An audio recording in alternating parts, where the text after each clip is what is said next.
It's time for another episode of the All About Counter-Strike podcast. It's episode 53 being filmed on the 4th of March, 2026. For me in Portugal, the same time as it is for mezii in the United Kingdom, it is 7:36 in the evening. For ZywOo, it is 8:36 over in Sweden. That is just how the geography works. And this episode is all about the king. And I'm telling you, the real king of the United Kingdom, the king of British Counter-Strike, it is mezii, who has jumped way over and above what any other British player has done. I've been calling you the greatest British player of all time for a long time. You're very humble, so I know what your perspective or thoughts on that is. But thank you very much for joining us, mezii. I appreciate you coming on to do this. Let's just start. It's a bit of a player break time for you, right? You had, 10 days off? Yeah, 10 days off because we had a pretty stacked start of the year. Going from Bounty to Krakow and then obviously Cluj. It was I think we went home between, but it was like 1 day at home or 2 days at home and then straight back out for the next event. So it was like a pretty stacked beginning of the year, which is, I mean, it's always nice as well to get like active at the start of the year, like after the play break. But yeah, it's also nice to have this 10 days to just reset, spend time with family, and just rethink a bit of CS, like find that motivation again. Of course, it's always nice coming off a win, but it's nice just to have this break as well. Is that something have you guys revised this period of breaks? Because last year obviously felt like you kind of got a little bit drained towards the middle part or the end, where it didn't really feel like you guys were 100% yourselves. Is that something you've kind of overlooked? No, I think something that I mean, ever since I've been in Vitality, I think they do pretty well. Like all the staff and the management is trying to schedule these breaks in, like these small, whether it's like a 5-day break or a week, whatever they can fit in around tournaments, the schedule for the year. I think they do very well. I think what happened mostly last year, of course, we had like an insane first part of the year, and then of course it went down a little bit in the second part. But I think it was a mixture of obviously tiredness. Like we had a pretty busy schedule, which of course contributes it, but also I think just also expectations on ourselves, like the way we kind of viewed CS and kind of like wanted to be perfect all the time. So then when you're not playing perfect CS, then kind of frustrations can kick in, and that kind of affect it as well. But I definitely think, especially now where there's like so many different tournaments on at different times, like we obviously have to choose wisely on what we want to play, what we can play, like how is it going to affect our schedule. And I think that's something that, I mean, individually like me, I don't really have much of a say in it. I kind of that's kind of left to Vitality and to like the staff and the coaches and so on. So I think they always do a really good job in that aspect. I think is kind of making sure we get enough rest, but also you want to stay active enough to be staying number one in the VRS, because that's also a big part, as I know, and also making sure that you play like this big event in Cluj, like it had pretty much all the best teams there, and it's such a big event that I think last year we missed out on, and we played events where it was like, obviously we didn't have as many LAN games, I think, as someone like Falcons, I think, at some point.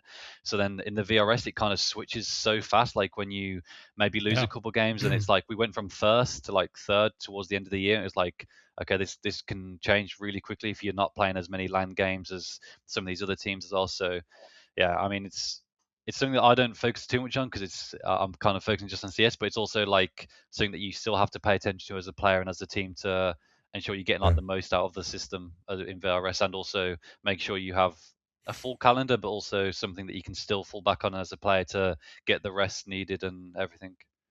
Don't you think it's weird? We've kind of talked about the same thing in this podcast over multiple episodes, where we talk about Vitality in this strugglesome period, and it's still, it was semifinals. That was like the worst event you partook in, I think, was the semifinal.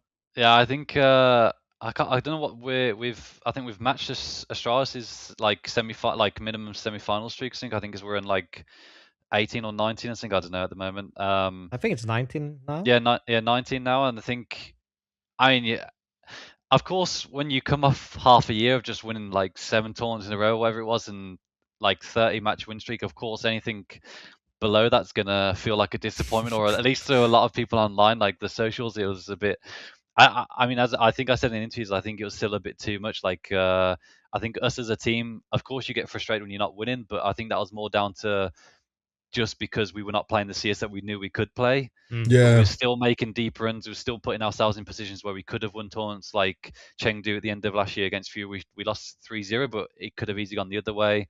I think Hong Kong as well, we made semi-finals and still didn't play our best. Like, I think there's positives to take from it when you're not playing the best CS, but you're also still making these deep runs. I think that kind of still gave us that extra push for Budapest at the end of the year, because we knew we were still in. If we just gave it that extra 1-2%, we knew like it was going to be kind of game over for the other teams, because we knew we were so close to it. We just couldn't unlock that throughout the second part of the year, which was disappointing, because you still had like the big tournaments like EWC, for example. We couldn't secure like a good place in there, which was big for the organization. And then also, like I say, with the other tournaments coming in, like London, we made finals and we couldn't win, which was a really close one against G2. So yeah, I mean, if semi-finals is our low point, then I'm fine with that as well. Mate, some teams would be so happy if that's just like that's their average placing, and for you guys, like that's the low point is semi-finals. So obviously, Mezii, we did an interview. It was 4 years ago now. It was for Esports News UK. You were back on Fnatic at that point. Yeah. And I remember in this interview, one of the headlines was, "I'm not your typical UK CS:GO player." You've proven that now by far. But what I want to do is I watched that back. I had a look at what we were talking about then. But obviously, there's a lot of new fans of you. There's a lot of new people that may not understand the journey. So I'm going to briefly go over just your early life, beginning before CS, and we'll cover some of that again. So you're from Birmingham. You can hear that through and through. Birmingham. And then you got 3 brothers. Your dad was playing CS Source back then. You're obviously coming from a gaming family in this as well, right? But looking at just your dad's history with Source, what was like the level he was playing on? Because he was attending these Insomnias, right? Yeah. I mean, it definitely wasn't a high level. I mean, I think he probably enjoyed the beers a bit more than the gaming. But no, I think I just remember even that early age, like he was like an admin, like Enemy Down is like a league back then. That's what I used to play. I played 1.6 Enemy Down. Yeah. So he was an admin, I think, in like those leagues as well. So I remember him admin those. He had his own like team, like a few. They had like their own community servers and stuff. That I just remember him always running, and like him going out to Insomnia. I think it was like maybe 29 or 30, Insomnia 30 or something. Like I think when you have that like first-hand experience, it kind of just, even as a kid, you're like, you want to see exactly what he's experiencing, what is going on. Like I remember even like back then when I was like, I think I was 9 or 10 when I first started Source, and seeing him go to these events, I was like, oh, I want to go play and all this. And it's like, I mean, I don't think he was looking to be a parent at that time. He was wanting to just go have fun with his friends and drink and play the game. But I think it was just, it's so fun. Like, I mean, just looking back at those times and thinking, because it's a different kind of like enjoyment, right? When you, even recently when I'm just looking back at old clips or old like Source frag movies, it's like the enjoyment you get now, like of winning tournaments, is obviously great as a professional. It's like one of the best things. It's something you always look forward to. But then you also reminisce of like the times where like when you were young and you just kind of just enjoying the game, like literally spending hours like summer breaks or whatever it is, just enjoying the game. And I remember just watching some like the old Source videos and CS:GO videos and just like kind of thinking like what you were doing at that point in life. And it's the same thing like when I think back to the Source days when I first started playing, even just I remember just trying to get into my first Enemy Down game, like with my dad's team. Like I was like, he was like, make sure you do your homework first, and then I was like, okay, it's fine. I even to this day I remember one of the evenings he was like, do your homework and you can play the official tonight. I was like, okay then, and I said I'll do it. Didn't do my homework, fully lied, went to get on the server and he said nope. He caught you. Yeah, he called me. He said, "No, you didn't do your homework. You're not playing this official." I just remember crying. I was like, "No way!" And I was like, I can't remember how old I was, but I was so young, and I was like, I just wanted to play my first official in Source and stuff. So, but no, I think, it's so crazy to think back to those times. Like I say, it's just a completely different type of enjoyment when you look back at the game, and where it was like you never really thought about professional or the competitive side. It was just like, I'm just playing this game for the enjoyment. And it's so crazy to think back, because all my brothers used to play as well, and we have like all this competitiveness between us, like who's the best, and have like these 1v1s and stuff. So yeah, it's crazy. You know what you're saying? Yeah. Go on. Do you think that's like a thing of the past, that kind of nostalgic enjoyment, going to these LAN events, doing this kind of stuff? Or do you think that that's kind of from a personal route of you going professional, or is it a cultural switch in the environment?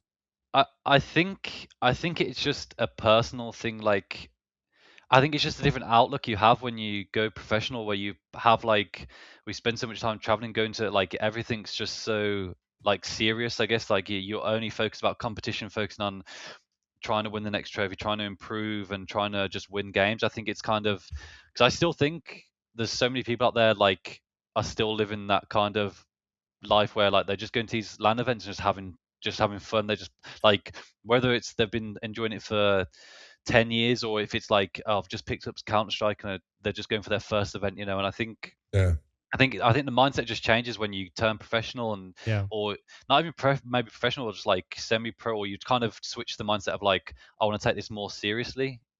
I think the hobby to a job is I think it definitely switch. changes. That's why, like, I think even the last event in Cluj, I think I was speaking to Apex, and he was just watching me in the practice room. I was just like watching old like Scream highlights and stuff. I was just like kind of trying to get that like little feeling like inside yourself, just like, wow, this is. I just remember watching these like live when he used to stream and stuff, or these old clips of like, I mean, we're like watching Forest and so on, like the old Nip days as well, and it's just like.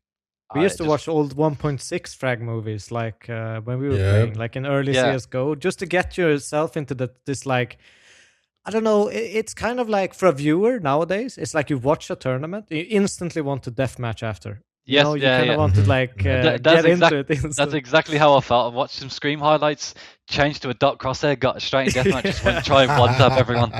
I think Apex was sat next to me, he looked to my left, and he was like, "What are you doing?" He said, "You better turn up tomorrow and start one-tapping people, otherwise I'm not going to be happy." Otherwise, wasted effort. It's funny because on my stream, like when it's like I'm chilling waiting for a game, I just put on some old 1.6 frag movies. Yeah. And I think it's the same like nostalgia you're describing, is that I watch some of this stuff and I go back to that mentality of like 13, 14-year-old me saying, I want to be at that event. I want to be playing against these guys. I want to be doing that, you know, and it's some trigger in like the motivation or the hunger for you as well. But with your brothers and obviously your family being so gaming heavy, how the hell did your mum deal with that? Like, you're trying to balance school life. Your dad's also playing and going to events. Like, your mum must have been the one saying, like, no, off the computers, or like, how was it? I mean, I think I don't think she had much choice when there's so many. I mean, so many boys in the house. Like, it's like as well, especially when I think we only had like the one PC. I think my dad had his computer, and then I think the one PC between three of you.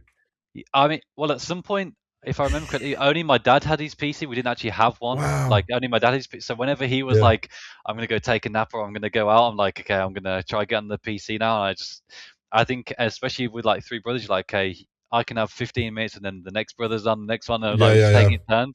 And then after that, I think, we had obviously another computer between us, but it was like, there was never a point where we all had our own PC or anything, so it was always like kind of taking turns, and like, okay, I'm gonna go on the PC now, you go on dad's PC, and then we just like 1v1 or whatever it is. So I'm gonna ask you if you had a similar experience to me, because I'm from a household, we were 5 kids and we had one computer, and I remember like getting off school, bicycling the hardest I ever could to get home first, because then I could sit until the next sibling came in, and I could just say, I just sat down. No, it's so I've been playing for like 1.5 hours, and it's like, no, I literally just sat down.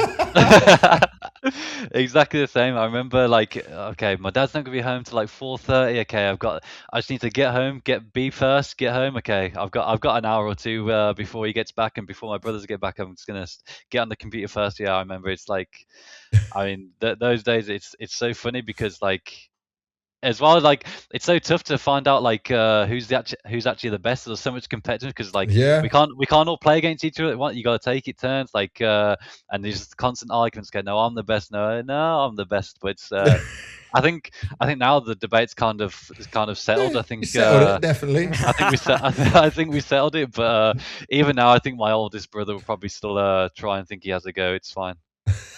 Does he have the arguments like, if I committed myself, yeah, for sure. Oh, that's brilliant. And then looking at that, right? So your dad's heavily involved in playing. Was he always positive about your journey to want to go and be a pro player? Or was there still maybe some of this doubt in the family of like, we're worried about where this might go? No, I think with my dad it was always positive, because I think, like I say, he was always pretty involved with, like, even when like I was on the UK teams, like he was still watching a lot of pro, like when I started playing CS:GO, like in 2014, like the start of 2014, I think it was, or end of 2013. He was still watching, like, I mean, it took him a bit longer, but he was still watching pro CS, so he kind of knew what it was about, and of course he started an interest. So he was always positive. I think at the time, like when it got a bit more serious when I was in like university, it was like when I finished playing with Vexed and like looking to join GamerLegion and stuff. I was like saying to them, of course, I want to take a year out. Like once I finish university, I think my mom was still a bit skeptical. She was like, I'm not sure. Like it wasn't like exactly earning good money, and she was a bit like, yeah, it's probably not the best idea. But she also knew, like at that point, I finished university. It's kind of my choice, and she was like, yeah, do what you want. But I mean, she was always going to support it, but she was definitely not like on this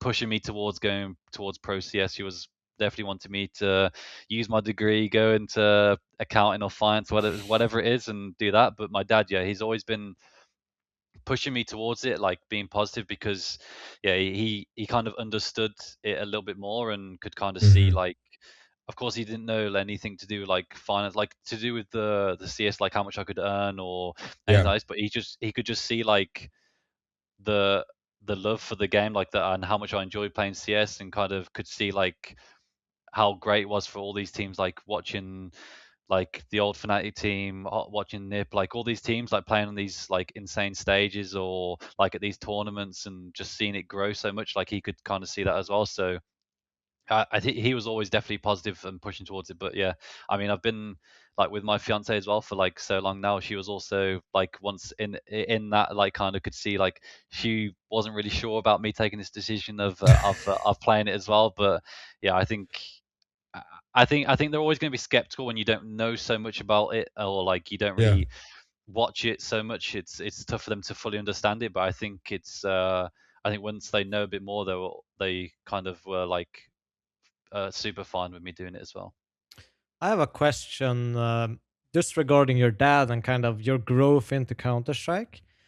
Because, I mean, if I look back and I would, like when I started my pro career, if I had someone who kind of at least tried to go on that journey, give me some tips in how I should have approached the game, what is important, how do I structure my hours of the day to actually improve instead of just mindlessly grinding, or maybe ways to communicate, or like what's important. Are there any of these lessons that you kind of take away from your dad on a very, very early stage? I think the main thing for me was never like, cause I mean, in terms of CS or the actual in-game stuff, or like ways of learning or whatever, I think it was never tied to esports or tied to CS. I think it's just more my upbringing and like the way my parent, like my dad and my mum, like kind of brought me up. It was just always like, I think that kind of helped me with CS or finding ways to learn or to improve, was just because I think in the UK, or like my dad never played at a high level, so it's kind of tough for him to give me tips on improving CS or ways to improve, because he kind of just had fun with it. And within the UK, there wasn't like, there's never been that kind of role model to kind of go to and be like, how can I improve or whatever. So it was always tough. But like I say, I think with just my upbringing and the way they were, is just kind of like always being respectful and being kind of open to everything, just being open to improvement, open to criticism, and just always looking for ways to improve, or always looking to be better than what you are. And I think that's kind of what they taught me as an individual, and kind of helped me, of course, in life, but also within CS, because kind of getting to that point where, like, whether it's in UK teams and you've got no one else to look to or look up to, it's kind of like, okay, what did they teach me as just as a human? And that's kind of like, okay, I don't want to just be like a dick to someone just they want to say, oh, you need to be better at this or you need to improve here, and me just kind of ignoring it. It's more like, okay, they've said this, even if it is wrong, like, or I think it's wrong, then I'm still looking to implement it into my game or be like, okay, this is what I can improve on, and just being open to it. Because yeah, I think that's always been my biggest thing as a player, is just kind of always improving and looking ways to improve and being open to all the criticism and open to what people say, because I think it's something that I kind of try and help other players with as well and try and pass on. Is just, I think when you're open to this criticism or open to learning, I think it's the fastest way to learn. I think when you kind of don't want to listen to people and think, okay, this is the way I want to do it and this is the only way I'm going to do it, it's kind of when you kind of stop improving, or you slow down the improvement. And I think that's something that I kind of learned just as a human, is trying to find all these different ways to improve. Like I say, it's not just one way, I'm just going to go this way. It's okay, I've got this option, let's look at both of them, let's see what they bring, and try and find pieces from both sides to improve as well. Very nice. And all right, fair. You mentioned briefly about your fiance as well. Obviously, yours is crazy because you've been together, what is it, 13 or 14 years now? It will be 14 years. 14 years this year. So yeah, 13 under the bus. No, he's pretty good at this. I see on his Instagram he does like the Happy Valentine's Day post and stuff. He's the same as me. He can't miss this stuff. He needs to make sure he's hitting the nail on the head. Otherwise, you get in trouble. Yeah, big trouble. They will not be happy if that's the case. But so she's been around this the whole time, right? From when you were like not even close to being a pro. Yeah. So it's like, I mean, I even spoke to her about this like not too long ago. I don't even think because in school I kind of like, it wasn't like I hid it, but like I played a lot of football and stuff. Like I was with like a lot of the football guys, like that's who I hung around with at school. So gaming and stuff was like, those guys, like they played FIFA and that was it. Like they're not interested. Like they played on the Xbox. They weren't interested in like actual computer games, like the mouse and keyboard and stuff. So it wasn't something, not exactly that I was hiding, but it was on something I really like spoke up much, like, oh, I'm playing this game, blah blah blah. Like even at that point at high school when I was going to like Insomnia and stuff, like I wouldn't be telling them I'm going to this like computer game like event, you know, because like they would just probably take the pistol sink out of me. So it's like, definitely I'm not gonna say anything.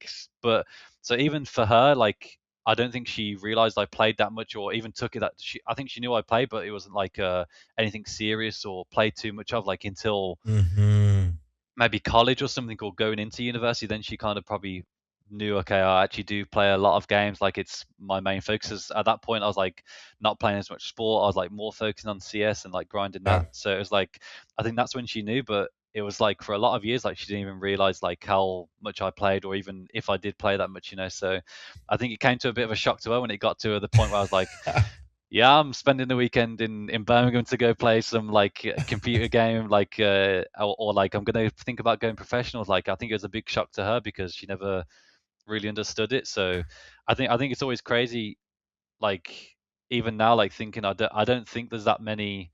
Of course it's changing a little bit in the UK, but there's not that many people that are that open to talk about like they're playing this computer event or like they're really into games. Because I mean, it's just not that big in the UK. Like esports, of course, it has some games, like whether it's, I mean, whenever I speak about esports, like to a taxi driver, they're always like, "Oh, Fortnite," but no, it's not Fortnite. Of course. Like in the UK, it's only about Fortnite, and it's crazy. But I think esports as a whole has still got a long way to go, especially in the UK, to become like the norm for people just be like at school or to their friends, yeah, I play computer games, whatever. So I think it catches a lot of people by surprise when they find out like this is something you've been playing for years and years and so on.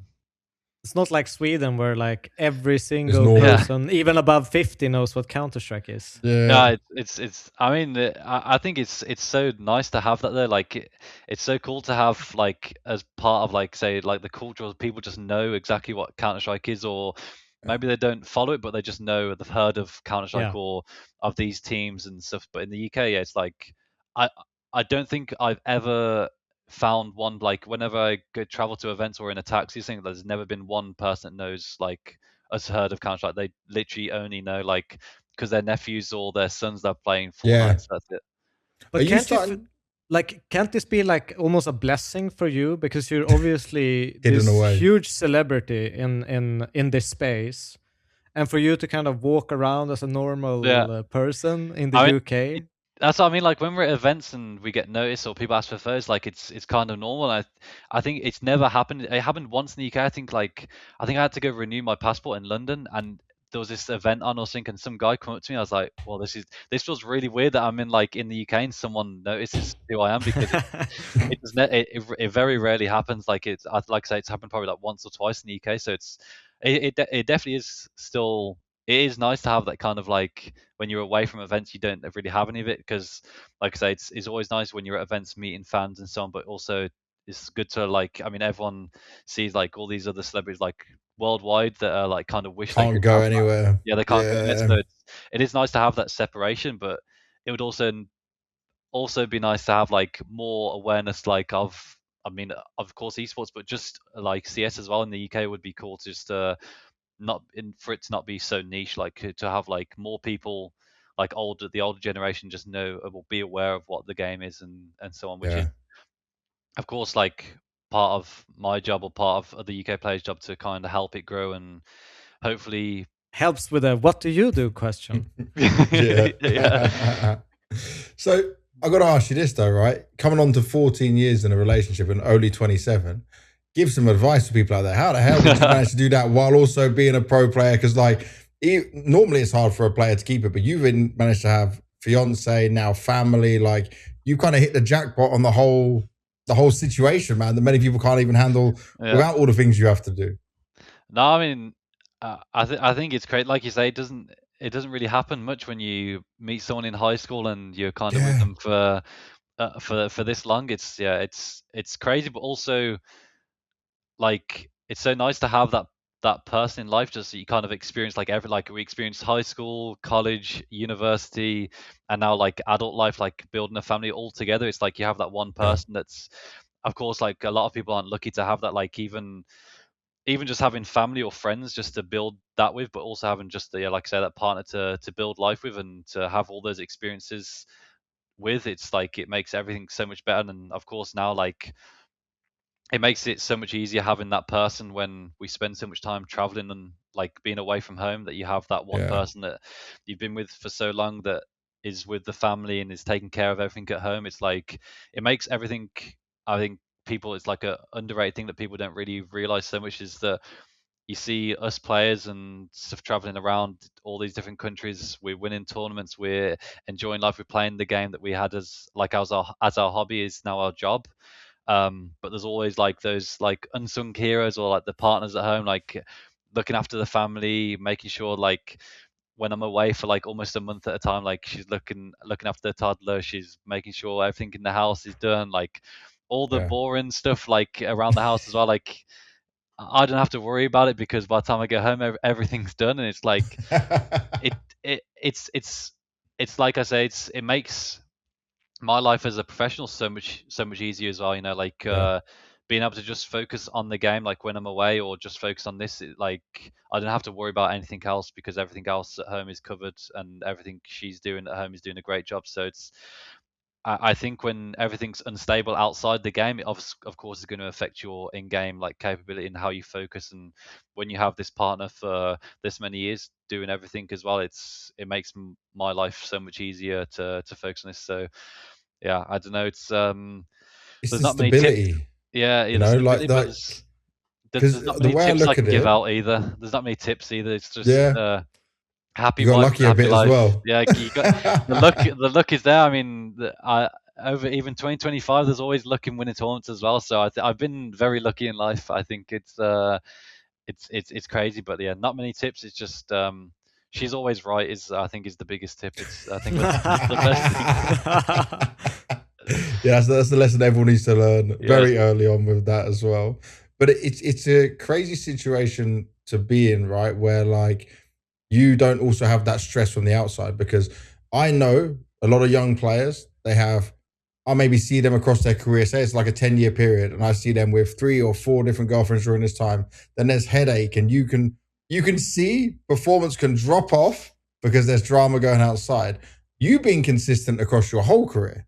When I look down your big events before Vitality, like how you're like you are consistently good no matter what role, what position you put in. And for me, I would say like a lot of that has to do with the emotional stability you have as well.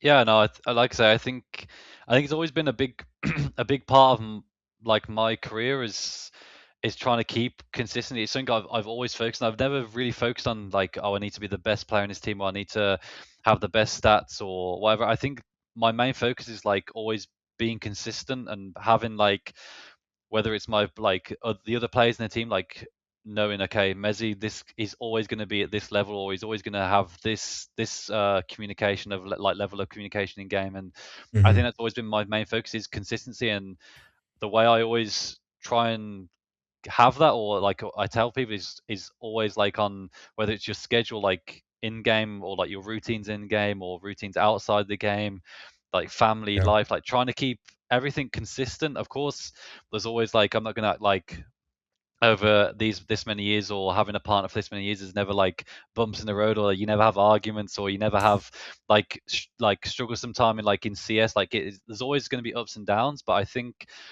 the more things that are in your control that you can keep consistent, I think is always going to produce more consistency with your performances or your output. And I think that's kind of something I always try to have like a big focus, like and really try and make sure I do is having that consistency. Like even before becoming professional, like trying to become professional is like my aim routines, the amount of hours I put in is always like trying to keep it consistent, or my routines before a game, or how I like to approach a game.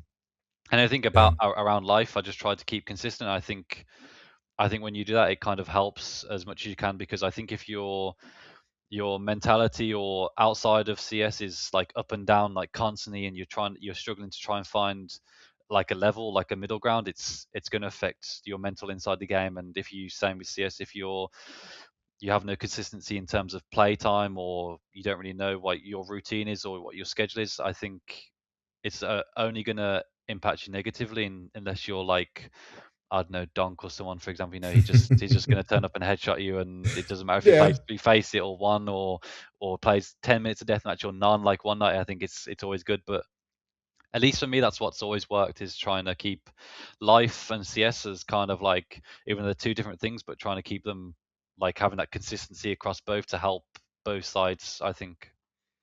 Yeah, and then when I look at this, right, just to give you an idea, maybe you've never even looked at this, but you in your career from Fnatic to Vitality, where you have like your HLTV big events I'm looking at. So start at IEM Winter 2021, and then your last event was obviously Cluj and Poker that you won. 46 events, only 6 with a rating under 1.0.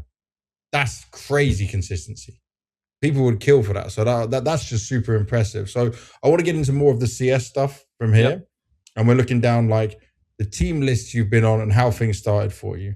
So the first one we got is Team London. Obviously, You're from Birmingham, but Team London. You had to join up with some people at some point in there. So this one, obviously, Link went to Valorant, who you played with, right? You got Adam, Fraser, and Cray in there as well. Yeah. But what do you call this period of like your team? Like, what was before that? Where was this in terms of like the journey of mezii? I mean, I remember at the time of thinking like, oh, this is kind of I've made it kind of thing, because like I remember so many times, like I say, I think the first 3 Insomnia lands that I went to was like I was in like a full noob team, like back then, like we were just starting, like we were all still learning the game. Like it's just one of those times where you get your first team in kind of competitive, and you go to these lands. And I remember, I think the first 1 or 2 I was playing like on a laptop, and all this, it was like yeah, it was crazy times. But like, and I got grouped those 3, and I was like, man, this can't be my life. And I even remember like towards the end of those, like there was some, I think Thomas was still playing UK. I remember like when I first started speaking to those guys, I was like, okay, this is like, I'm getting to know some of the more well-known UK players, and then I get into a better team. And I remember when I got into like London and like playing like in Vexed with these guys, like it was kind of, we started to win UK events. I was like, okay, this is like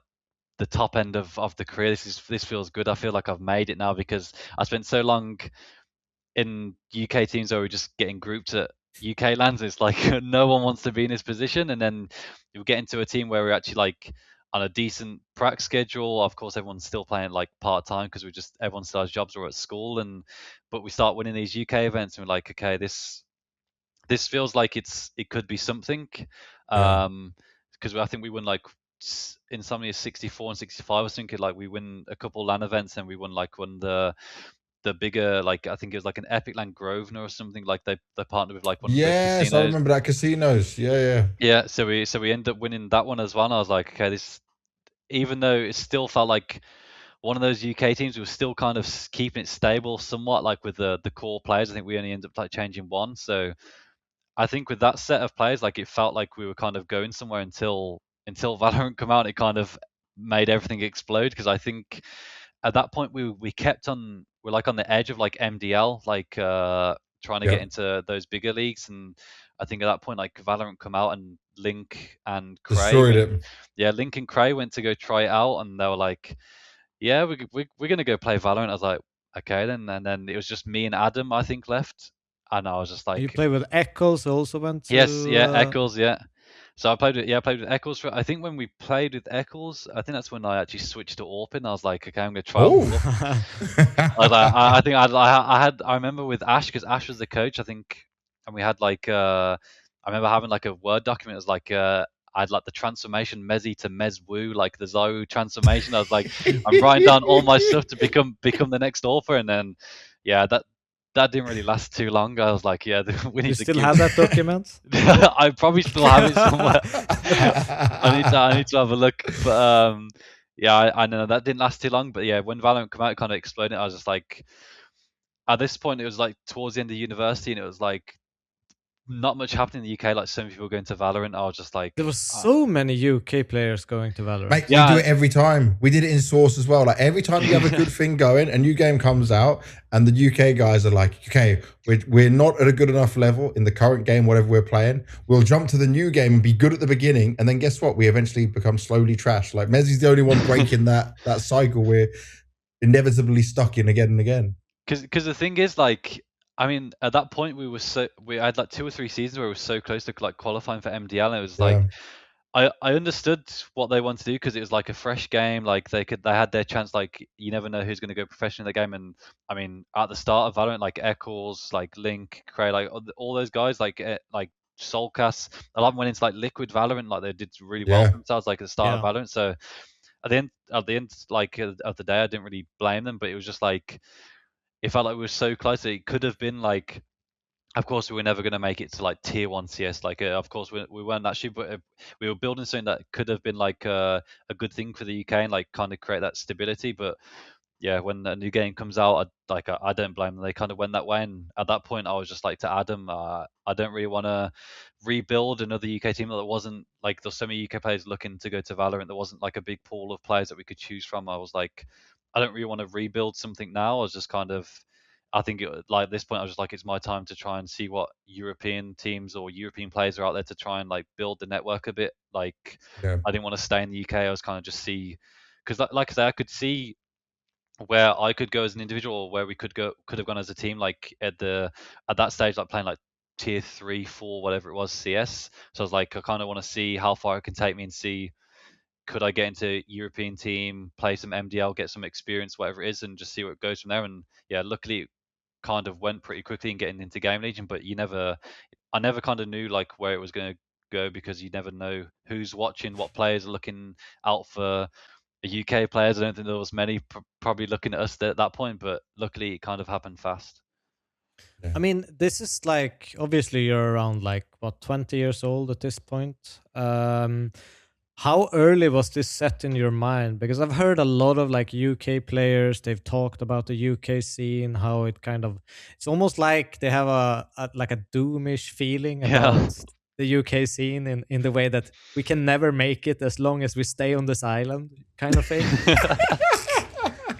I mean, how early on was this in your kind of line of thought, or like, was it even earlier than this that you started to think about opportunities like that?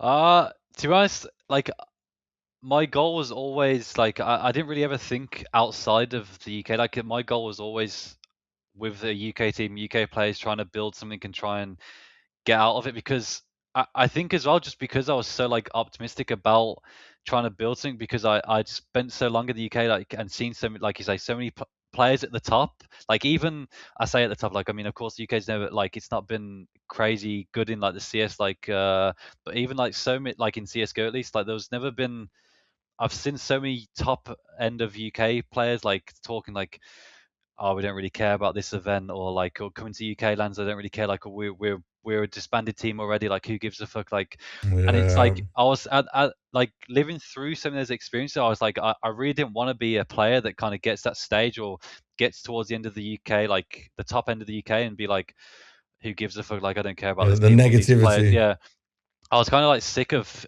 hearing about it, and I didn't want to be just another player that kind of falls into that trap and just kind of just recycles players or recycles the UK, and just like, so I was always kind of optimistic of trying to be in one of the players, or to kind of help a team or help players kind of get out of that and break the mold and try and be like, okay, we can push the barriers and try and get to be something, like whether that's making like a tier 3 or tier 2 tournament, like let's try and do something and see how far we can make it. So I was never really looking outside the UK until that point of like when Valorant came out, and we kind of I didn't really see like much like potential in terms of rebuilding another UK team, because I kind of felt like we had the best players at that point in the UK, and we kind of didn't see anyone else. Like, everyone was going to Valorant, so I was like, at this point, there's not much point in me staying here. Like, I want to try and, if I want to make something in CS, and that was my goal, like I really wanted to play professional CS and see how far it could take me. Like, that was my only goal at that point, was just try and speak to EU players, like see who I'd played against before, kind of see what their aims were. And yeah, luckily at that point, I think that's when because I played against him a few times, was Era, the Swedish guy, was like, that was the first guy I kind of had some sort of like friendship with, and kind of spoke to him a little bit outside of the UK. So I kind of spoke to him a bit, and that's when it kind of went from there, the EU, like kind of getting into an EU team. And I think that's kind of helped a lot, because if I didn't know anyone, and something that I kind of, it's something I kind of like didn't do enough, like when I was in the UK, was like didn't play much like FPL or FPLC or ESEA like at that point. So I was kind of like, didn't have much like network, and I didn't have much connections with like any of the EU players. So I was kind of like a bit worried, like I didn't think there'd be many opportunities. But at the same point, like I just kind of reached out to who I'd kind of played in the past, like see if they thought I was any good, and see where that could take me. What was your like kind of maybe this is a question for Banks even, like what was the reputation of Mezii at that point in the UK scene? Like, because at one point it came to like Mezii is the shit, he's the savior of UK, you know, but where did that kind of talk start? Well, the first time I heard about him, you spoke about the Grosvenor's events, right? The casino ones. That was I didn't do any of the qualifying events for it, but then you went to the final, right? Yeah. The final one that was there. So they brought me in to stage host the final one and do some of the interviews. And that's when I first like met him and saw him. So I was already quite far away. I'm one of the people like Mezii's talking about, the way I got so negative on the UK scene, because it had been the same. I saw it in 1.6 when we broke up, like the split between Source and 1.6. Then I saw it happen again from how dominant we were in Source. And then we obviously continue to mess things up and change and all the problems we had. And I was just, in my mind, when we got to go, was like, it's going to happen all over again. And even when you have moments of like Smooya, for example, you already heard enough, sadly, negative things that obviously affected where you thought how far he could go. But with Mezii, whenever you heard about him from the outside, it was like positive, vocal player, no ego. Like, it was just like, it was a shining Sounds light. Like a Swede. it was and it isn't just because you're here, Mezii, because other people will say the same things. Like he was seen as like a shining light, and obviously in the UK you were playing star roles. Like, he was a star player. It was not supportive Mezii we see now, that if people are only just following the career since like Cloud9 days or Fnatic days, for example. So the potential was there, but it was like, how does he break into international?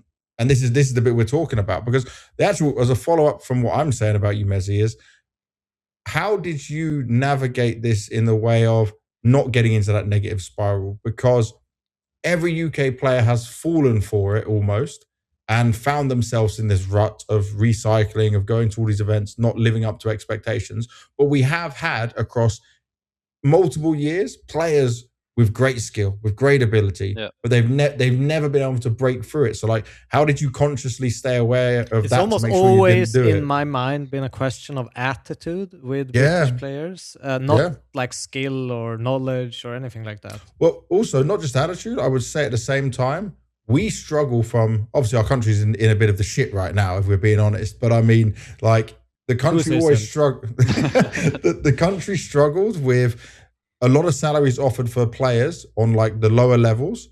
To try and do that, even living with your parents might not accept it. Like, it's like you could earn more money working at McDonald's without a doubt.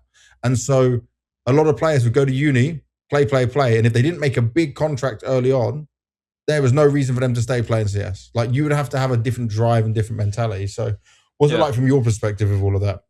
I think for me, like I said before, I think it comes with, well, one, like you said, with the attitudes of the players or the people. I think, of course, we can, like, of course, with the finances in the UK, or like the investment in esports, or whether it's the organizations, it obviously plays a part of like players not being able to play full time or fully focus on CS. Of course, that is a big thing, but also I think it's been a big thing in the UK. Even when I was like coming through the scene, it was like, whether people had a good salary or not, it kind of didn't really matter. It was like your sole focus, at least for me as a player, was never like, okay, I need to get to the point where I'm earning this amount of money, and then I can take CS seriously. Like, you should be taking CS seriously or whatever before that point, and then you earn the salary, you earn whatever you want. I 100% agree, and I think that it's almost like a sorry, it's almost like a false argument in some way. It's the same as, like when I started and we started becoming good, it wasn't because we were earning money. That wasn't like the primary factor of why we tried, and we still managed to become good with less resources and everything. We just made it into our own stuff, and then eventually you are that value, and you can earn that money. It's not, it's like you can't buy the prototype of what ifs. You have to have some value before you can say, I'm worth this amount of money. Yeah, and that's why I think, I don't know if it's either the bad rep or over the years, or like, because I think we have over the years had some organizations in the UK that have invested in some players or some teams, but it's been, like I say, I think the attitudes of a lot of those players like are purely, I can earn some money, but they don't take CS seriously. Like, at least when I was coming through the UK scene, there was a lot of players that kind of just like taking the money and just be like, yeah, of course it wasn't earning loads of money, but at the same time, like, they were kind of taking the money and just be like, yeah, just have some fun at these events. Like, they don't take CS seriously. And then that's why I feel like, I don't know if it's a reason now, of course, it's hard for UK organizations to invest in esports or whatever it is, but that's why I feel kind of bad for some of the players and teams now, because I don't know if it's the reputation from years ago that kind of puts sponsors or teams, like organizations, that they don't want to invest now, because like even players like some of the UK teams now, like the team that with Artist and Giraffe, like these guys have been grinding for so long and putting so much time without salary, without this, and it kind of makes you feel like maybe if they had that extra salary, like where they could kind of put their job or education on the back end for now and kind of focus on CS, you never know.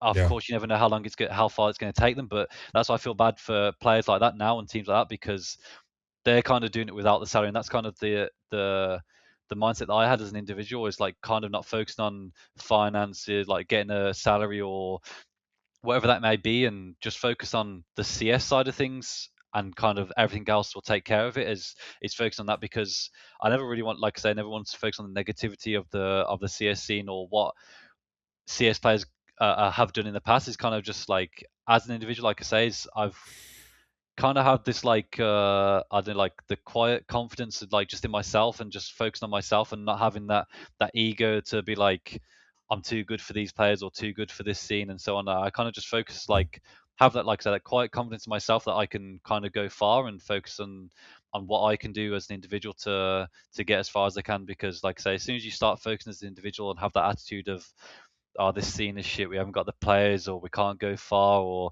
who cares? I know we're never gonna make it, so let's just have some fun. Like, I think when you kind of start with that attitude, or you think like that, then, like I say, you kind of doomed from the It's beginning. almost giving up. Yeah, you give up before it's even started, and like, Yeah. that's never been kind of my attitude. It's always been, like, say, as a human, I kind of want to, if I start something, I kind of want to give it my all and just see where it takes me and not give up too early. And, like, say, find different ways to improve, find all these different aspects, get opinions from everyone, and go from there. Because I'd like to say, if you have the attitude of giving up before it starts, or focusing on salaries and whatnot, like, oh, I need this equipment, or I need this, like I say, it's of course it makes a difference, but it should never be your sole focus as a player. It should always be just for the love of the game, or the love of wanting to improve as a player.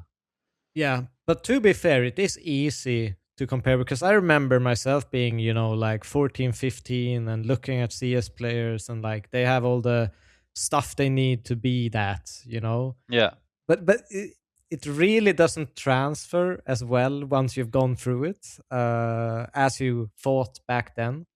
But it is easy to get into that line of thinking. Like yeah.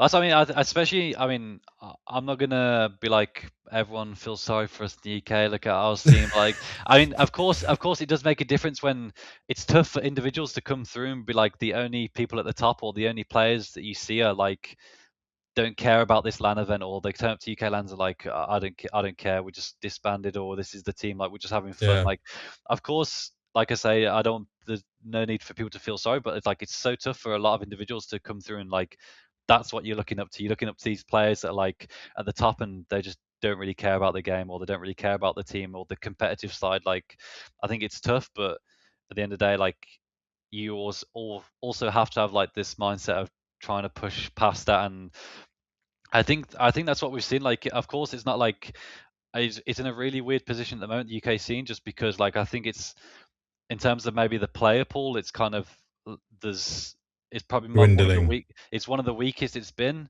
But also a positive side is, like, we have players like GiZMe and ZywOo, like, playing pro league at the moment. Yeah. Like, in Monty, like, you had, of course, I mean, I won't speak too much, but the Cypher with Fnatic situation was a bit tough. But at the same time, man. like, you have Cypher, like, there's a lot of players, like, we're not seeing as many UK players like pushing tier 2, like, as we have now. So I think it's like, it's in a really weird position where we have, like, there's a really low, but also we've got some positives as well to take away from it.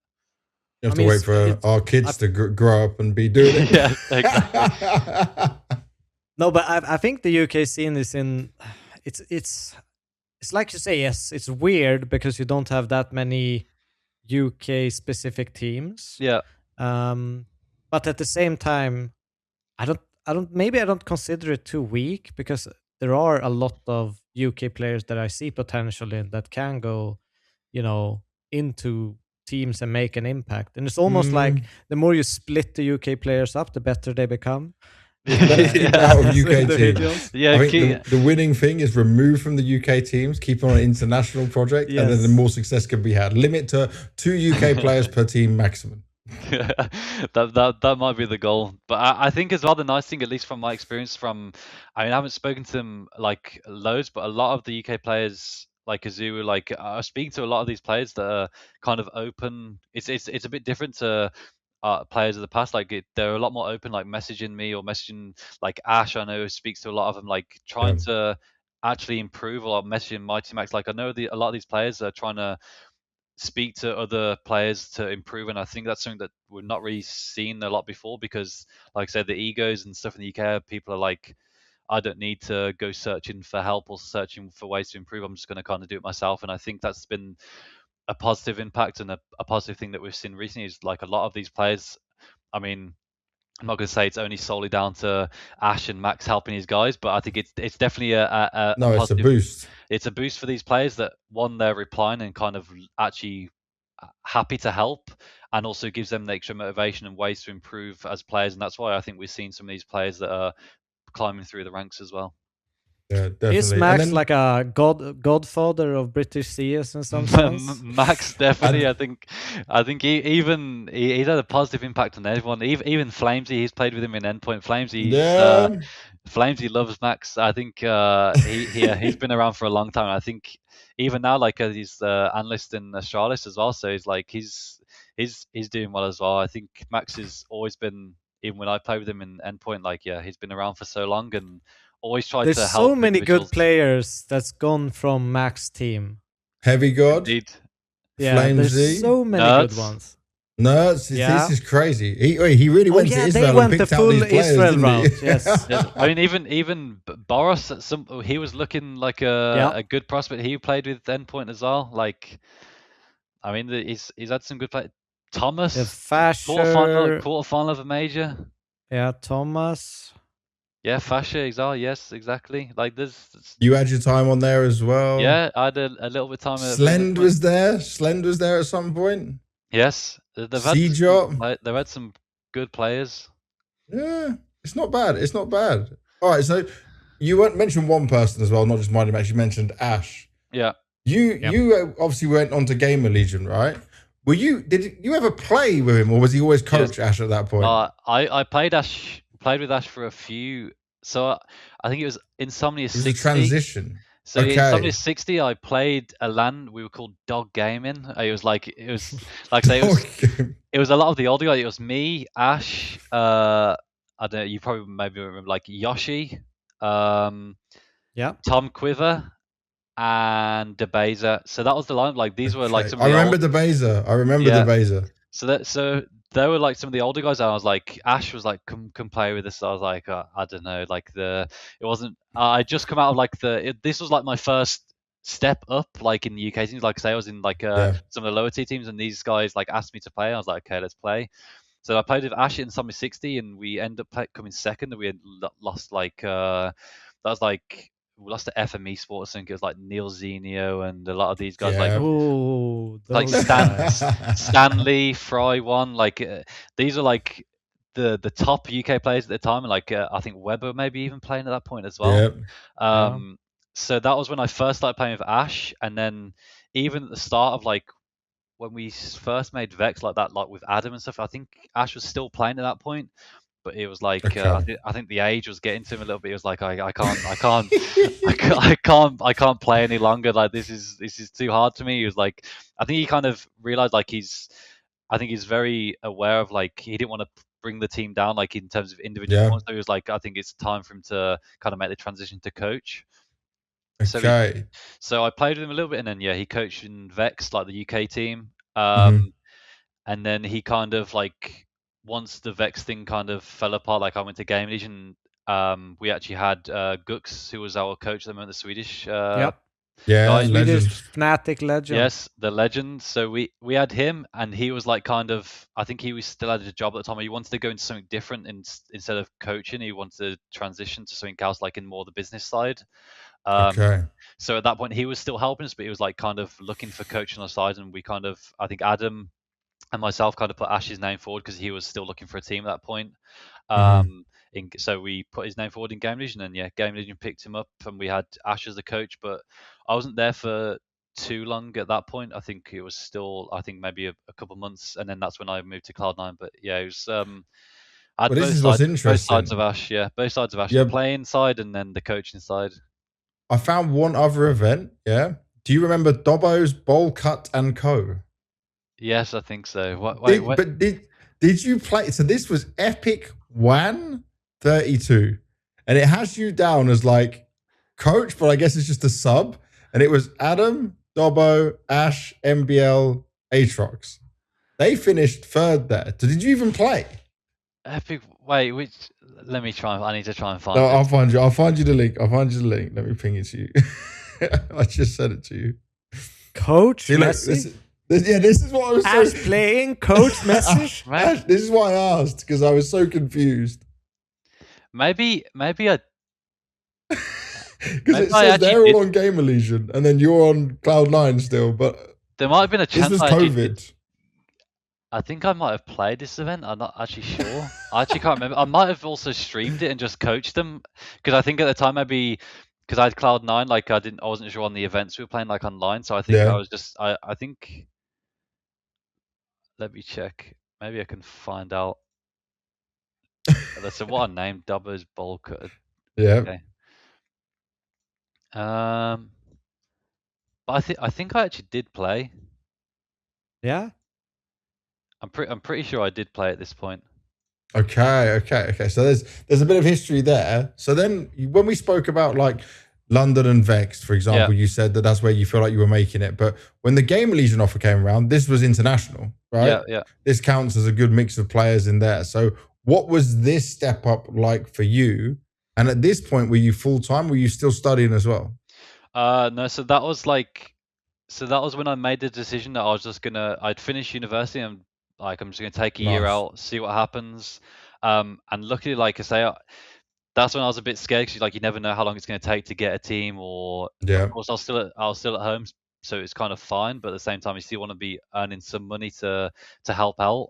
But luckily, like pretty quickly, it was I spoke to Era and GamerLegion at that point they were looking to rebuild. So I think they had just finished with they still had their MDL spot or something, but they'd just finished like I think they'd finished with their last roster, so they were looking to rebuild. And then we pretty quickly got into that rebuild, and it was nice to get something quickly because like I say, I didn't want to spend too long looking for a team. No.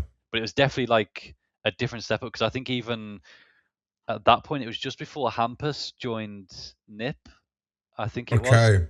And he had to play like 8 games with us in MDL since so we could keep our spot. And I remember like, so we played a few games with like Hampus at that point. But it was like it was definitely like a big step up going from like a UK team to international. Like the way people played or communicated, the way they practiced. Like I say at that point, it was more full time. Like we've started to play like more practices and put more time into the game. So it was definitely like a bit of an eye opener. Like it was definitely something different to the UK teams I had been in. So it was a nice surprise as well. Though, like just to play with some other players that I've never even spoke to before, and getting a different insight in CS, and playing with the Swedish guys are always fun as well. So playing with Hampus, like Rusty, Era, like they were fun guys to play with. They're a bunch of trolls. Oh yeah, like playing with those guys, like. I mean, Hampus for sure. Like I've never like that guy loves typing in chat like during practices and stuff, and like he's so funny. Like even Rusty as well. Like he wouldn't type so much, but in TeamSpeak Rusty as well. Like he's a personality as well. He likes to troll as well. Did you ever hear a classic Rusty rage? Oh, to be honest, I don't know what the classic one. I remember Rusty. There wasn't many. Okay, he would say some words, but there wasn't many words. All I would hear was just a slam desk, and then it would just be quiet. It would just be quiet. I was like, okay, it makes sense. He's gone. And this GamerLegion time, though, it was so short for you before the Cloud9 offer came about. So obviously, Cloud9 was not just a step up. This was your shot to tier 1. Yeah. How did this whole offer come about? And obviously, with Henry being from the UK, how much do you feel that helped you in him building this? Because a lot of that talk, sadly for you at the time, was just like, oh, he only got picked because Henry's British, or they were trying to save money. That was just it. Like no one was looking at like, and I'm talking about international. In the UK scene, they knew what you could do, but like maybe that's a little bit harsh. Because I'm just saying that Messi was still considered the biggest talent out of the UK. Yes, but because he's got a British flag by his name, everyone's just horrible. You know, like this is I remember the comments during this announcement moment for it, right? I mean, it was unfair. It was definitely an interesting time. The one thing I can say, I don't think they were looking to save money. I think everyone kind of saw the money they spent, so I don't think they were I think they could kind of spend whatever money they wanted to, but at the same time, like I think, of course, it definitely helped having Henry as like part of the project. Of course, the agency did a good job as well, like kind of putting my profile forward and so on. So I think that kind of helped. But at the same time, like, having another UK guy, like kind of the head of this whole project, it definitely did help, and kind of getting me into the team. I think it was just a shock at that point because, like, I think going from like a UK team to GamerLegion, and then like, I think I was in GamerLegion for what? Few months, yeah, for 4 months something, and then getting July to September. Yeah, so it's like it really wasn't a long time. So then getting that offer then to go to Cloud9, which of course is like a huge brand, like everyone knew who they were, and then they're like rebuilding, and being a part of that is like, I don't know, it's like it's such a surreal moment, because then you get in, like even of course at the time, I like mean, just a couple months back, you were like, "Fuck, the whole yeah, UK scene it's exploded." yeah, exactly. That's what I mean. It's like, I mean, at all points in my career, it's been really weird, like how fast it's gone. Like so from GamerLegion, like the UK team to GamerLegion into Cloud9, and then the whole thing with Cloud9 happens, and it was great, but then like so quickly then I get into Endpoint, and so quickly after that I get into Fnatic. Like it's been such a like wild ride. Like it's gone so like up and down and so fast, like it's crazy. But I think with Cloud9 it was like such a weird moment to get to play with, like those type of players. Like I'd spent so long watching a lot of these players, and then all of a sudden you get thrown into mix. Like, okay, this is the kind of the players that we're looking at getting, like the team that we're building, and this is like, I mean, of course, like everyone knew, like this is all the type of money we're putting into it. Is like everyone kind of knew what was happening. It was a crazy time. Like I think it was kind of cool as a player. Like I've never had this experience, but kind of getting thrown into the deep end, because it's the first kind of experiment. Like a general manager is going to put all the salaries and the buyouts and everything kind of out on everyone to see. And you kind of get like a lot of that, like people on socials, like on Twitter, just kind of like trashing everyone. Like, I mean, not so much for me. I think it happens still a little bit, but for some of the bigger players, I think it's definitely tough when your salary and everything is out online and people are just kind of using that against you. When, I mean, let's be real, like the project definitely flopped. Like we didn't achieve like anywhere near what they kind of wanted us to. But at the same time, like I Do you think think that was because of the community pressure that was I mounting because of this? I think it definitely played a part. Like I think there was, of course, when you go from like I think the first tournament we played that was like Flashpoint, I think, online. Like, of course, it was tough because that was when COVID just hit, and like there was Yeah. so much hype around the roster. Like we're gonna get in a boot camp, then we're gonna go to LAN, like Flashpoint, like having players like Woxic and so on LAN. Like Alex has just come out from, I think it was Vitality. Like all of this stuff, like Yeah. was in our hands. Like it's gonna be good. We're gonna get on LAN, and then COVID happens. We're all online, and you never know what's gonna happen. And we lose the first tournament. You're like, okay, it's fine. We're still like learning as a team. And then when you can never like gain that confidence, and then you also have all that pressure from socials, like you just never kind of get in that break of like trying to of winning a big game or get into a deep run of playoffs. Like it definitely plays its part, because yeah, like I say, I think even at that point we had a few rough tournaments, and we're like, maybe we just need to play like one. I think it was like one of these like online, I think it was like a 9 to 5. Like some of these, one of these tier 2 tournaments, like we're like, Yeah. come on guys, let's just gain some confidence, just win one of these tournaments, and then we just bomb out one of those tournaments as well. We're like, well, this really isn't going very well for us. Because But I you just played a lot of top teams close. This is the crazy thing that about that, right? I You mean, could yeah, have close games, you just couldn't win them. that I think that was the most frustrating thing, because I think it was like maybe one of the last pro leagues as well that I think it was the last pro league, but just before we got dropped as a roster, like they were kind of pulled out. And I think we played like Navi like 2-1, when Navi were one of the best teams in the world. Like we had so many They 2-1 were, yeah. games, and I think it got to the last game where I think we maybe played like, I want to say MLBR or something, and we ended up losing. But you kind of had that sense of like, if kind of felt like it was over, like it was, that was kind of our chance. Like if we had qualified through the groups, got to playoffs, maybe we beat a team like Navi. Like if we just converted one of those games, like it could have all been a bit different.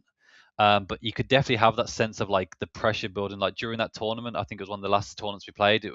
It just felt like we're like one fuck up away from like, this is kind of the end of it. And I think as a player, So tough. yeah, as a player, it's so tough. And like, I mean, especially like for some of the, like for S Tag, like for Alex, like it was tough for them as well. Like you have that pressure of being some of the bigger names in the project, and it's Yeah. not working. It can be tough as well. Like there's so much pressure there to make it work, and it doesn't. So you was had 8 Overpass months your on home map? Cloud9. I just need to Overpass our home remember. map. Possibly. I think most of the teams I've been in, I think Overpass has always been one of our stronger maps. I think it was. I just get the memory of you guys picking Overpass a lot. I don't even know if I'm right, but I think it was one of our stronger maps. Like I remember I mean, I think Alex as well has always enjoyed that map. I think even in Vitality before, like when he was in there, it was always one of their stronger maps as well. So I think when he joined, well, when we had this team, it was one of our stronger maps. And I was looking, right, because obviously Devil said, "Oh, it's a bit harsh on what I was saying," but like for Mezii coming up, I feel bad for the pressure on him because I don't know how you handled this, but for example, I've gone back to a video, September 2020. It's Launder's video. Is Mezii good enough to play for the new Cloud9? You know, that's a notable name coming out just saying that straight away. Then there's the community reactions, and then I found the tweet. There's a tweet here from him. I just had it up. But I kind of like, I will say that it felt like that kind of, okay, in the beginning, before anyone saw him play, yes. Yeah. But I think afterwards it went.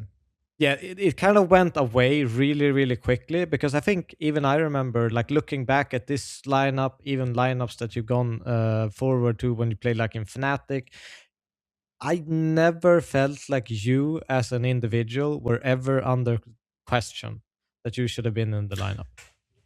Yeah, but that's more down to you, Devil. Right? You have that eye. I'm talking about the general consensus from the community around him, right? If I took all my knowledge and videos from HLTV, no, like, it's not about that though, right? It's about what he's getting. Think of this: people tag him in tweets. People are sending these messages. Like, even if you try to avoid it, this is his first step up, and all that noise.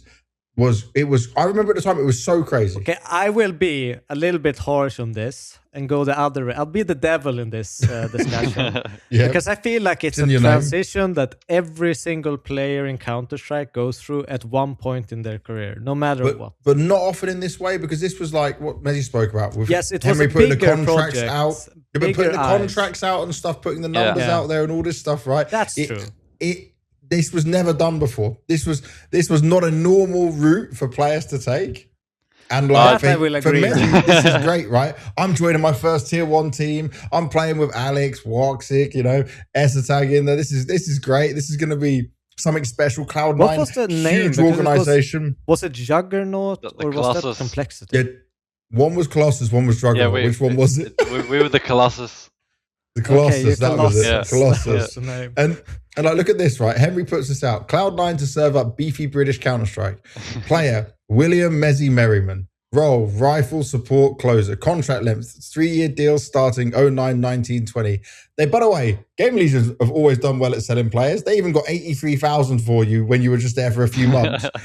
3-year salary deal.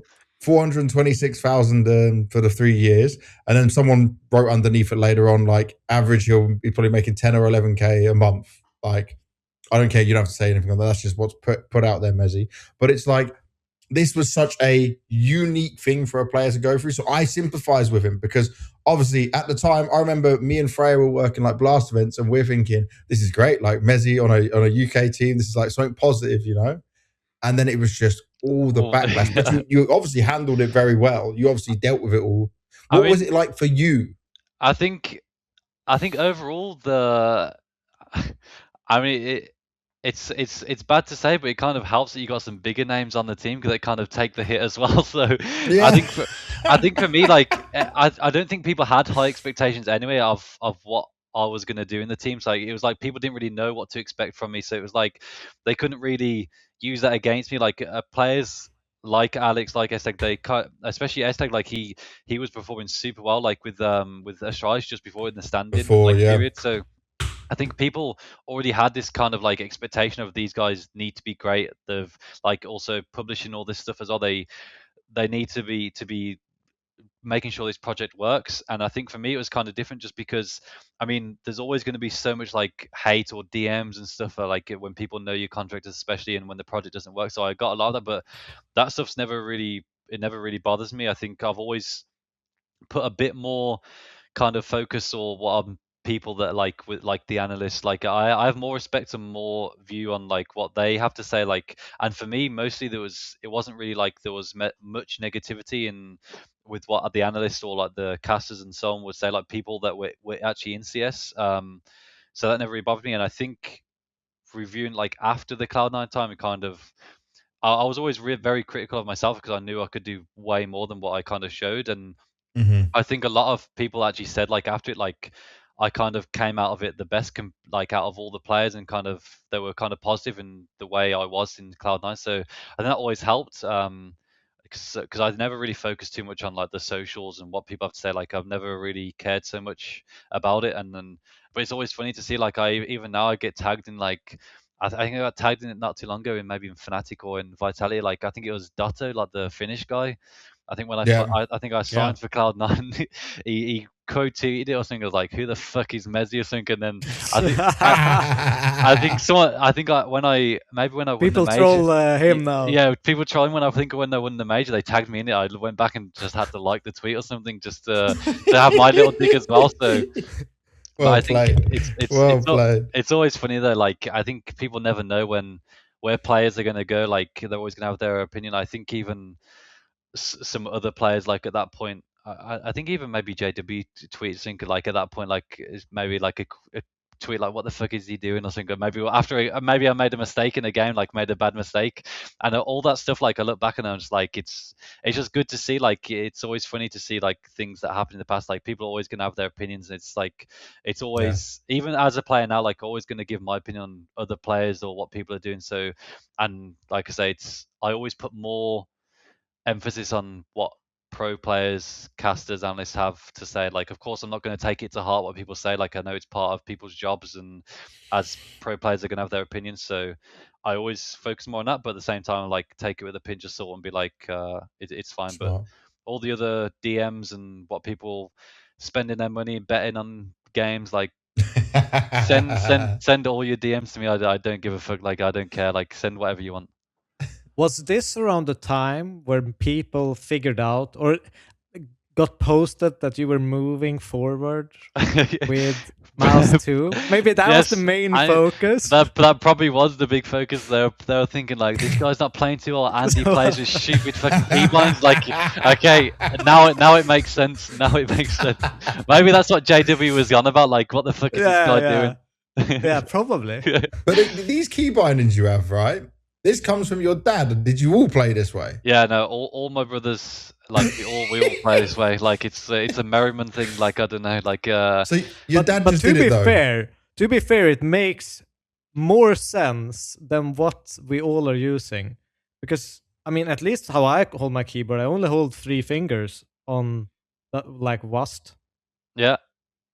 And I use my like pinky for control and thumb for. Okay, yeah. Were you using 3 fingers? I was thinking, what your other lot doing? So there's 4 buttons and 3 fingers, right?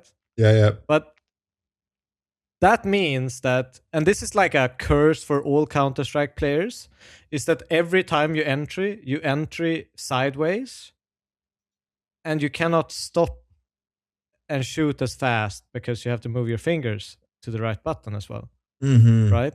If you're pressing forward, you're usually using the same finger for the stop button, or S. So you're saying mezii is actually a genius. This is the best. What I'm saying is, theoretically, it makes him at least be able to like run forward to a site and counter strafe as he's running forward, instead of always strafing angles.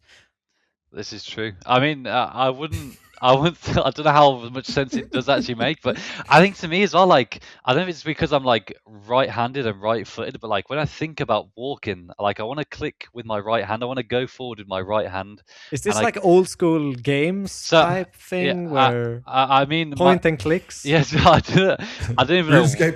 Yeah, RuneScape. But like, it's so weird that like every single game I play now, like, if I'm playing any other game, I change the controls. It's like I can't play the default WASD. Like it's just, it's all this way. Like any other game, like it's just.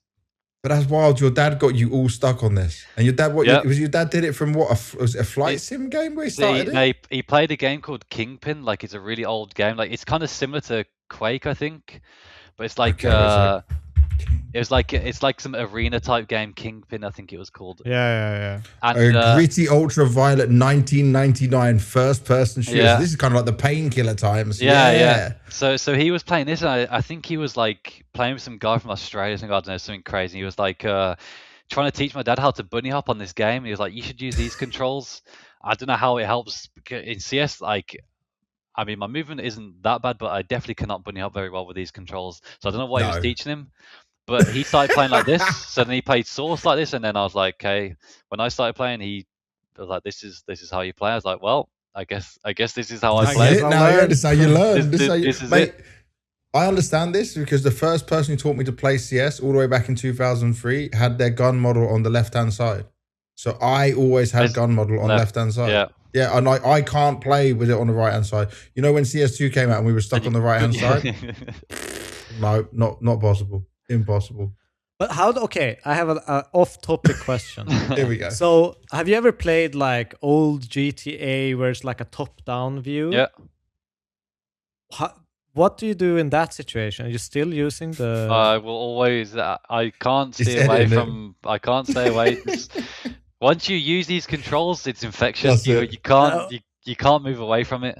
Okay, I'm gonna play. Yeah, I have to download your config, record when I'm playing with your settings, and see how it goes. Like no DM before, just go. So someone came into my stream today and said, I tried your settings, I got 1 kill. I said, it's a good start at least. And you didn't get 0. You did something. All right, so looking at this, right? Cloud9 project, just obviously it was very short-lived. What was your like emotional, personal feeling after that? Were you worried? Were you nervous? Like, because obviously you're like, I've made it to tier 1, and then it's this fallout as it was. I mean, I was a little worried just because like you don't really know like your next steps, like especially it was like so quick. And I think when you come out of a project where you feel like either as an individual you showed a good performance, or maybe a project you showed like we just really didn't have any good performance. So it's not like any other players or teams were looking at us like, yeah, we should pick up mezii. Like at least from my point of view, is like you never in your mind thinking I'm in a good position here. So it was tough.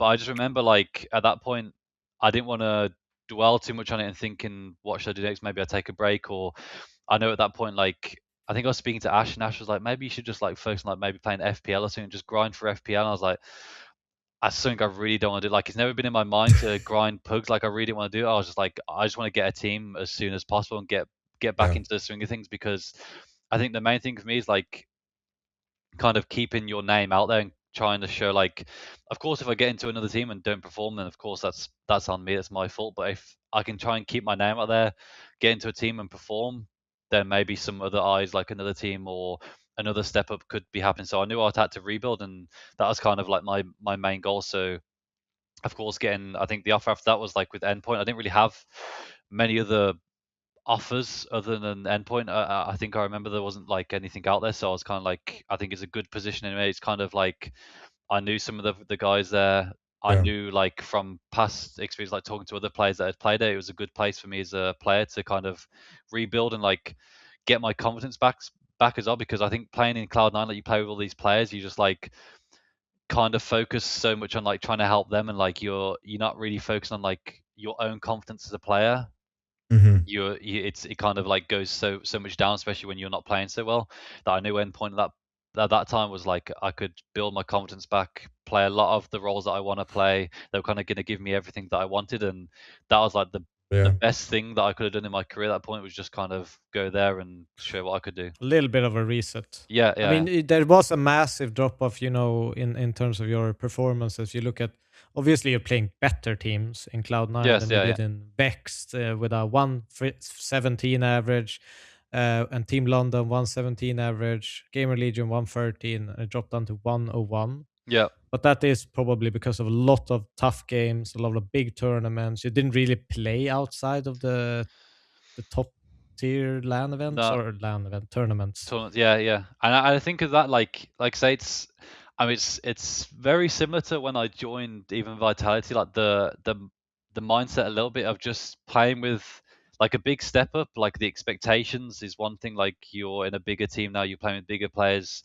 a lot of money invested, like there's so much expectations on you as a player that, like say, the confidence and like second guessing yourself so much on like what you should be doing as a player kind of impacts your, like as you guys know, like playing CS, you need to focus so much on like your instinct as a player, like the way you take decisions, like it's split seconds, and when you hesitate and you second guess yourself, you're not playing with, like you're done, like you're going to make bad decisions after bad decisions. I think that kind of happened in Cloud9, and like I say, so similar at the start of Vitality, where I was kind of second guessing so much that it kind of makes it so hard to perform. And tie that up with like playing with better teams, playing against better players, like it's a lot harder. How big was the actual role shift for you as a player? Because going from like GamerLegion, what roles did you have there, and how did that like move into Cloud9? Because you were obviously by Henry called a very supportive element into this Cloud9 roster from the early get-goes. How different was it?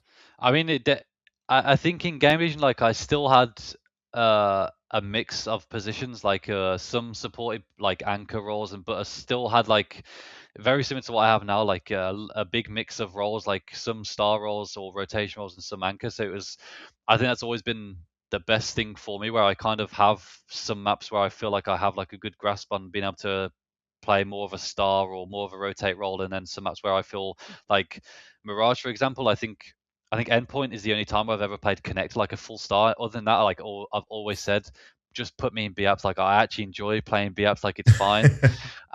So even in like a lot of these teams, like I was playing B-apps and stuff, and going into Cloud9, it kind of took that switch where I had a big mix to where it was just like you're the anchor, like you're playing all these kind of shitty roles, like this is what you're going to do, and playing a lot more supporty. And at the same time, like I was kind of fine with it. I knew I've always believed like if I put enough time and kind of find my way to play these roles, that I can still perform at a good level. Of course, stats wise, it's going to be tough to be at the same as like these star roles, but at the same time, I don't think not it's meant to be. Yeah, it's like at the same time, it's like you can always find the best out of that situation and still perform at a high level. And I think that's kind of what a lot of these top players also prove as well. Like all these best anchors, and I think a player like Ropz, for example, and it still plays a lot of these some of the shitty positions. They like ramp on nuke and whatever it is. Like they find the best out of the situation and still perform and put up high numbers. And I think that's kind of was even my idea in Cloud9, that I can find a way to play my way in these positions, even if they're so-called crap positions, or it's tough to find as much impact. Still find my way to do it, and I think it was very tough because it was like I'm trying to. There's so many things you have to adjust to at that time, like adjusting to tier one better players, to the team, the way the team operates, and then also these positions, like having so many new positions on maps. So it was like there's only so much my brain can take in. Like I need to try and focus on one thing and try and improve on that. But like I say, I think it took a while to adjust to all these roles and the role switch, but I think it's also helped my career and helped me as a player to adapt and be able to learn so much from these different roles as well. Yeah. And looking at then Endpoint, right? Again, it was another short stint on Endpoint. You get everything you wanted to get into play in all these roles. Your rating for this point, right? It was a few months, April to August, 1.23 average rating, obviously easier competition. But that must have been wonders for your confidence. Yeah, I mean, it was one of the most fun times playing CS. I think like it was just nice. I think at that time, like when all the players are just like, okay, mezii, what do you want? Like, what do you want to do on this map? On what positions do you want? Like, Max is there, like with just drop me all your flashes. I'm gonna be the full like Apex. Like, just I'm just gonna flash everything. Thomas is funny as hell. Yeah, exactly. That's what I mean. Like, it's just the group of players that we had. It was just outside of CS, it's just fun to play. Like, and also inside, like they kind of when so many players like put their confidence in you, and like they know that I can perform at a high level, it kind of helps you as an individual as well. So it just felt like, I don't know, of course it's lower level of opponents, but I felt like that time in Endpoint, it was like I just felt like almost like untouchable in that sense. Like it was just playing CS. Still a pretty decent Endpoint team. Yeah, I mean, you must have still been around top 30. I think we were around top 30. Maybe we pushed it at some points. I don't know what our peak was, but like it was really, like I say, when I say untouchable is like just playing some of those games like in MDL. Like it felt like like Donk at that point. Like, I mean, of course it was before Donk was playing, but I kind of felt like what Donk was feeling at that point. Like, I just didn't give a fuck. Like playing MDL, like Overpass A, for example, like I was like full Broland, going full aggressive balloons, everything. Like I didn't care. Like just swinging every angle, sneaking through every smoke, sneaking through the smokes. Like I get 1 or 2 kills. Like of course at that level you can get away with a bit more, but like I didn't care. Like I'm saying to Max, like I'm not going back to site after getting 1 or 2 kills. I'm going for, like, I go forward, get a 3rd kill. Like keep going. And I think at that point I mean, when you believe so much in it, like I remember like after this point, like speaking to some players, like when you just believe in something so much, or believe in a call or a play, like sometimes it can be so bad, like the idea, but if you believe in so much, like you just get the headshot because like you just have the confidence. And at that point in endpoint, like it just felt like that every single game, like no matter the map or whatever, like it was just full confidence, like didn't care. And yeah, I think that was one of the best times in CS as well. Great to hear. Really positive. And then from here, after just a few months, you get picked up by Fnatic. It's you and Alex reunited. Alex joins with you as they go into international. So it's back to what you wanted, right? International tier 1 team, another huge organization. So at this point, your only top tier organizations are Cloud9 and Fnatic. It's a damn good CV right now, mezii. It's looking really nice. But obviously, it was 3 players in KRIMZ, Brolin, and Jaquinho that obviously had only played in Swedish teams. So just tell me, how did this Fnatic offer come about? Like, who reached out to you? Was Alex part of the reason you got to join, or what was it?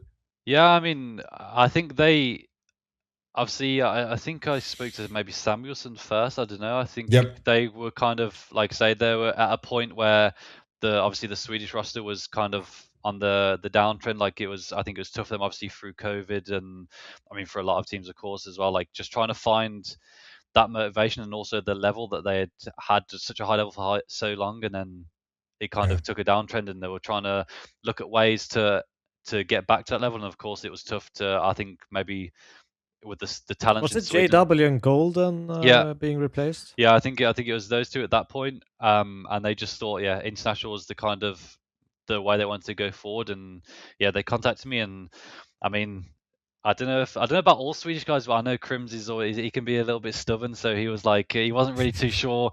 I mean, one, going international, but also bringing a couple Brits in. I think he was definitely not. I definitely wasn't enjoying that idea. But I mean, did you have Keita as coach? At that point. Yeah, I think it was just after Keita come in, but it was pretty much the same time. But yeah, I think he had come in. So it was like the UK guys trying to come and take over a little bit, and British coach as well, just to add it all. Yeah, and KRIMZ, I mean, it's like we already have one.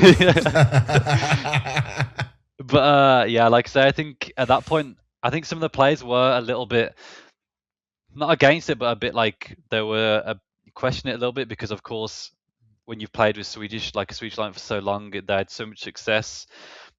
I mean, KRIMZ's English is perfectly fine. I think Brolin at that point, like his English wasn't the best. Like, I think just talking to him, it was fine, but like in game, I think he found it quite hard to put across his ideas in game, like quickly, to say like, I want to do this, like, and how he wants his team to help. He was a very instinctive player. And as well. And I think that's what he found so tough, at least in this lineup, was to be able to perform, was just because he played so much on this style, and also wanted help from his teammates, like in a round, like, to get an idea across, but it was tough for him to kind of communicate that quickly. And I think that's kind of what he found tough in that lineup. But yeah, I think it was, even then, like, it was obviously surreal joining like Cloud9 with those players, but then coming into Fnatic, like such a big organization, like seeing so many of these players, seeing this organization win for so long, like when I was a major winners. Yeah, like seeing all these players and then getting the chance to play with, like, of course, Brolin at that time was obviously a big talent, like he was a big name, but then also coming in and playing with like KRIMZ is like, I mean, it's a player that I've watched for so long, like watching this bald guy lift so many trophies and play so many tournaments. Like, more snooze than anyone. Yeah, this it's insane, like how much this guy snoozes. I don't know. I remember turning up to events like this guy's popping one in for it, and I'm like, what the fuck, like every second. But yeah, I mean, playing with this lineup it was like really crazy. Like I think it was, like I said, that's why I think Endpoint helped me so much, just because with the confidence thing, like, and also the past experience with Cloud9, because I kind of was no longer, even though I was still like kind of a bit starstruck or like a bit of a fanboy of like some of these players, and especially with a player like KRIMZ, it still wasn't so much where it got to a point in Cloud9 where I was like so focused on that and like so focused on trying to impress or trying to help these guys. Like it was kind of my past experience. Yeah, time to reflect. Yeah. Yeah. It definitely time to reflect and kind of know as a player what I needed to perform and also help these guys, and know that they had kind of picked me up for a reason and to perform. So I think those past experiences helped. Even though it was such a big organization, they're making a big switch to international and trying to help them rebuild, because it was a big change, but it was such a it was cool to bounce back into such a big organization as well. It was such a crazy period for you though, right? When I look down this, like so many changes of players. Because I remember Brolan came out at one point in an interview and he was like, I don't want to be on an international team. He joins NIP that was like full Swedish, and then they switched to international with him. So like he got wrecked unlucky through all sides of things. Smooya comes in at one point. Whose idea was it to bring Smooya in? Was this is like a you thing or Keita thing or? I think it was a bit of me, but mostly Keita. He was. So I think we knew at some point we wanted to change Aquino. I think it just wasn't like working out so well with him. Definitely not. And I think at that point as well, like he also kind of needed that reset, a different team, like kind of like what I needed as well. And then I think we had a qualifier for some tournament. I don't know, like there was a loads of open qualifiers, and we're like, who can we get? And I think Keita put his name forward. Like Smear was like, I think it's actually good at it. This guy will come and stomp a lot of these noobs. Like on his open qualifiers, I think he's the perfect one. Yeah. And like I say, KRIMZ, I don't think he was too fond of the Smear idea, but he was like, okay, let's give it a go. And honestly, like it started really well. Like with Smear, like the team was. I mean, but wasn't it like he was absolutely nuts in like that first period when he was? I don't know if it was on trial or. Yeah, I mean, what it was. So we had, I think he was on trial. We had these open qualifiers. We had a few events maybe online as well. Like I think we won quite a few of these like online events. Like a few. I think you like won everything almost during that period. Like it was insane. Like the team was working so well, and then I think. I mean, at some point when there's, like we said, you can only have 2 UK guys in a team. Like it's, See? But no, I think at some point, like when things don't start, like they stop going so well, like we weren't winning as much. So there was a lot of frustrations. I think. I mean, it wasn't down to just like one person team. I'm not going to sit here and say like it's just Smooya, blah blah blah. Like there was a lot of problems in the team, which kind of made it so it didn't work out. But like I say, when we first picked Smooya up, like it was the plan was just for a trial, like just a trial, like just to help us out for a qualifier, but like we couldn't really stop what was going on because it was like we were playing so well, everything was going so well. Like why should we? Why would you change it? Yeah, why would you change it? And we kind of kept going that way, and maybe at that point it was best to change it because I think at some point this was always going to be like the future of the team. Like there was always going to be problems that were going to happen in the team when we kind of had that mix of players. And yeah, I mean, dude, it's crazy though. I'm looking down the event list at the time. So flag gets changed to British, right? This Republic you win, then the open qualifier, then the closed qualifier for IM Winter you win. DreamHack Open, you qualify, then you win the whole event. But then it's when you get to like the international events, that's when the cracks start to show. So it's like IM Winter, top 8, it's not bad. FunSpark Ulti, could have been an event where you guys are more favored than hitting top 8. Pinnacle top 8, Katowice are playing, you make it through to the main Katowice and then it doesn't come through. And then obviously that's where it starts to change a bit for you. Yeah, I mean, I think of course, like playing better opposition is always going to be a bit harder. But I think, like I say, when there's frustrations in the team, I think it was like, especially an international team. Like I think when you're, I don't know, say like the full Swedish lineup in Fnatic, I think they obviously had their way of dealing with frustration, dealing with problems. And when you're with your own like the players you played with so long, or your own people from the same country, it's a lot easier to sometimes to figure out the problems.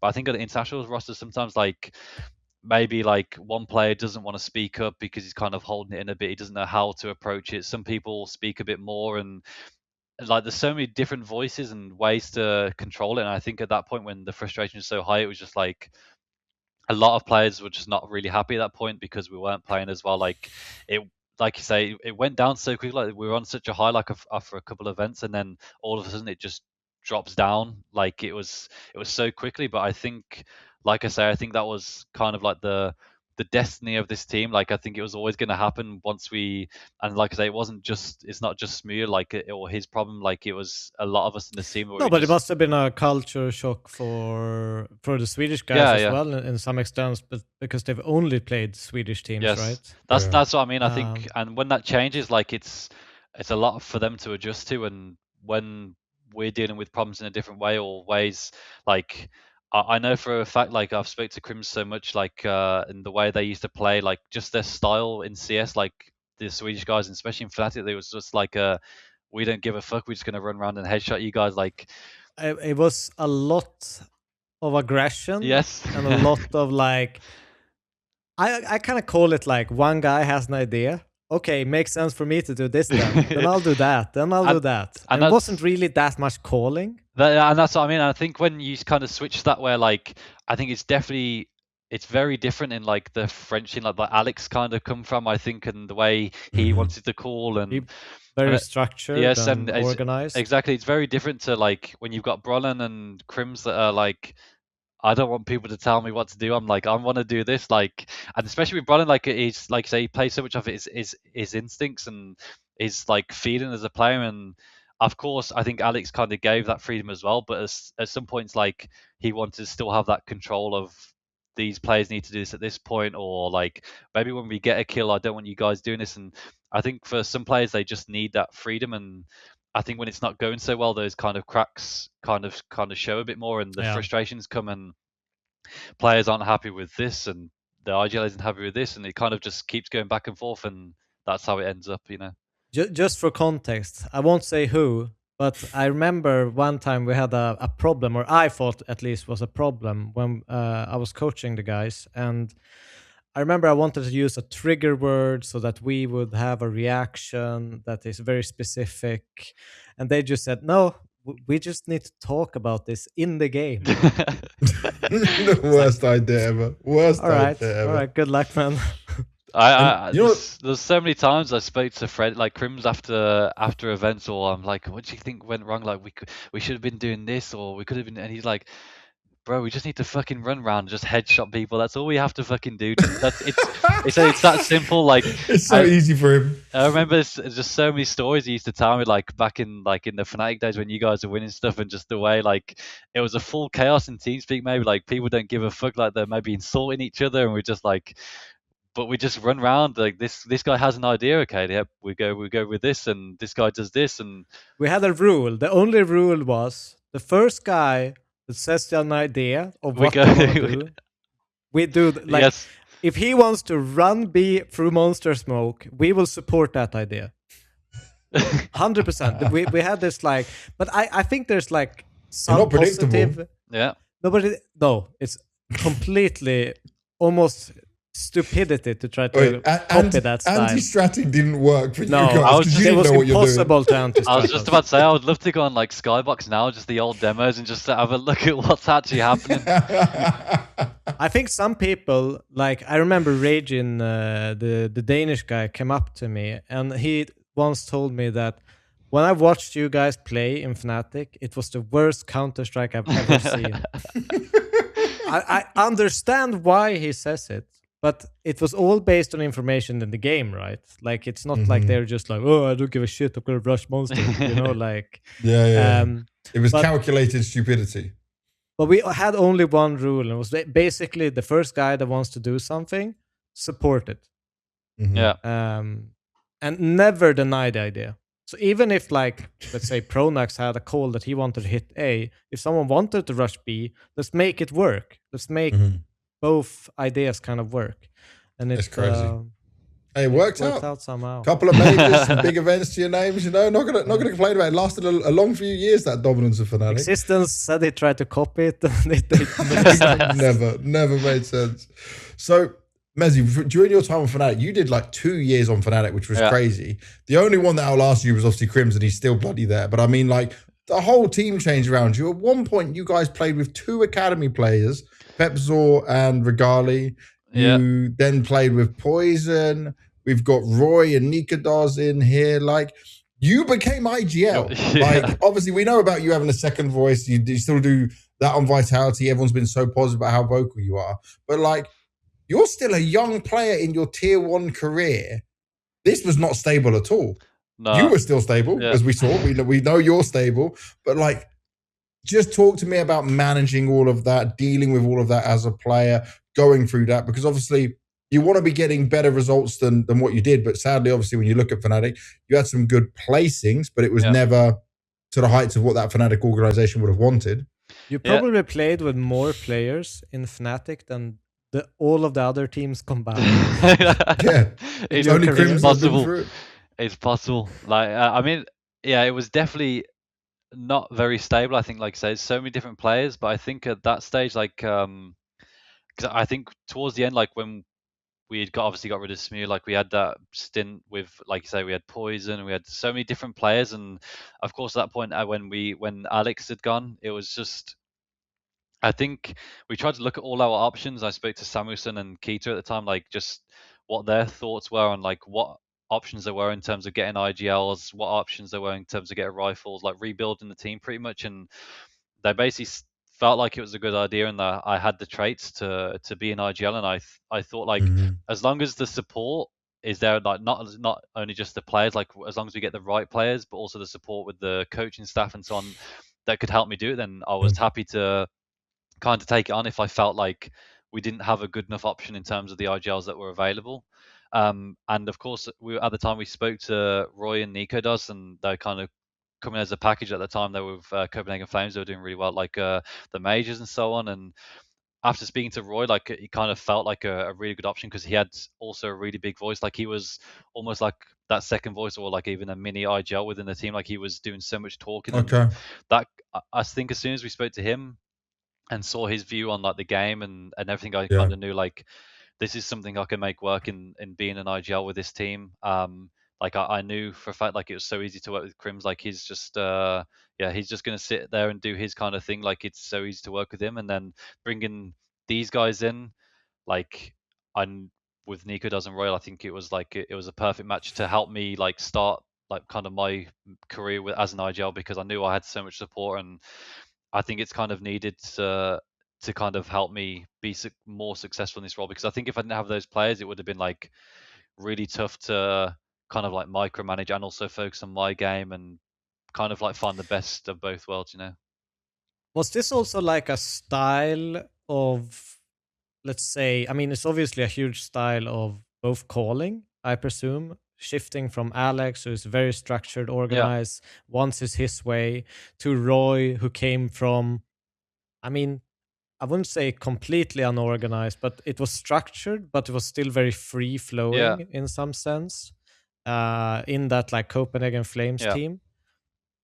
Was that something that you knew, like you say you felt it when you talked to him, but it kind of complemented your idea of how CS would be played? Yeah, I mean, I think being like in Fnatic and obviously seeing the style of like I said with KRIMZ, the way he liked to play, the way I kind of learned CS and kind of wanted to play as well, I kind of have like, of course you can't be fully free, like I mean, like I say with KRIMZ, if he could, he would be having it fully free every single round, but we kind of had to tell him like there has to be some structure in place to kind of help us be consistent. It's like, okay. Well, if we have to, but when like as I when I spoke to Roy, like he say he kind of had their reactions and their protocols like in their Danish teams, like they had kind of their way of playing, but Of it course. was definitely, they had that freedom as players. Like I think with Roy, like he was so played on his instincts, while he had his like kind of set reactions in his mind of like, he's the lurkiest entry fragger I've ever seen in Counter-Strike. Like you'll send him somewhere, he'll take all the map control, and then you won't see him for the rest of the round. He's coming behind you somewhere. Like it was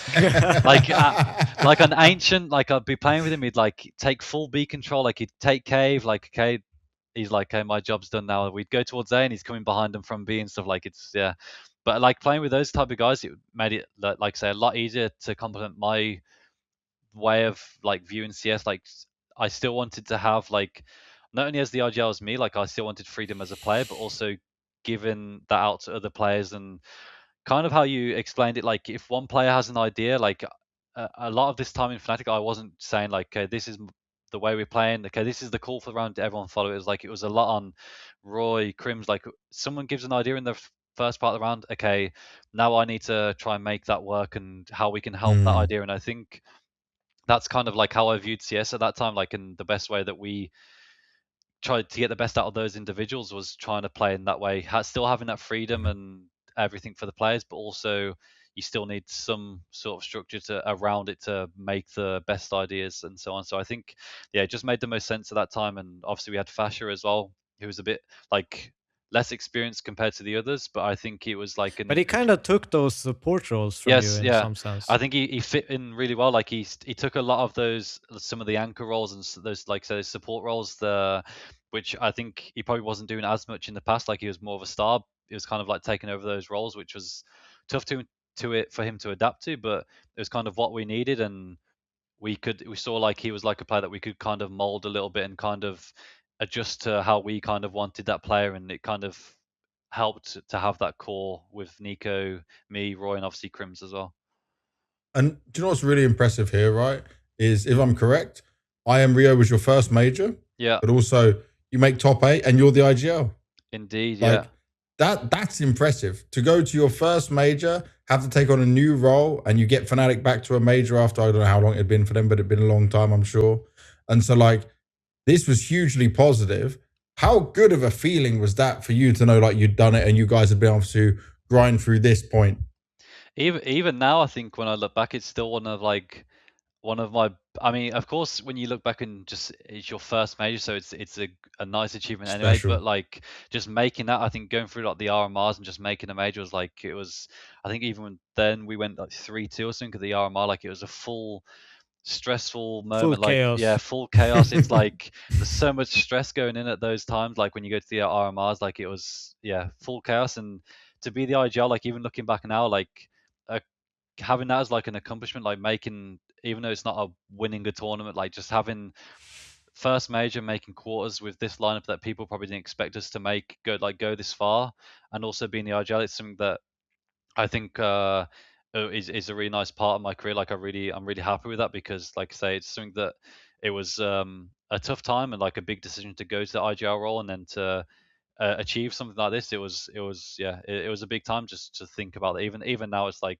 even after also shouldering like a British IGL Legends job and doing it, I don't know, better. I don't know if that's the right phrase of word, but you know, doing it so well. Yeah, I mean, I think as well, like even though maybe I didn't view CS the exact same way like even Alex did, for example, like you still learn so much, like even from like the leadership abilities, or like even from just the way you take certain things of like the way he thought about CS, and like you try and bring it in and try and mold it into your game as well. I think it's just nice to be able to achieve something, like say, even though it's not a win, just to have something that you can kind of look back on and say, we managed to take it this far with this group of players that people didn't expect. It's always nice.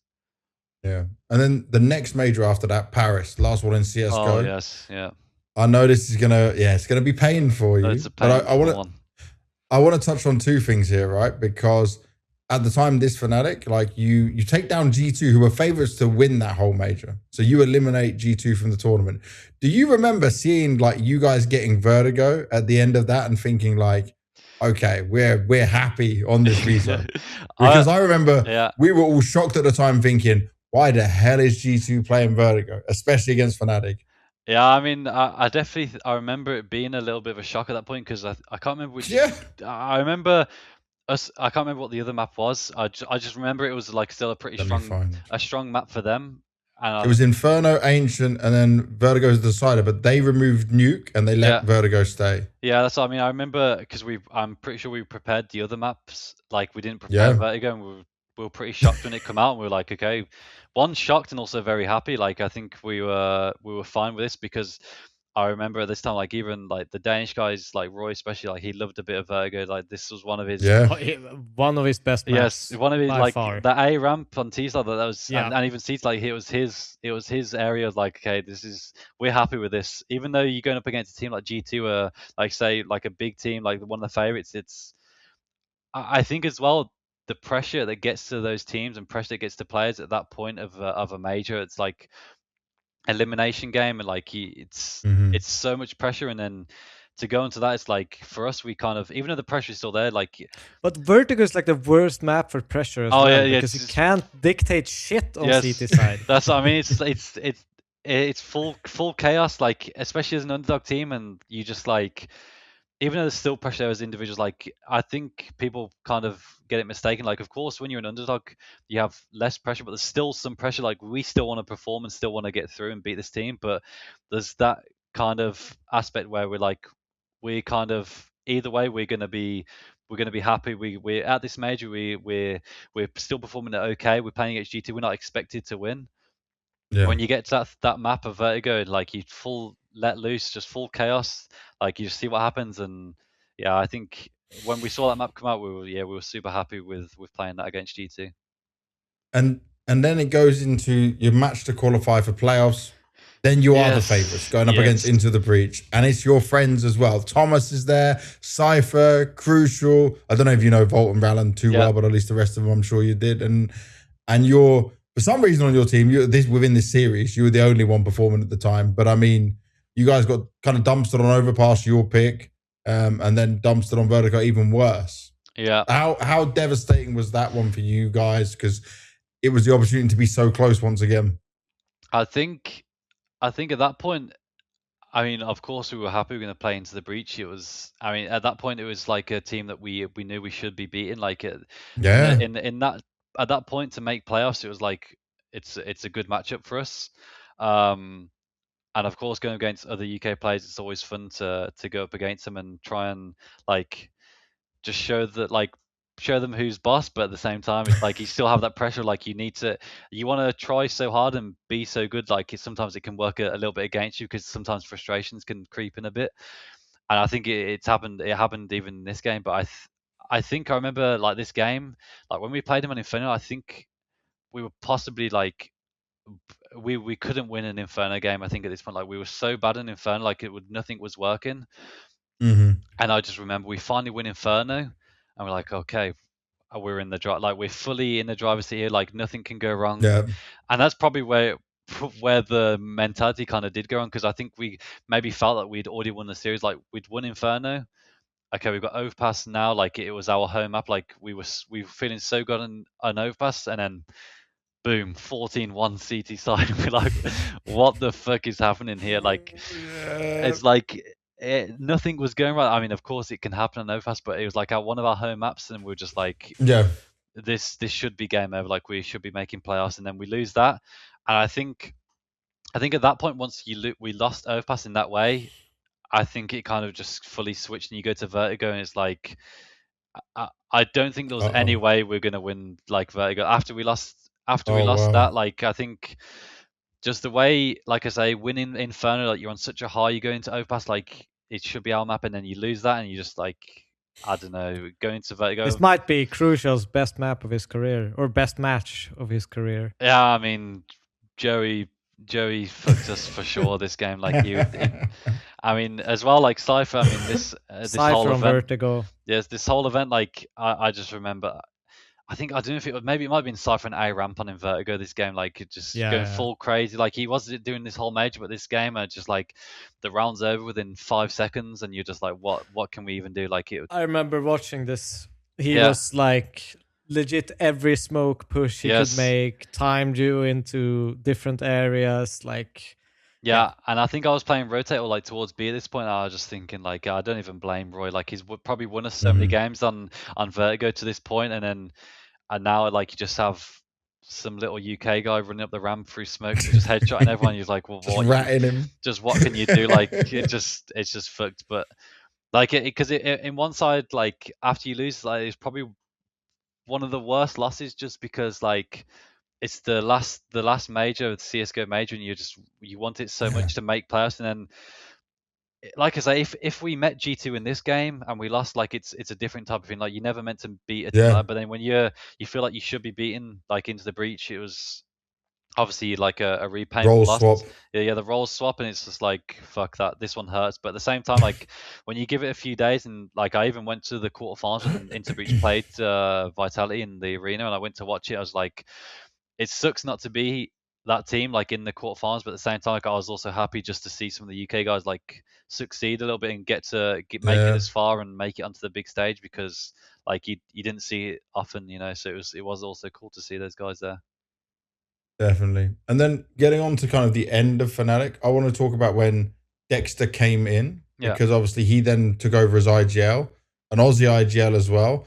What was that like for you, where you have to relinquish some of the control? You come away from being like, how was that transition for you? Because it must have been a stylistic as well. Transition. And some people must also think that like it's a bit of a slap in the face where you lose that. You know, some people also can't handle that. I think it was actually.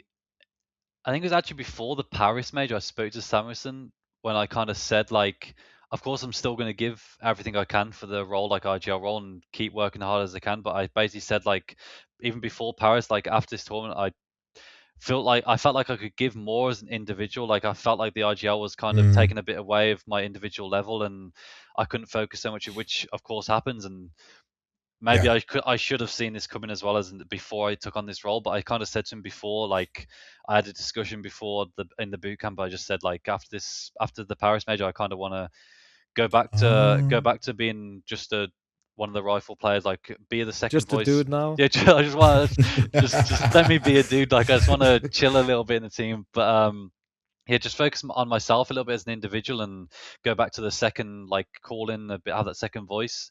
I feel like I could have more impact there, and he took it on board. And we, like, none of the players in the team knew like we had. It wasn't like we went into the Paris major like we knew change was going to happen. Blah blah. No, blah. it was happening. So it was like it was just between us, and we kind of kept it like that. And then after the Paris major, we kind of said that we needed to make some changes and we needed to get an IGL into the team. And like I say, we went with Dexter, and I think at that point it felt like a really good call, like to get him in. Like he had still had some good results with his previous rosters. And was it in Mouse Sports before this, or So he was Mouse Sports for us, and also we felt like he was also had worked with some players that it felt like he would like his stylistically. It felt like speaking to other players, like he would fit well with how we were already playing with with players like Roy and so on, and fit with me and the way we wanted to play CS. So initially it felt like a really good idea, and also individually, I think as an IGL, he was also one of the like he still felt like he could hold his own individually as well, and also take up some of the spots and give freedom to us as players. So it felt like the right time to get him in, and also a good pickup. But yeah, just I think as time went on with him, it just didn't feel like it fit properly. Like, and I don't think it was more in game. Like, I think with Chris or with Dexter, it was like he was a really good IGL, like in game and the way he wanted to play, but it just felt like maybe the leadership, like the voice in the team, I felt like it didn't have as much with the players that we had. Like I said, when you have like even though KRIMZ isn't a big voice in the team, you still need like that leadership figure to have control of him and kind of tell him like when things aren't going right that like what he needs to do, or like if the team's fucking up, like you need that voice. Like now, like when you have Apex telling you like boys need to fucking wake up, like us as players are gonna fucking listen. But I think with Dexter, it kind of was tough for him to have that control within the team, maybe because we'd already built. He couldn't handle the like KRIMZ, like he just needs to run the suits. Yeah, exactly. But I think when the team had built something already with the core that we had, and kind of had our way of playing, and and so on. I think maybe that's tough for an IGL to come into that space and kind of put his foot down, and maybe he didn't have as much confidence to do it, to have that leadership style. I think it was kind of tough for him to have that control of the team. Like there was maybe some times where it wasn't going well in the game, or we needed like that captain to speak up, and say like, this is what we're doing, and take control. I think it was tough for him to do that. So that's why I think it didn't work out so well with Dexter, just because, like I say, it wasn't exactly stylistically in terms of the way he wanted CS, or he viewed CS as an IGL. I think it was just more the abilities of captaining a team. I think it was so great in-game leader, but just not an emotional leader. I think the emotion, like I think that side of things, like you could tell he would get frustration in game, like as an IGL would when we weren't playing good, but I think he found it harder to maybe voice that and kind of tell, like I say, I've learned over the time, especially over Vitality, you need that guy who's gonna, like, even sometimes it might be harsh, or sometimes it might be tough to hear it. You need that lead that's gonna tell you to wake up, or tell you what, when we're fucking up, but you need to be doing this instead. And I think it can be hard for an IGL to do that, because you don't want players to dislike you or feel like you're falling out of them, whatever it may be. But I think it's when you all have that common goal of winning, that's kind of what you need to have that captain to do it. And I think, like I say, when you're coming into a team that's already has the core and you're not building the team as the IGL, maybe it was tough for Dexter to also do that in this team. We often say this, don't we, Devil? We say about the like being a leader of men and then also being an IGL. Both things are like, they're two different attributes, and not all and not all some IGLs very luckily have both of them, but not everyone can do it. Well, some IGLs, I mean, usually a team is constructed either with the IGL being both, or there being an emotional leader within the player group, and the IGL just kind of takes on the IGL responsibilities. I think that's, and I know it's a tough thing. That's why I would never blame like Dexter for the way it went, just because like even when I was IGL, I know that was something definitely I struggled with more as well. Like I felt like I had the vision and the ideas in game to help lead a team, but it was also tough for me. Like, of course, there'll be times where I'd get frustrated and voice my opinion, but also I felt it was tough. At that point, I'd not built up like the confidence or like the leadership abilities to, before a game, have that team talk or be that voice within the team. Like I still felt like there was, like Roy had a big voice in the team and so on, and obviously Keita, the coach, had a big voice, but I felt like even that for me, it was something I struggled with at the time, like to have that captain, like be that guy that everyone's going to look up to and be like, this is who we're following, and have that voice in the team. Because I think it's a tough thing to get, and it's something that you kind of can sometimes, you have to build from the start, like the get-go in the team, so people respect you within the team. I think you need to be a little bit crazy to have that. I mean, I think you see a lot of the clips. I mean, Apex is definitely crazy. Carrigan has definitely got a crazy style. Like, he's always been crazy. Yeah. I mean, these guys, like, I mean, they've kind of shown it over the years of why they've been so successful with a lot of the teams is because of, like, they do have this crazy side. They have all these different abilities and traits of why they are some of the best IGLs and captains in CS. Because I mean, you definitely have to have this, like, this level of crazy. I mean, to be an IGL enemy, like you say, you have to be a little bit crazy. It's hard work, and it's a lot of sacrifice and a lot of time that you put in trying to help others within the team without focusing on yourself. And I think just that alone is a little bit crazy, but it's I'm happy there's those guys that are doing it. Yeah, but have you had any, like, okay, so like in Counter-Strike teams, sometimes when you look at, let's say, Apex calling you guys out for doing some mistakes in a game, sometimes out of context, that can almost sound a little bit harsh at times from an outside perspective. I know as a player and, been involved in like in a team environment, to me it doesn't sound harsh. Have there ever been a period for you when you felt like, what the fuck? Like, you're being a little bit too much right now. I mean, I think being a UK player, you kind of get used to some players that have been kind of like that. So I had some experience, but I'm asking the wrong country. But to be honest, even when I first joined, like even though I'd been around it a little bit, this was definitely a step up playing with Apex. Like when I first joined, it was like, man, it does feel like a lot. I mean, he probably even went a little bit like he was probably a bit kind with me at the start, and even then I probably felt it was a bit too much. But I think even at the start it was a definitely a lot to adapt to. But over time, like when you understand like where a player like this guy just wants to win so much, and when you realize like I mean intention is important. Yes, yeah, like and why is he doing it? Exactly, like he's not just doing it to be a dick about it. Like he doesn't want to just destroy your confidence or destroy the way you're playing. Like he just wants to win and help me as a player or help the team improve. And I think when you like you say when you see that intention, and I mean his achievements like speak for themselves. Like he's in every single team he's been in, he's going to be winning trophies. And even now as an IGL, like in Vitality, he's kind of seen like how many trophies he's been able to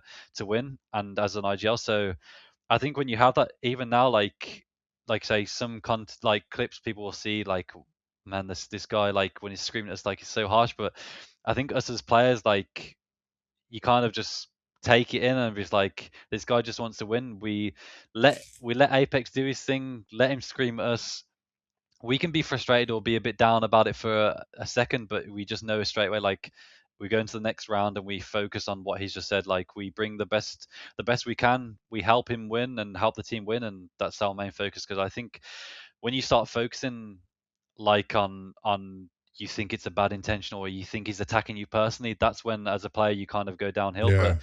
But that's never the case with Apex, and we always talk outside the game or after a map and be like, and he'll say like it's if he's gone over the top, he'll say my bad, like maybe I went a bit too far, blah blah blah, and I couldn't reset or whatever it is. But I think as a player, you always need to understand like different players and how they react, and in certain situations to frustration, and that's just the way he reacts, and you need it. Because if we were all like Ropz, for example, in the team, like fully calm, like we'd all be too chill for the game, and maybe we wouldn't get things done. Like you have to in have those really difficult tight games. Zero arousal level. You need to have that balance, and I think that's something that I've tried to have, be the middleman. Like you have Ropz, of course, who's very chill. Like Flames as well. Like in the game, I mean, Flames is all over the place. I mean, like outside, Flames is just a funny dude. That's what I mean. Like I don't think people realize like outside the game, like Flamesy has like the most crazy personality. Like he's so funny to be around.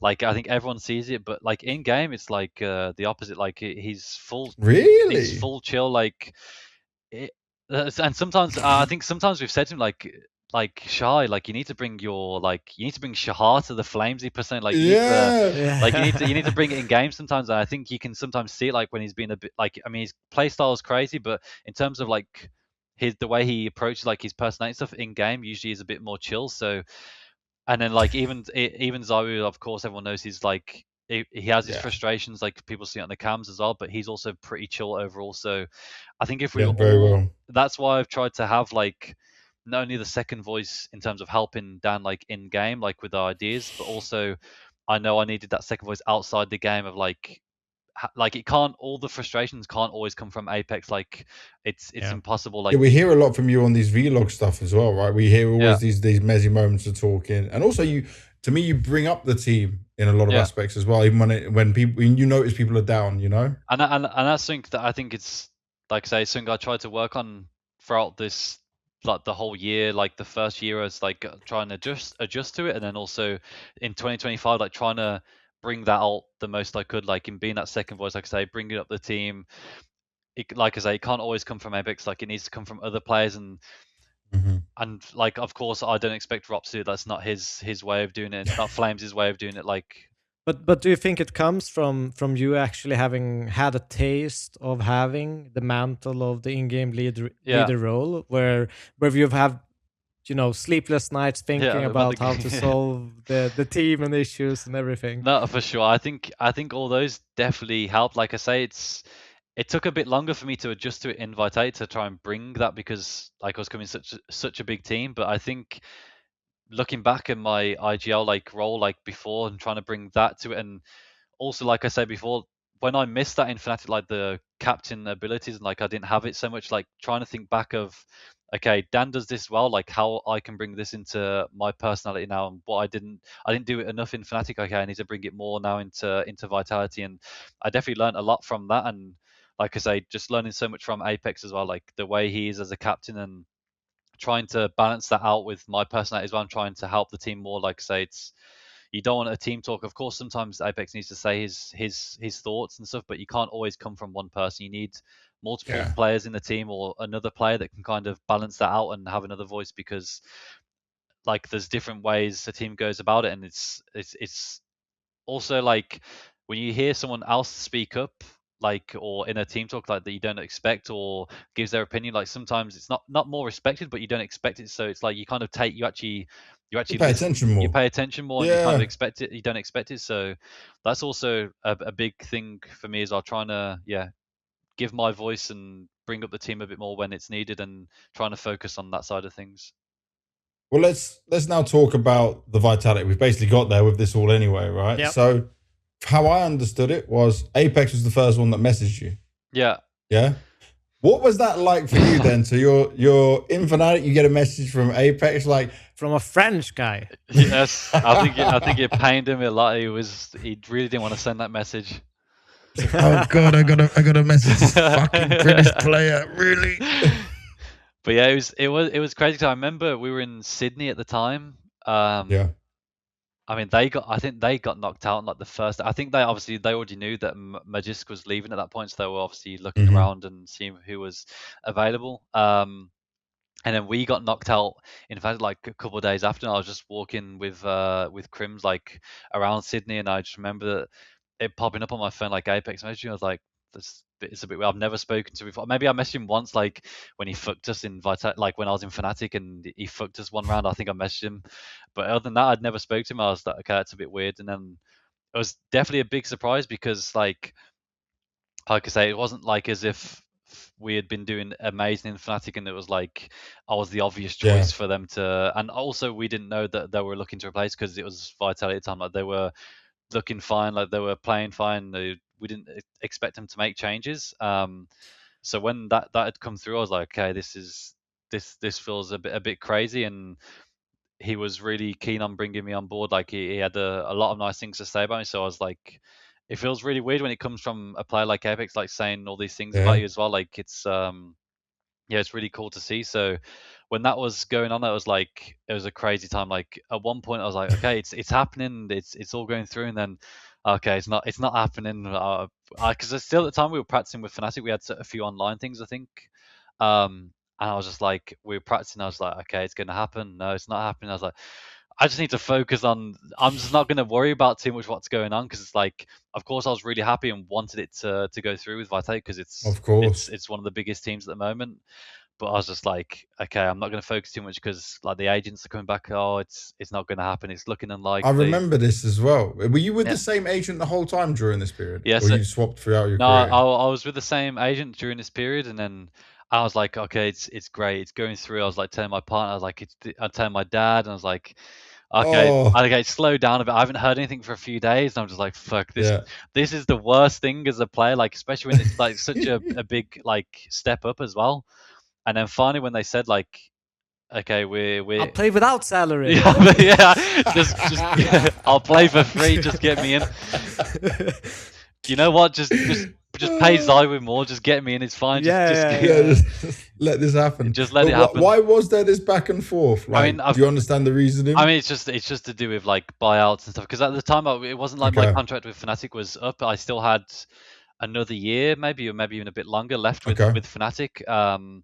So it was like obviously this back and forth on buyouts, blah blah blah, and you never know if it's going to happen. And because I mean, let's be real, there wasn't really ever going to be any like it was never going to be tough in terms of negotiations with a contract. Like I just wanted to join Vitality at that point. Like it was going to be easy enough on my side to agree terms and stuff. It was just more like, of course, Fnatic want a fair price, which is always fair. Like they have a certain amount of time left on my contract, and obviously Vitality can pay it as well. So there's a lot of back and forth there, but that's something I always obviously respected Fnatic for, because they were like, I had a great time with that organization. They were always so helpful for me, like, and like speaking with Khan like so much during this period, like he was always so helpful he was never like trying to block the move, or he was always trying to help me. But of course, at the end of the day, it's also a business. Like they also need to earn something from this move. So at the end of the day, it was always going to be a back and forth, but they were always very accommodating. And making it happen. So that's what I was very helpful, like really happy for as well. So yeah, that's good. It was a crazy time though. It was a lot of back and forth, but I'm just happy it got done in the end. But also sad as well, like I say, with leaving Fnatic behind, like I say, being there for a couple of years, and like KRIMZ is like. Oh, you did enough for him. You did good. You did good. But I mean, like they were in. It felt bad just because like leaving them. It was in a rough period. Like they were rebuilding, like so much. Like after that period, after Sydney, because I think that was when they were changing Dexter as well, and like there was so many things going on, and like I built a really good relationship, like really good friendship with KRIMZ as well. Like even to this day, like one of my best friends in CS. So it's like, it's brilliant. It's tough when there's like all those things as well that you have to leave behind, and you feel like you're putting them in a shit position because I want to go there as well. It's also tough, but like, I will say this is where you're sounding a little bit too nice though, because you got to look out for number one sometimes, mate. I mean, that's also why you make those decisions. Like I say, it's, at the end of the day, like I said to him, it's, and he was fully on board with like telling me like, of course you have to go through it. But like, so it's one of those things that at the end of the day you just have to. You have to be selfish in some moments, and this was one of the moments where I just had to take that decision as well. And it was such a crazy start for you, because obviously I was here on the first event you won with Vitality. So full finals, I remember speaking to you when you first won that one. You were happy with the win, but you weren't happy with yourself. I remember you being, I wouldn't say you were angry, but you were like disappointed in yourself. And we spoke about it off camera about how you were feeling and things. Apex on the interviews was very understanding and like didn't hold anything to you. You were outperformed by Apex in that event, by the way. I mean, I wouldn't be surprised. I think my brother would have outperformed me during this event. I think I remember when I first joined Vitality and playing this event, like I just felt like I say, it was like the Cloud9 feeling, but on steroids. Like I was just so starstruck at like playing with these players. Like the expectations go from like, okay, in Fnatic, like we need to try and make some playoffs, blah blah blah, like whatever it is, like let's try and push to. Yeah, but it's like baby steps to come back to the top. And then you join Vitality, it's like I get into this team talk and we're like, no, we're going to win this event. And I was like, okay, this is a big switch of expectations. So even that was just like. And you get into the point where literally every single decision, every single time I was holding a site or holding angles, like it felt like everyone was just watching what I was doing. Like, even when the other players are dead, eyes on me. Yeah, like the other players are dead. Like, mate, ZywOo's watching me. Like, I feel like everything I'm doing is like I'm making a mistake. Like, I need to think like, what is ZywOo doing this position? Like, what do I need to be doing? And as soon as when you think like that, like it's game over. Like you don't play like you anymore. Yeah, exactly. Like there's so much hesitation. Like I remember I was playing like ramp on Nuke when I first joined. That I was just like, this part of the map, like any team, it is open for business. If you want to come ramp, because I am absolute a dog at holding this position. Like this, I remember like going through so much anti-strat with like Matt, the analyst, like the assistant coach, going with Remy. Like trying these different ways of holding like my way. Like I'd go through it, get into a game and just be like, this just does not feel good. Like I felt so many moments like at the start of this team, like in that first tournament, like full final, like felt so uncomfortable, and it was like tough because like I said, like I felt like I could play so much better. Even in these positions, I could play so much better, but I don't know, it just felt so uncomfortable playing I just felt like that kind of imposter syndrome. Like it felt like I shouldn't have been like in this team, and like you got so much big shoes to fill. Like Majisku's like one of the best anchors of all time. Like there's so much expectation, so much pressure that it felt like so tough to try and perform in that scenario. Yeah, and then we go to Abu Dhabi after that for the world final. Mate, at one point you were on course to be an MVP. If you only didn't have ZywOo on your team, that would have been yours. I mean. Yeah. There was a change in the mezii we saw there. That was the pop-off performance. I mean, I spoke to Apex and Exaz, like even after full finals, like they spoke to me and just basically said, of course, they know, like they knew it wasn't good enough, like, but they knew it was also the first tournament full finals. Like it's still time to adapt. So they had to talk to me, and they knew like I could play a lot better, and kind of just told me, just play with confidence, just be a bit more free in game, like play how you want to play. Don't focus too much on what we're trying to get you to do. Just focus on how you like to play an individual, and kind of that helped a lot. Obviously, going into Abu Dhabi, and it kind of showed in the performances as well. Which, yeah, like you say, I mean, you kind of get in your mind that you could be MVP, but you look to your right, you got ZywOo in the team, and you realize no one's ever been an MVP in this team. Well, whilst this guy's here, so. Hey, Ropz has come close a couple of times now. It's just really so when is the mutiny starting to happen? To kick ZywOo for other people to get MVPs? I mean, listen, a few players have come close, and when Ropz joined, and he has, I think, one of his best ever tournaments in CS, and he still doesn't get MVP. You're like, okay, it's like it's just not gonna happen. Which I'm fully fine with. This guy can keep winning MVPs. If we keep winning tournaments, it's fine. Like it's actually insane, like the way he does it. But yeah. So I remember Apex saying quite a lot about how you playing your way, you playing with some confidence, stop being such a sacrificial player, because you did everything for the team, right? So you were the best teammate, you were the nicest person, but sometimes it was too much. Yeah.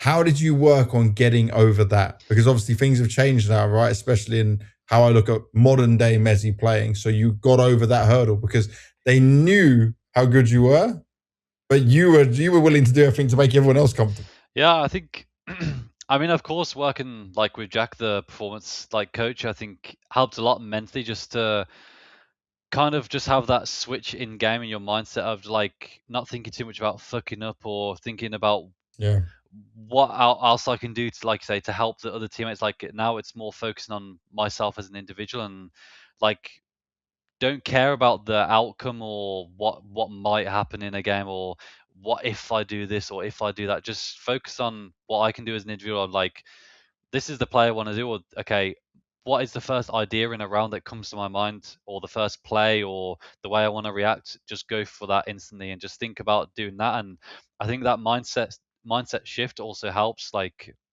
on my confidence in game, and just playing more on the feeling and not focusing on like, oh fuck, if I die here, like Apex isn't going to be happy with me, or if I die here, like the team's in a shit position. Like, I shouldn't be in a game. You shouldn't be thinking about those things in the game. You should just be thinking, this is the right play at this time, or this is my feeling in the game. I need to go for this now. And I think that was kind of the switch in game. And I think throughout 2024, there was still a lot of like inconsistencies in the first part of the year. I think it was a lot of like trying to find that more consistently. In the second part of the year, I think it wasn't like I was playing insanely good, but I think overall I had a bit more consistency to my performance, where like I felt like there was more tournaments going my way of like playing a better way than there wasn't, you know. So I think that switch, and also I think, of course, I think towards the end, like of that year, when you have like a child as well, like when you build a family, I think it's even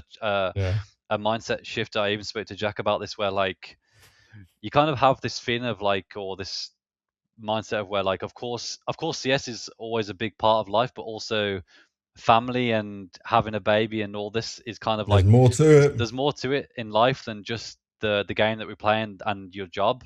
And I think it's not that you care less about the game, but it's more like you are more free within your mind, like free within kind of the way you play, and not caring too much about the outcome of what might happen. Like at the end of the day, like if Vitality ended up wanting to kick me at the end of 2024, like of course it would be a disappointment and I would have some regrets, but at the end of the day, like I still go back home to my family and have all of this at home and have the health, which is kind of like the most important thing. And that kind of switched my mind at the end of 2024 going to 2025, was like, you have so many things in life to be grateful and happy with, that it kind of helps you with CS, where you're like, you're more free, like in the mindset, you're more confident of like, who gives a fuck about the outcome of what could happen.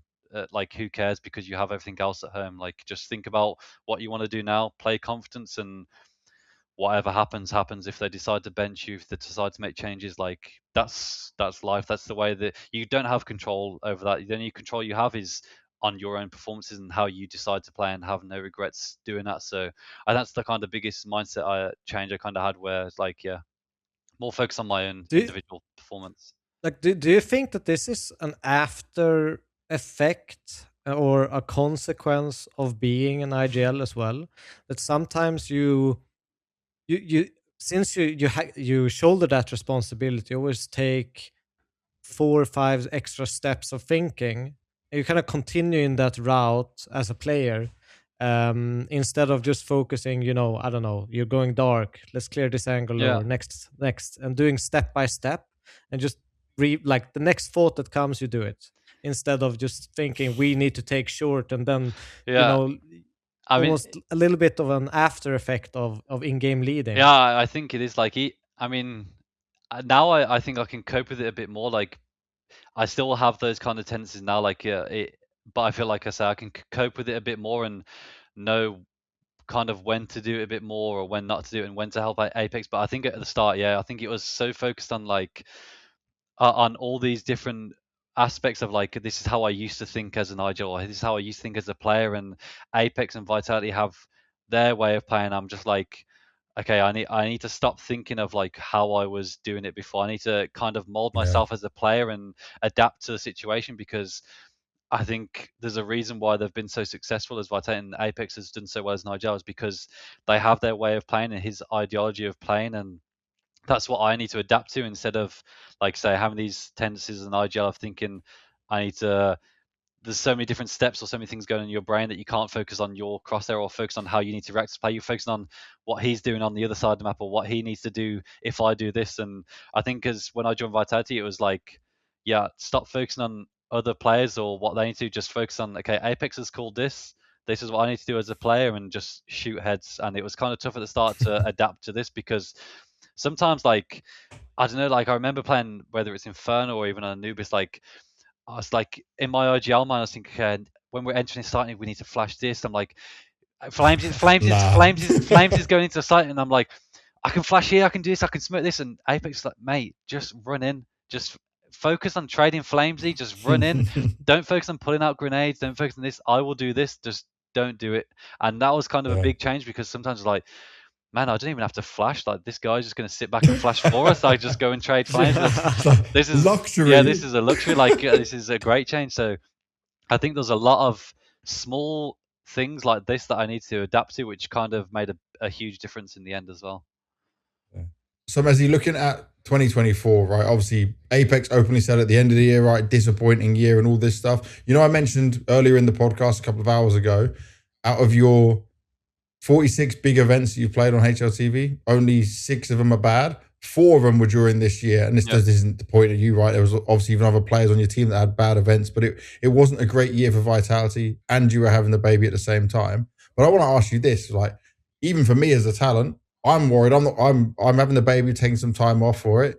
You got to skip an event and come back for the major and have the baby. How supportive were Vitality of just this for you, the whole process? Because it must feel, I would imagine, daunting for you. Like, I'm going to have a kid. The org could like bench me or not be happy. Like anything can happen. Esports is wild. I mean, history of Counter-Strike. You have a girlfriend, you might get kicked. Yeah, I mean, I think because even at that time, when I told like the team and stuff and all the stuff, I said, like, honestly, if needed, I won't skip an event. Like, if they need me, I'll keep playing. And of course, like, it was very dependent. What did your fiance say to that? She never knew. She's gonna find out when she watches the podcast. It's fine. But no, but I think even at that point, like, of course, it's dependent on the tournament. Like, if it's possible, like I think it was the Blast Singapore event. Like, at that point, like, if there's an event like this that they can afford to have a standing, like, it's not a huge, like, a big event for them, then of course they would do it. But I said, like, if needed, then I won't take the time off. Like, maybe we have some time at home if we've got break between that I could have off. But then other than that, I won't skip tournaments. But Vitality were like very, like, they were helping a lot around that situation. They just said, like, they think it's good for me as a person just to take that time away from the team, and also take the time, like, with family and making sure everything's okay at home, like, during that time, which was very helpful. Like, I think that, so it was very much on them, like, putting that idea forward to make sure I have that time, which is always good. Lovely. But or even as a player though, it's like, of course, you have all this going on, but it's like, you don't want to ever miss out. Like, you don't want to be the guy that's like missing out on a tournament, especially this time where it felt like we weren't playing the best. It was still a bit like, you never know what your position in the team is at the end of the year when it comes to it.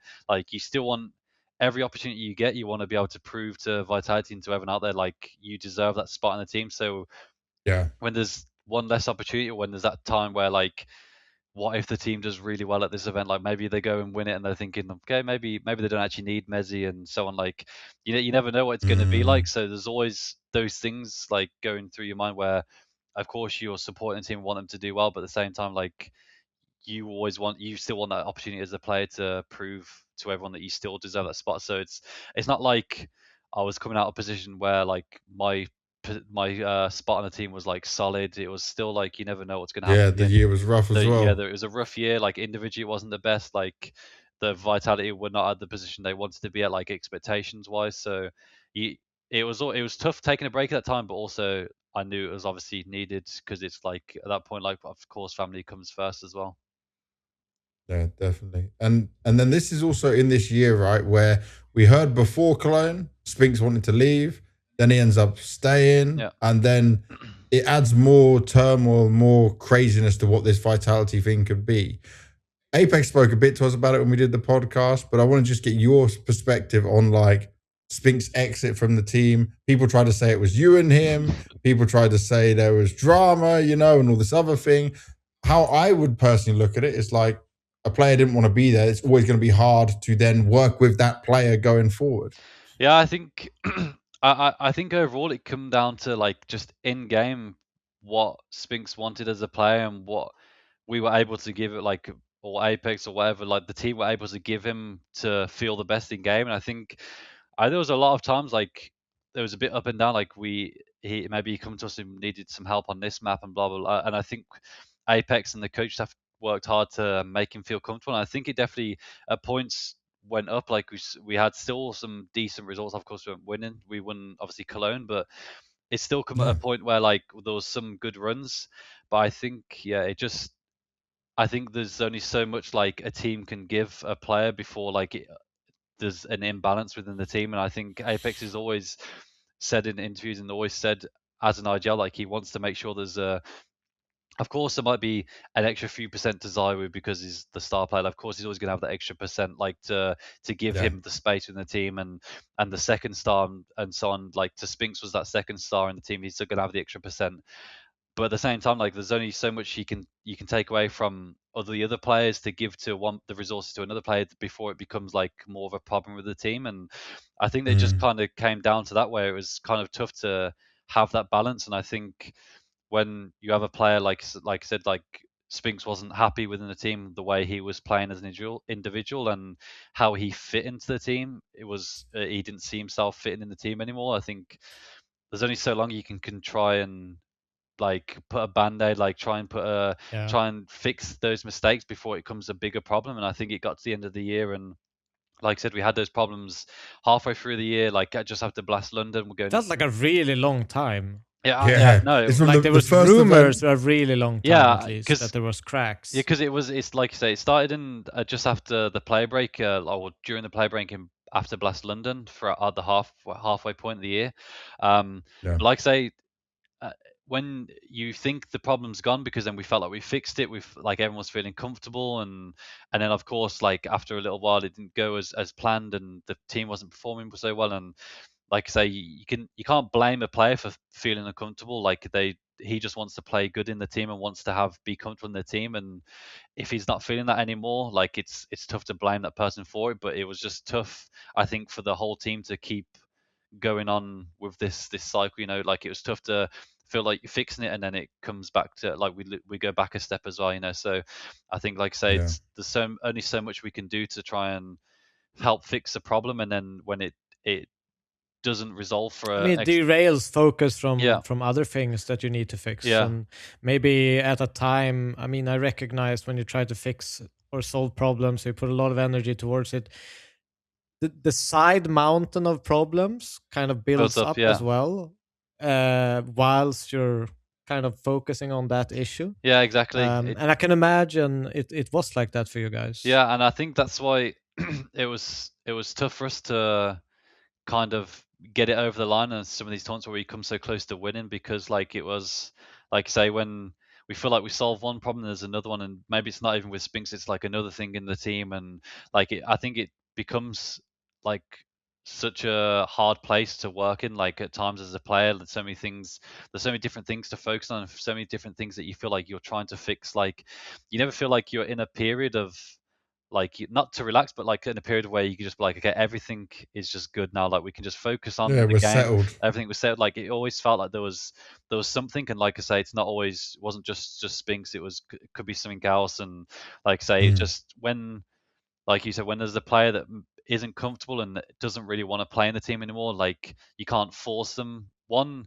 you don't want to force them to play because it only impacts us as a team, and also you don't want to keep going with someone that maybe isn't on the same wavelength and the same page as us. So I think that's why it comes to it. And even at the end of Shanghai, like the major, like it wasn't like 100%. Of course, he knew that he didn't want to be in the team, but you never know what Vital. Like I think after that tournament, even for me, like I didn't feel like I was fully going to be staying in the team. Like I think it was even Vitalik was still looking for other options as well. Like I was aware of, like, of course, of course, it was like always on the list. Like it could have happened that I wasn't going to be in the team. I think I was aware of. That's why I was like pretty upset, like, and just had a lot of regrets, like just the way the year went, because I felt like if it was to end this way, like I was just to get benched in Vitality after the Shanghai Major, then it would have been like pretty disappointing, just the way I had kind of played, and felt like, kind of like I was saying, like I was gearing up and stepping up a little bit more as the year went on. Like I was kind of getting in a position where I felt like,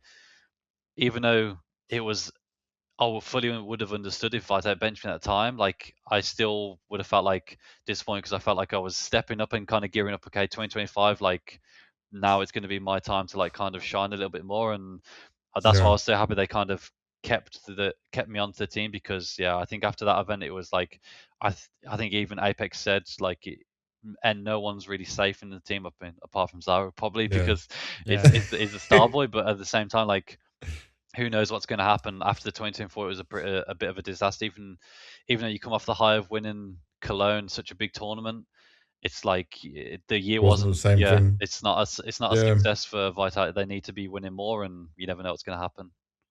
And it's crazy, because I remember during that time, right, like you win Cologne, we thought expectations might change, especially after the rumors. Then we thought, okay, so Spink stays, they win Cologne, maybe it can all be good and go forward. Then obviously you have a child, you go to Shanghai and you think you might be benched. This is terrible. Luckily, I remember Apex saying in interviews that like he fought for you to stay there, like he wanted you to stay there. He could see what it is. So obviously he believed in and saw the progress that was being made, right, from you and everything you were just saying. So then we come into 2025. Ropz joins. Just explain for you, because obviously some sites you're sharing the same site, right? You're working closely with him.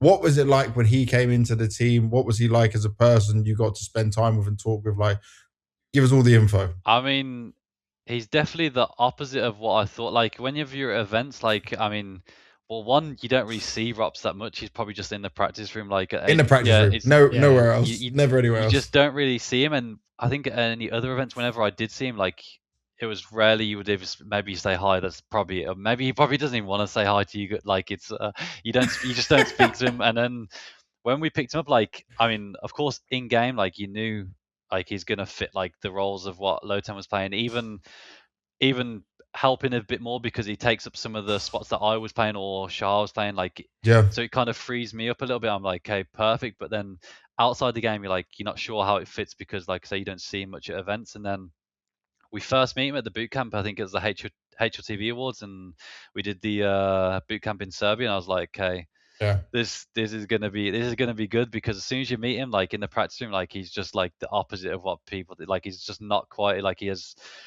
I don't know. Like this guy is just full crazy. Like he's a big troll. Yeah, he's a huge troll. Like he just non-stop trolling. Like just joking around, and it's such a big personality, like inside the practice room and on boot camps. It's like, I think as soon as that point, like I think I remember Apex saying at that point, like, and everyone saying like, yeah, we're gonna win Katowice. Like as soon as like we met him, like we had that first week of practice, like our sights weren't on, like, because we had bounty first. Like that was like we just want to gain experience, learn what we can from this tournament. But like I think from by the way, your worst tournament with this lineup. Yes. Yeah. 5th to 8th. Yes. We lost to Aurora Eternal Fire. It was that That we the don't. Turks again. Yes, they fucked us. But I think even that you didn't have that many days of practice, right? No, I mean I think we had maybe just under a week boot camp, and like I say, even at that point, I think like we all said in the practice room, like we just have this feeling like we're going to Katowice and we're just going to win. Like we just had that feeling of the way everyone was working together, the way the practice was going. Like you could just feel something good. Like when we brought Ropz in, like just playing with him, it was just so like just seamless. Just going to a bomb site and playing with him, like you just felt so comfortable that he's gonna do his thing. Like he doesn't speak too much in game. Like he says what he wants from someone. He says what he's gonna do, and that's kind of it. And like I think it makes it so much easier for me as an individual. Like he doesn't need many resources from me to help him. Like there's not, I don't need to be self-sufficient. Yeah, like he's so self-sufficient. Like he just needs to do his thing, and I can kind of do like work around it. I think that's when I work best as well, where I've kind of like I can play off him a little bit more. He's going to say what he needs to do, or he's so like open. Like if I say to him, Robin, I want to go do this, like he's like, okay, go do, or I can flash you this, I can do this. Like it's so we have like it's really easy to work with him in that aspect where it's like kind of like a good balance between each other on who's like, of course it's Ropz, he's like he's one of the biggest stars, but like who is the actual star player on this bomb site when I'm playing with. Like it's so much easier like bringing that balance on how we play, and I think that's made it so easy to play with him, like in that aspect. And as soon as he came into the team, I could kind of feel that as well, like learning so much as well, like just the way he plays and the way he thinks about the game has helped a lot. I have a question regarding that, because I mean you obviously talk about him taking up some of your positions that might have given you space, etc. But is it also because he's such a toned down individual in the game that it frees up you more as maybe a second caller or organizing or doing things that you are more comfortable with like bringing ideas? Yeah, I think so as well. Like it was definitely something that missed. Like, of course, Spinks, I mean, it wasn't like he's not like calling all the time, but he also had a big voice in their team, like especially in the positions he played. So it was kind of like at that point, it was when we had Spinks, it was kind of in my, even though it's like a thing that you make up in your own head. It's I still had the space to talk, but it's kind of like Apex is talking, Spinks is talking. Like I didn't really want to over like too many cooks in the kitchen. You know, you don't want to bring too much. Yeah. But then, like, even though that's just a mental thing on my side, like, I still should have been doing more in that aspect. So I can't blame anyone else apart from myself. But when you lose that and you bring Ropz, who's like you say, who's a bit quiet, is a bit more self-sufficient, he's not going to call so much. Maybe he has his own ideas, but that's it. It kind of opens up, like, say, a lot more on my side where I can, even if I'm not in that position to be the star, like position, like maybe I'm still an anchor, but I still have more voice and more space in the team where I can kind of bring ideas and make the most out of my positions and kind of just bring more in that maybe aspect. That's where you're, as a player, is the most comfortable. Yes, yeah. Since you've kind of done that your entire career in some capacity. I think I noticed throughout a lot of the maps or the games that we play, just when I feel like I'm having more of a grasp on like the communication, trying to bring like the flow of communication, speak a bit more in the game, and it helps me so much more individual. I know exactly what's going on. I know where I need to be. I know how I can help. I can do this play. I can do that. And I think when I'm playing like that, it's when I play my best. And it's sync in 2024 and even sometimes in 2025. Like I can't do it 100% of the time, but sometimes when I can't feel the game as much and I'm a bit more quiet, I can't give my ideas a bit more, as much, that's when I feel like I'm not at the top of my game, and I kind of always try and focus on myself to try and make sure I'm bringing the communication, because if I can bring the communication, then I know my level and individual comfortable, like being comfortable in the game, will rise as well. I think I understand you completely. I'm exactly the same. If I'm not part of the calling in some sense, it's tough. Or bringing idea, I have a really hard time even just getting ideas into even someone else's call. I can't even take it in because I'm not part of it in some sense. It's a weird one, but yeah, I completely understand you. It's the way your brains are wired, boys. So then we come on to this 2025 run, right? Ropz obviously brings a big difference. I also saw, even in Ropz himself, like when I was doing interviews talking to him, he was happier. Yeah. I know obviously they had a tough time in phase, but it looked like he was enjoying being on the team, all these new ideas. everyone like was saying about they're spending more time in the practice room and how you guys did it feel like you guys hit another level of grind as well? Like how much you guys wanted to work? Yeah, I think I mean it's like a few different things. Like of course bringing Robin in, it was like he kind of set that kind of standard of how hard he works and like how much he spends on the game, grinding, finding different positions, different grenades, like all this like nerdy stuff that you kind of expect from Ropz. He kind of he does in the practice room, so he kind of sets that standard. And it's like as a player, you want to make sure you live up to that and kind of match it as well. And then also paired with our past experience in 2024, where it's like we had the opportunity to do something really good and really great in 2024, and we just didn't do it. Like the players that we had the potential to do it, and we just didn't. So it's kind of like that thought of you don't want to fuck up another. Not again. Yeah, you don't want to do it all again and just live the same results. So it's like revenge on yourself. Yes, yeah, exactly. You just want to prove everyone right, like prove yourself, like we can do it, and you kind of put that extra motivation. So added with the addition of Ropz and like how his standards of work, and then also 2024, I think it was like it all come at like a perfect time. And like you say, with his experience as well in 2024 with FaZe, of course they had like a really rough time, and even though they made like the finals of both majors, it's like it was so like they just didn't really do it as much as they should have as well. So it's kind of like all the stars aligned. Like you've got a player that's had a rough 2024. You had a core of 4 of players that also had a rough 2024. You just want to prove everyone wrong, but it's like joined together, powered up. It all comes together, and it's like the perfect match. Like it was the player that we needed in that role, the way he played, the way he saw the game, and then also paired with us. I think it was just the perfect timing for us as well. And looking at just like him coming into the team, was it always a guarantee he would join? Because obviously he said himself he was umming and ahhing, right, trying to decide between it. But like, what did those options look like for Vitality? Was it like just? I mean, even Apex said that he was a little bit hesitant on Ropz just because he didn't know his personality as much and stuff like that. Yeah. And just like you mentioned, that he barely talked to him at times, even though.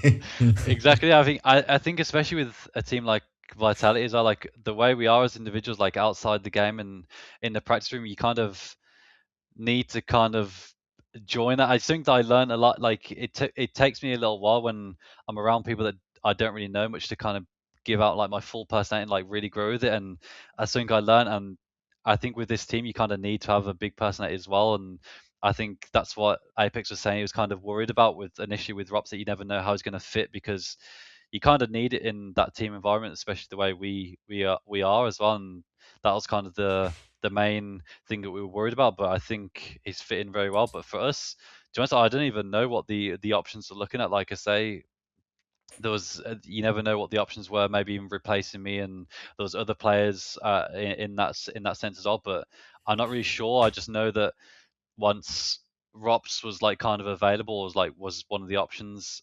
I mean, of course, it was a big decision for him, but I know when you got the opportunity to play in Vitality with a player like ZywOo as well, I think it's kind of like one of those things that's a really big like attraction. I think it's a draw. Yeah, it's a draw, a full cheat code, and I think it's one of those things that it's like for Ropz, I think it was a tough decision, but at the same time, I think he probably always knew like once this came through and Vitality made the offer and so on, I think it was a really it was almost maybe a no-brainer for him. Like, of course, he had probably all the teams in the world that wanted him, but Vitality come knocking, and I think it was a really good decision for him at least.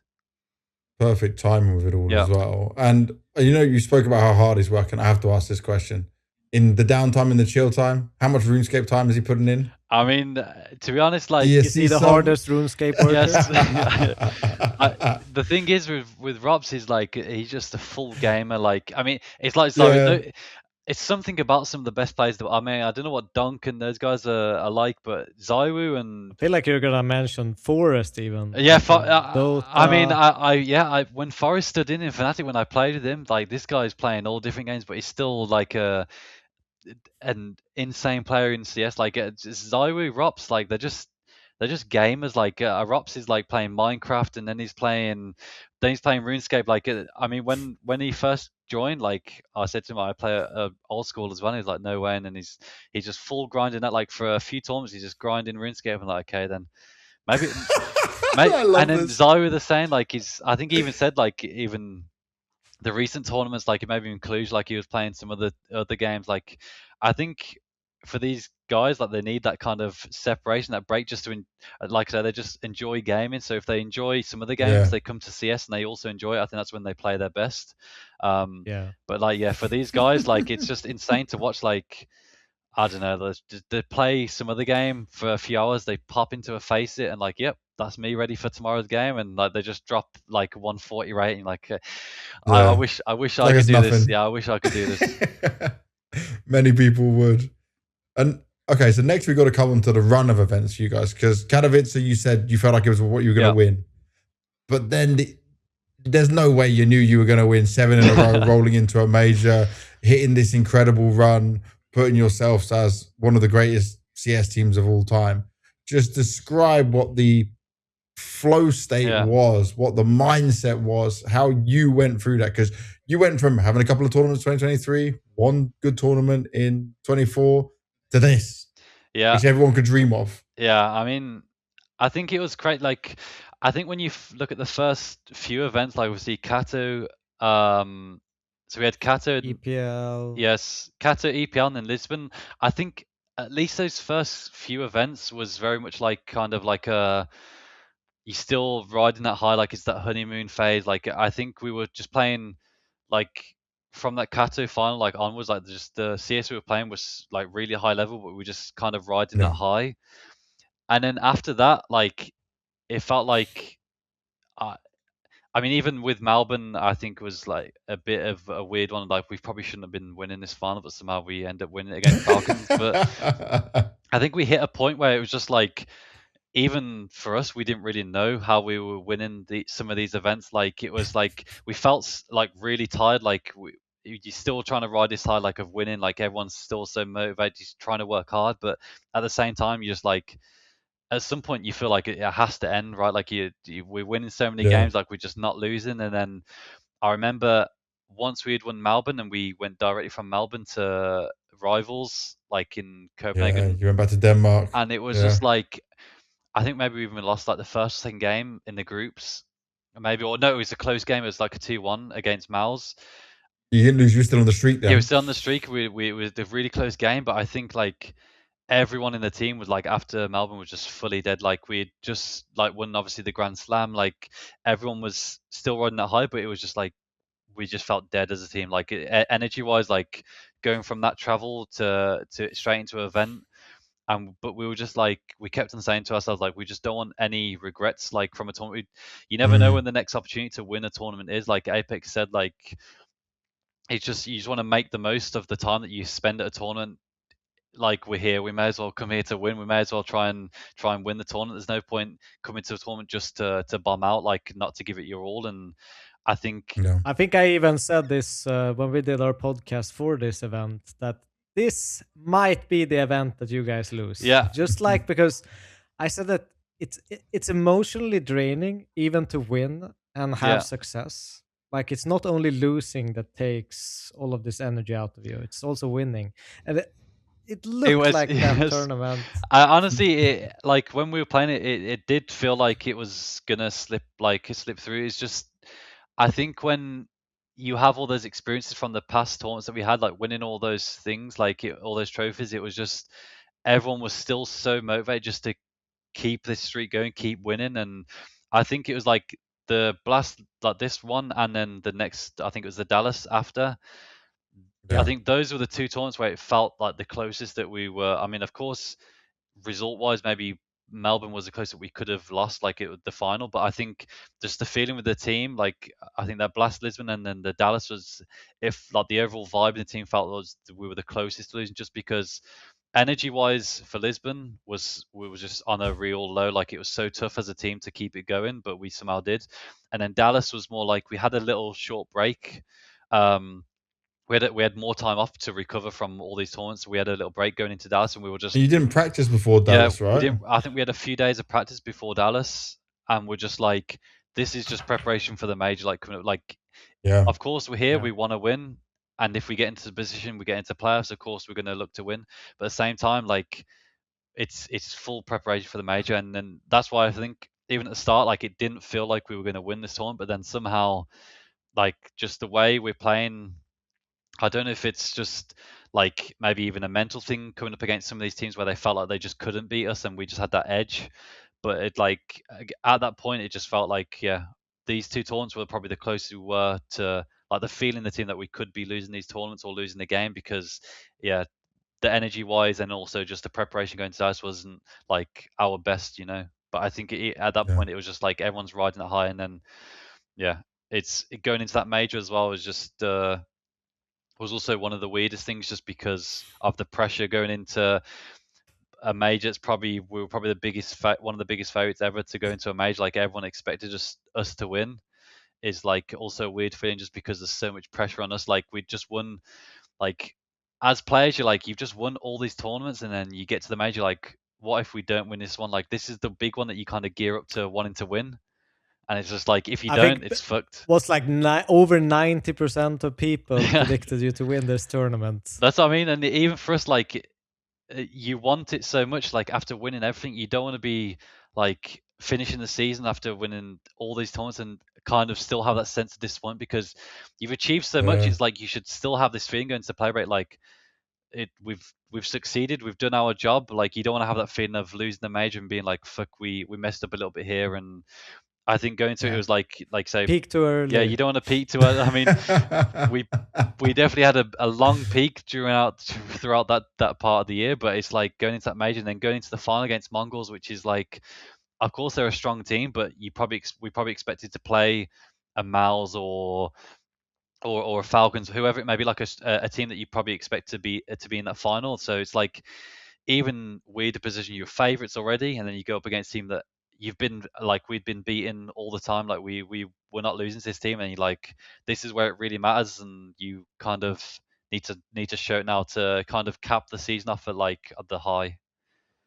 Yeah, and I have a question regarding, like, obviously we're into vitality and how good you were playing, and sometimes you maybe didn't even understand yourself how good you were playing. But could you describe a little bit like what is it with this vitality that makes you so good?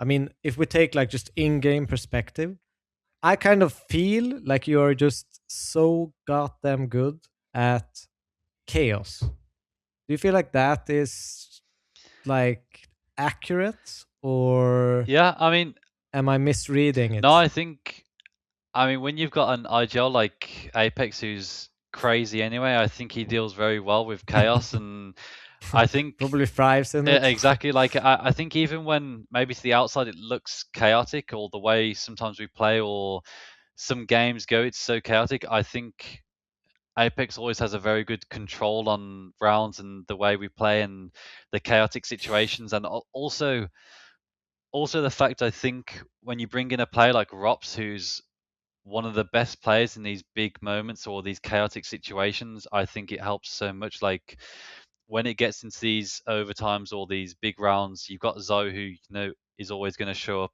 Then you've got that other player, that other X factor in Ropz, who for a fact, whether it's 1-0 or it's 12-12, like going into overtime, or it's like a really big round, he's going to do the same thing. Like he doesn't care about the pressure so much. Like you're always going to have that consistency from him.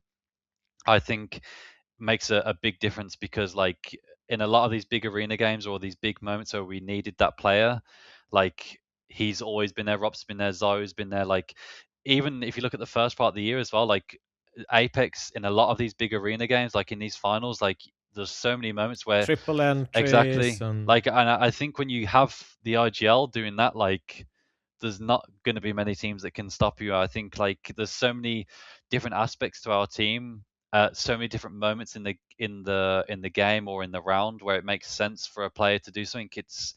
I think we have like the perfect pieces in the roles at the moment that kind of helps us stay like one step ahead, and also just the fact that we try to evolve so much, and Apex works so hard to add so many new different like new things to the team, whether it's new strats or new meta or new ways of playing and new ways of anti-stratting, that it kind of helped us stay alive and evolve throughout that whole first part of the year as well. I mean, I see you guys as both a very complex but also a very simple team at times. Yeah, I think that's just Apex. I think he does such a good job, and the team does such a good job at like you say it. When things need to be, you just need to run. You don't need flashes. You just need to trade. Yeah. He does it, and you're not afraid to divert from like an original philosophy. Like sometimes when teams feel like they need to throw 2 smokes, 3 flashes, like Apex is like, just go contact, just trade. Like this is the moment. This is when you need to take this time. This is when you need to do this. And I think he does such a good job at being able to adapt to situations. And the next time maybe, I think like we saw in the final against Cluj against like Paravision, like sometimes we will throw 3 Molotovs, 2 HEs, like we throw all the, like I think he just does a great job at being able to switch things up in the right moment, which makes it so hard for teams to anti-strat and so hard for teams to kind of be a step ahead of us as well. And then looking after, right, you win your first major. Yeah. You're the first British person to win a major. You and Flames join the rest of the team with having some major success. Yeah, you expected to win this, but after losing the first map and taking it over the line and actually getting the job done, what was that feeling for you? Because you're the first to ever do it from our country. So yeah, I mean, there was definitely a sense of relief, just because, like I say, with the way the season went and just getting that kind of that job done at the end of the season, I think it was just a bit of relief. And I think as well, like, especially after the way the first map went, I don't think I've ever been so nervous and felt so much pressure in that first map of a major final. Like, I think even ask the guys now that there's so many clutches, I think I've fully messed up. Like, just the way I was playing, like they were just like, that's not the way you usually play, like these clutches, or the way you kind of play. And I could just I could easily felt like, just even during that moment, like the way I was playing was just not how I usually did. And then once we lost that first map, it kind of just felt like all the pressure just left my body, and I was just like, okay, these next 2 maps, like there's nothing to lose now. We just need to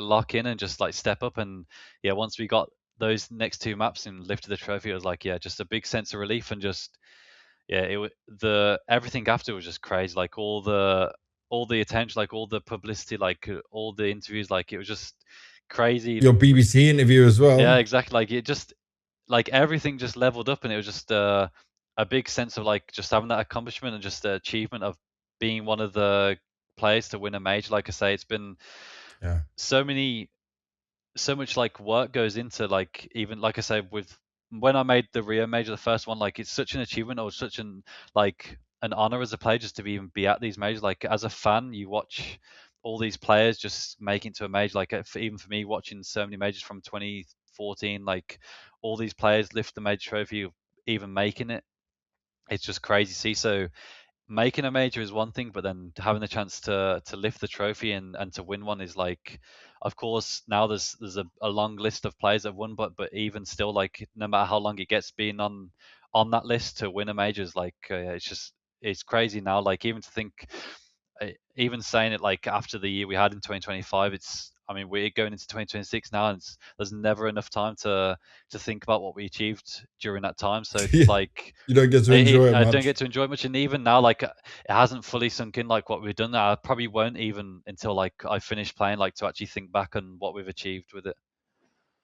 I mean, I remember when I won one, there was full. I would say my body was probably, or my mind was probably in shock. Yeah. For like a week at least after, where you don't really know if it's real or not.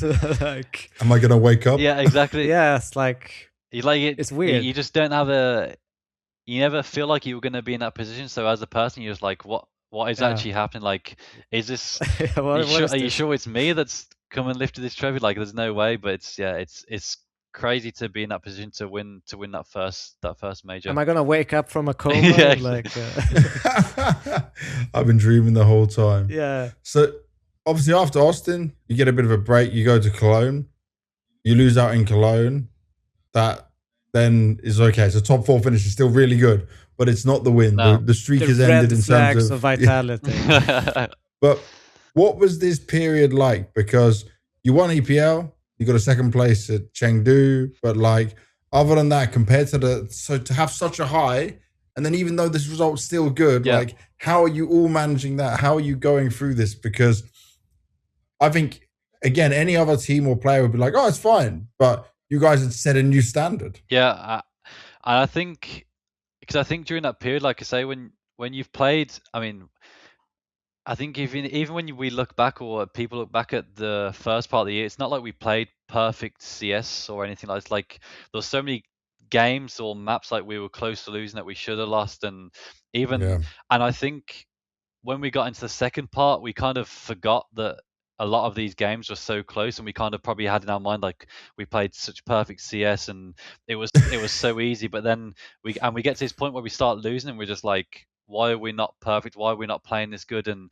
during games, there's frustrations that like in the first part of the year, maybe we got frustrated, but instantly in the round after, everyone would forget, let's focus. But in the second part, the frustrations built up a bit more, and like it would take 2 or 3 rounds for us to kind of reset instead of just this first 30 seconds, you know. And I think when that kind of settled in, like it was kind of tough for us to reset and overall just be like better teammates to each other, like be a natural team. Like 'cause I think, like I say, when there's so much like expectations on what we should be playing CS or how we should be playing CS, and we're not reaching it, it's tough for us as players because you just want to be the best, you know. And I think for us, it was during that time, it was tough to set that, and I think that's why it took us such a while to kind of reset for that until we got to like Pro League towards the end of the year, like I think just before Chengdu or something, and we managed to win that one. It was just like, yeah, there's a lot of moments where we just let frustrations like go a bit too far during games where it kind of like in MR12 you can't really let that happen. Like you all of a sudden like a team's just going to take over and we lose like a lot of like even the Chengdu final against Fury, like there's a lot of frustrations in that game. Like we felt like we should have been winning rounds and we're not playing the best, and we lose a lot of shitty rounds where like Molidor is getting the 4K where he shouldn't even been getting 2 kills. So it's like a lot of these moments where were not happening in the first part of the year because we were so good at resetting and being better teammates to each other that this time it was kind of affecting us more and find it hard to reset, which we knew was like it's in the sense it's an easy fix, and we knew like when it got to the major or something that we could fix it. It was just like a mindset shift where we need to forget about what's happened in the first part. Stop focusing on what we did in the first part of the year. Yeah, it was great, but at the same time, like we're past that now. We need to focus on what we're doing now and kind of build on that, and that's kind of what helped us go into the second major, at least in the end of the year. Yes, ZywOo even came on to this podcast when we were doing the kind of pre-shows at the major. He even, you know, kind of openly apologized for his own behavior in the past tournaments. So it's good that you guys kind of hit that switch. And got a little bit of a wake up call. And you said was it Chengdu final that kind of gave you that wake up call, or was it Pro League final? No, I think I mean with Pro League just before, like because obviously we had the London final against G2, which we also should have never lost. I think we lost a really shitty couple of rounds on the last map, or the second map or something, I can't remember, which we shouldn't have been losing in London. And then we kind of felt like we fixed it. We got into Pro League and we felt really good. And I think at that point it was just like say find that consistency, because then we went to Chengdu and it kind of dipped down again. Like we thought we'd fixed it in Pro League and then it dipped down again. And it was because, like I say, with Pro League everything was going so well, we were playing so good. There wasn't really space for many frustrations to arise. Like there wasn't much happening, like in terms of that aspect. But then Chengdu is like Fury were playing super well. Like we were not playing our best. Like there was a lot of frustration there, and I think because we went straight from Chengdu to the Blast Hong Kong event, and I think those two events back to back kind of I think helped us reset again for the major, because we knew exactly what, like I say, the problems were. It wasn't nothing to do with in game. Like it was more about not letting, because the frustrations were one thing, but like when you're frustrated and you're not focused on the team play, that's what was making us play so bad. We're not playing off each other. We were frustrated with what this player is doing, what we're doing as a team, and so on. So I think that's what definitely helped us reset. And I think it was nice that we had them back to back, so there was no like break between. We kind of had these two events, which, I mean, placings wise, we're still top 4, like second and top 4. Wasn't the worst, but it was good to have those back to back to realize we really need to wake up now, because the major is up next, and yeah, we knew we needed to step up for that. And looking at that major in terms of stepping up, what is impressive here is that you come into this major, you're not the favorites. Yeah. So talk to me a bit about the mentality you had there going into it, because obviously you lose the opening game to FaZe, right? Yeah. Best of 1. Then you beat 3D Max, you beat Bait, you 2-0 Na'Vi, 2-0 Mongols, 2-0 Spirit, and then obviously 3-1 against FaZe in the final. But also, you have your best ever event. You drop a 1.23 rating. You trump all the other events you've had for, this is a big event, so like what I'm looking at, like big events, LAN events, meaningful S-tier ones. You come alive as well. You had that amazing final at the same time.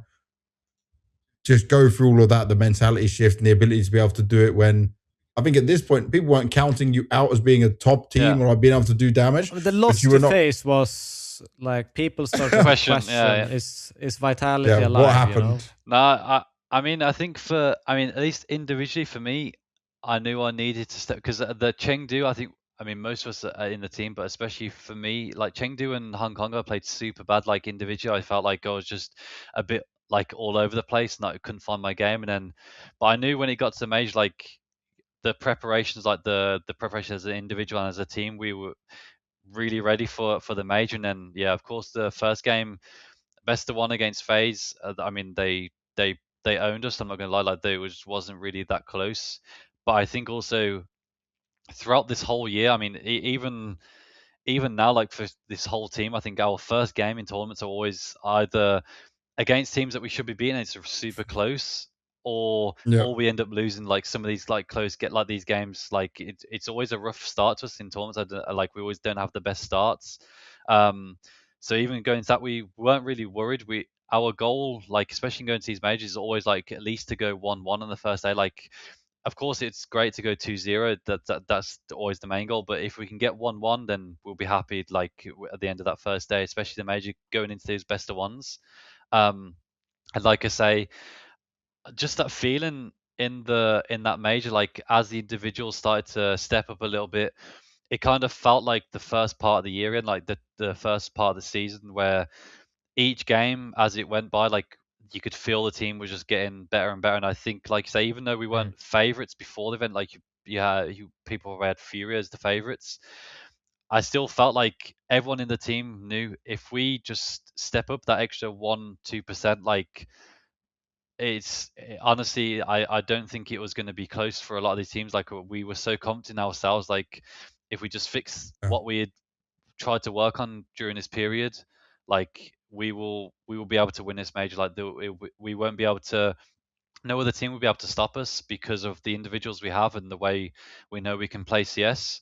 And like I say, just the feeling after each game that we played, like I was just having like flashbacks of the first part of the year. Like I just knew, like if we just keep doing this, like it's each game, okay, we've seen improvements each game it goes by, and I'm just like, yeah, this is going in a way that I know it's going to end well for this team. Like I could just feel it. And even when we got to the final against FaZe and we lost the first map, I think a nuke again, even in the final, like I said to the guys in the team, like after that first map, I was just like, I know these guys have, like FaZe have been good throughout this tournament, but like they're not that good on these other maps that we got coming. We know we're going to be better than them, and the map pool was always going to be in your favor. And I think they kind of knew that as well. Like it was going to be tough for them, like the map pool and being the best of 5. But like I say, just the feeling we had in that group, like building up to that moment in the final, like even when we lost that first map, like we just knew like these next maps coming up.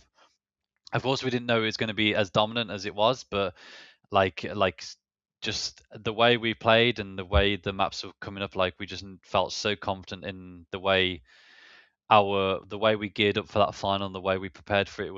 It was going to be really tough for whoever we played anyway. Did you ever have, like, in the back of your minds, like, okay, we might be making history here, or this would be an unbelievable achievement to be able to get both majors in a year. Was that ever like either from a motivational standpoint or maybe even a bit scary at times? I mean, I think it was definitely something we spoke about. I think it's something that Apex even spoke about as, like you said, as a motivational like factor, just to get us even more like just focused on the game and focused on what we have at stake. Like, of course, it's as well with this team. Sometimes it's important for the way we are as individuals to even put like a bit more pressure on ourselves. Like, I think when we're not feeling the pressure as much, or maybe we go into a game a bit too easy, it's when we probably don't play our best. And I think Apex does a good job on kind of sometimes putting that pressure on us to make sure that we stay focused in these games and stay like focused at the goal, on the goal. And like I say, I think for me individually, it's something, it's tough. It was tough for me to focus on or even think about, because you kind of riding this high of like, I was a player that's never really won anything, and you come into this year, you start winning anything. You win your first major, you win the Grand Slam. You're like, okay, this is like the top, and then you start thinking about winning the second major. It's like, it's even now, it's so hard to even think or comprehend as a player to like be in this position to, okay, it's like 1 year ago. Yeah, well, yeah, exactly. Yeah, it's like, what the fuck am I doing this position? And you're suddenly, like you say, in a position where you can win both majors in a year, where it's like, I don't know, like even for me, it was so hard for me to think about that in that position, because you were like, how am I as a player in here now, like looking at the possibility of winning the second major in the year and accomplishing all these things. It's like just a crazy thought. So even for me, it was hard to comprehend, but I just knew the way we play, and if we have this added extra pressure, like say, that we could be one of the teams that can win these two majors in this 1 year. It's crazy. Even like I say, even now, it's still something that I can't really. I didn't even think about too much. Still in shock. Still in shock. Still not got over it. Still riding the wave. Yeah. And then we got to look at now, just to get towards the end of this, right? Is that 2026 start off the same? Blast finals, don't win it, blast bounty finals. It doesn't work for you guys. Will Vitality win a blast bounty? I mean, if that's the next goal. If we can continue to win all the tournaments after, it's fine. If we lose this one, it doesn't matter. Okay. Yeah. So you win Krakow, right? It continues. You've now won PGL Collusion of Poker as well. Obviously, a special one for Apex in terms of it not just being his birthday, but his first major win. Yes. It does look real good for you guys once again. How the hell do you stay on track for this? Like, you've been here, you've done this, but like, I know you want another Grand Slam. I know you probably want another major. Who doesn't? Yep. But I mean, like, you've had a nice break now, and then you're back on it all over again. So does it feel like you're in that? Is that what you say to yourself? So we're back at this again, or is it hard to recreate that feeling? No, I think it helped a lot going through what we did for the second part of 2025, like losing those tournaments and kind of realizing like you can be on such a high of how much we won, and then all of a sudden it goes down after, like, at that point we never kind of knew like when is the next final, when is the next trophy we could be lifting. So I think that kind of helped us like going into this year, where every tournament we go to is obviously we're aiming to win, we want to win, and of course you want to peak at certain times, and there's goals to win with the Grand Slam coming up, and of course we want to win the major. Everyone has the records that want to be beaten and so on. So I think for us, of course that's all there, but I think what we went through, it kind of helps us now to constantly just keep working hard. Like, of course it's nice to what we had now, we have this small break, but coming into this tournament now, like we want to make sure that we're getting back to our best. We keep on evolving, and like I say, trying to stay just the way we're playing at the moment. It feels like we're still trying to stay like one step ahead of a lot of these teams, and still having that mental edge over a lot of teams. Like you say, when we're going up against Miles, it's fun to have this. It feels like a mental edge over them, where they feel like they can't really beat us and get close to beating us. And I think that's what we kind of want to have over a lot of these teams, that we kind of have this feeling of they feel like they're already beaten before we even get into the server. And I think that's what we kind of want to have over a lot of these teams. They play scared against you. Yeah. They play scared against you, 100%. I mean, throughout history of Counter-Strike, no matter if we talk about Astralis, NIP, Fnatic, every team that go up against those teams, no matter how much you want to throw away the respect Still is still there. Yeah.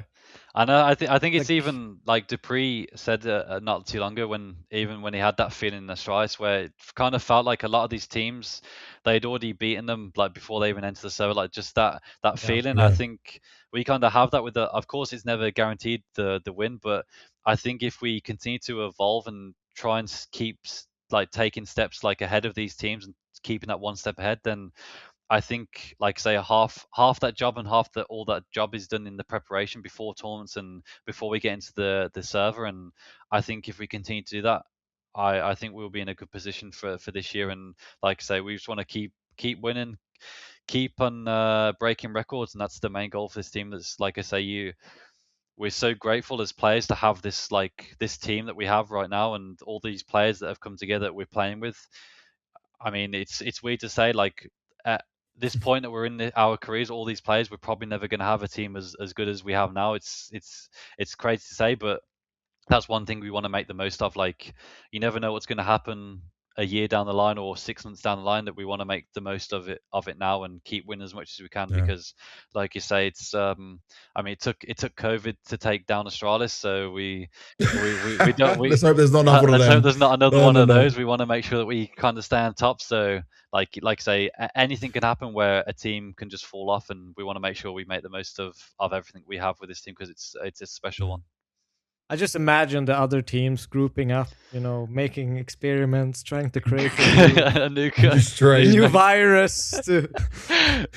And there's one thing, right, at the end of the year for 2025, you obviously made your first debut in the top 25 players of the world, 12th best player in the world.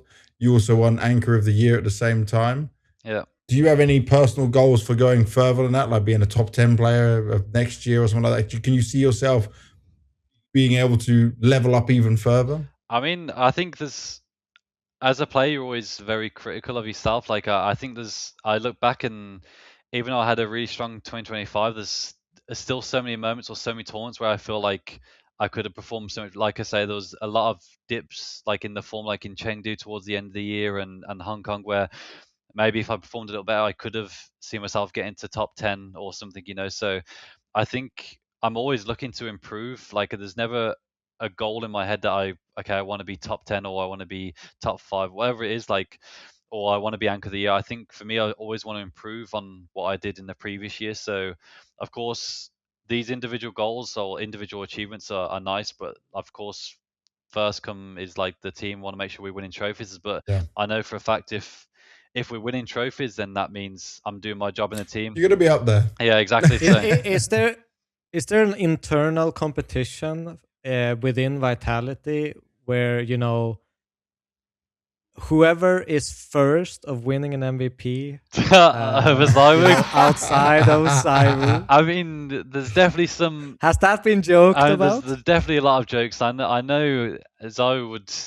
I mean, I think he's still waiting for this moment, but he knows deep down, like, he's just like, it's not happening. Like, it's like, okay, mezii, like, I'll buy you this. If you get MVP, it's fine. But he knows, like, it's not happening. Like, even in these tournaments where it's like me or Flames or whatever it is have like an insane group stage, and ZywOo's like a bit off the pace, and he gets to the playoffs, and everyone just knows that he gets to a semi-final or final, and ZywOo's just going to drop a 140 rate, and you're just like, well, like he knows it's like a group stage is. I didn't play my. You best. ever look at him like, you bastard? Yeah, all the time. Like especially at the start, like I say, I'm just like, just let one of us just give us some of the glory. Like, just give us.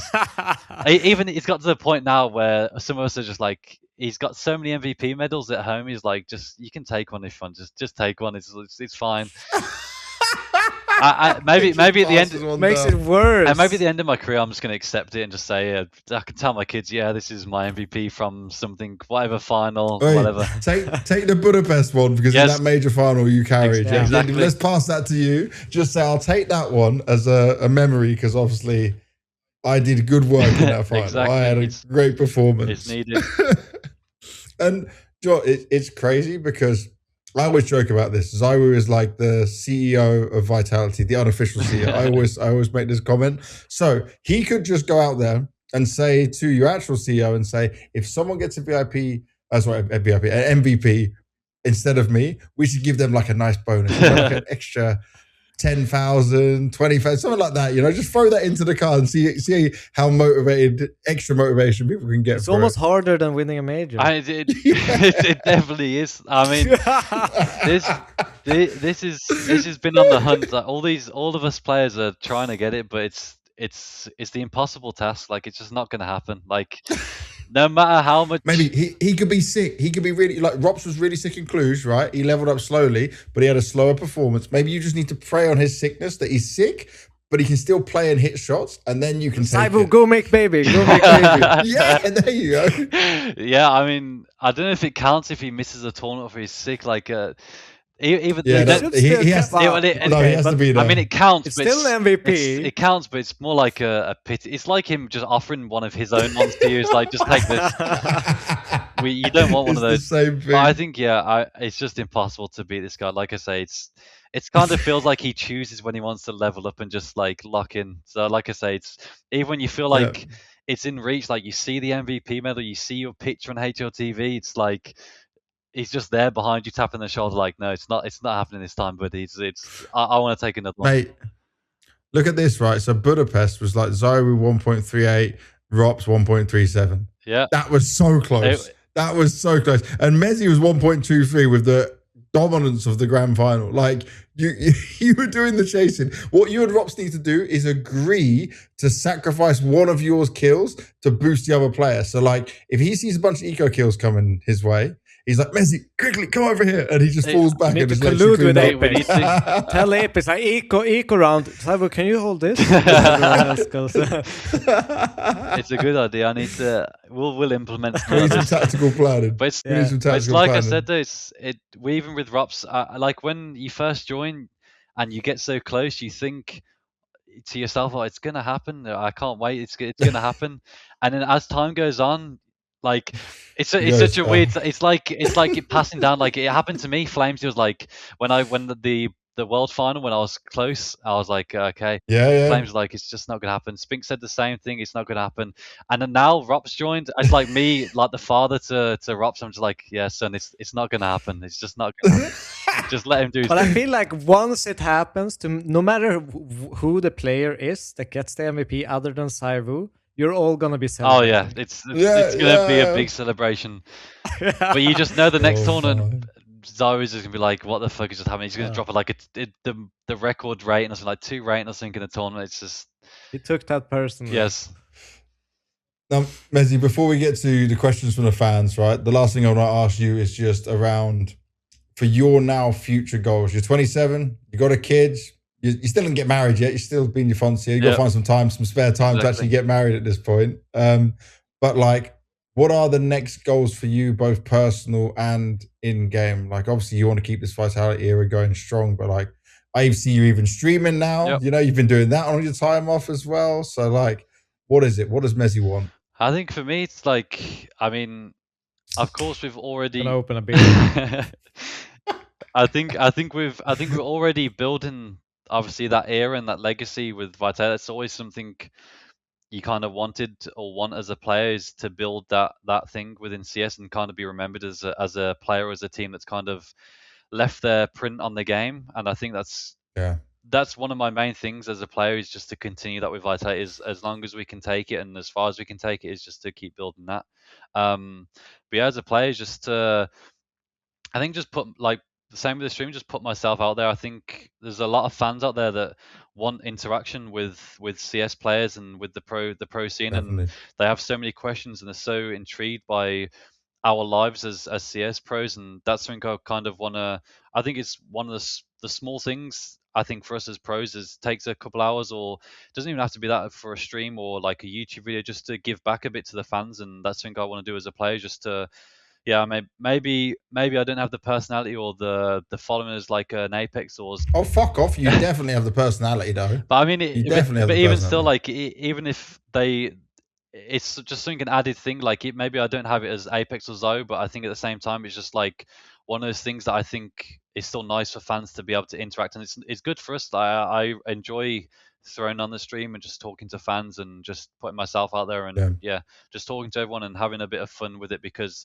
like I said before, like at the start of the podcast, it's just, sometimes you can get so caught up in the competitive side and so serious that you still want to have that aspect of the fun and enjoyment of the game. And I think streaming can sometimes bring that out of it, where I just play Face or just play Premier and just honestly just mess about a little bit just with some friends or other streamers and other creators and just make like some good content that the fans can enjoy as well. Because like I say, you want to have both. You want to have the serious side, competitive side that people can watch these arena games, these tournaments, but also the content out there's always nice to produce as well for the fans to enjoy.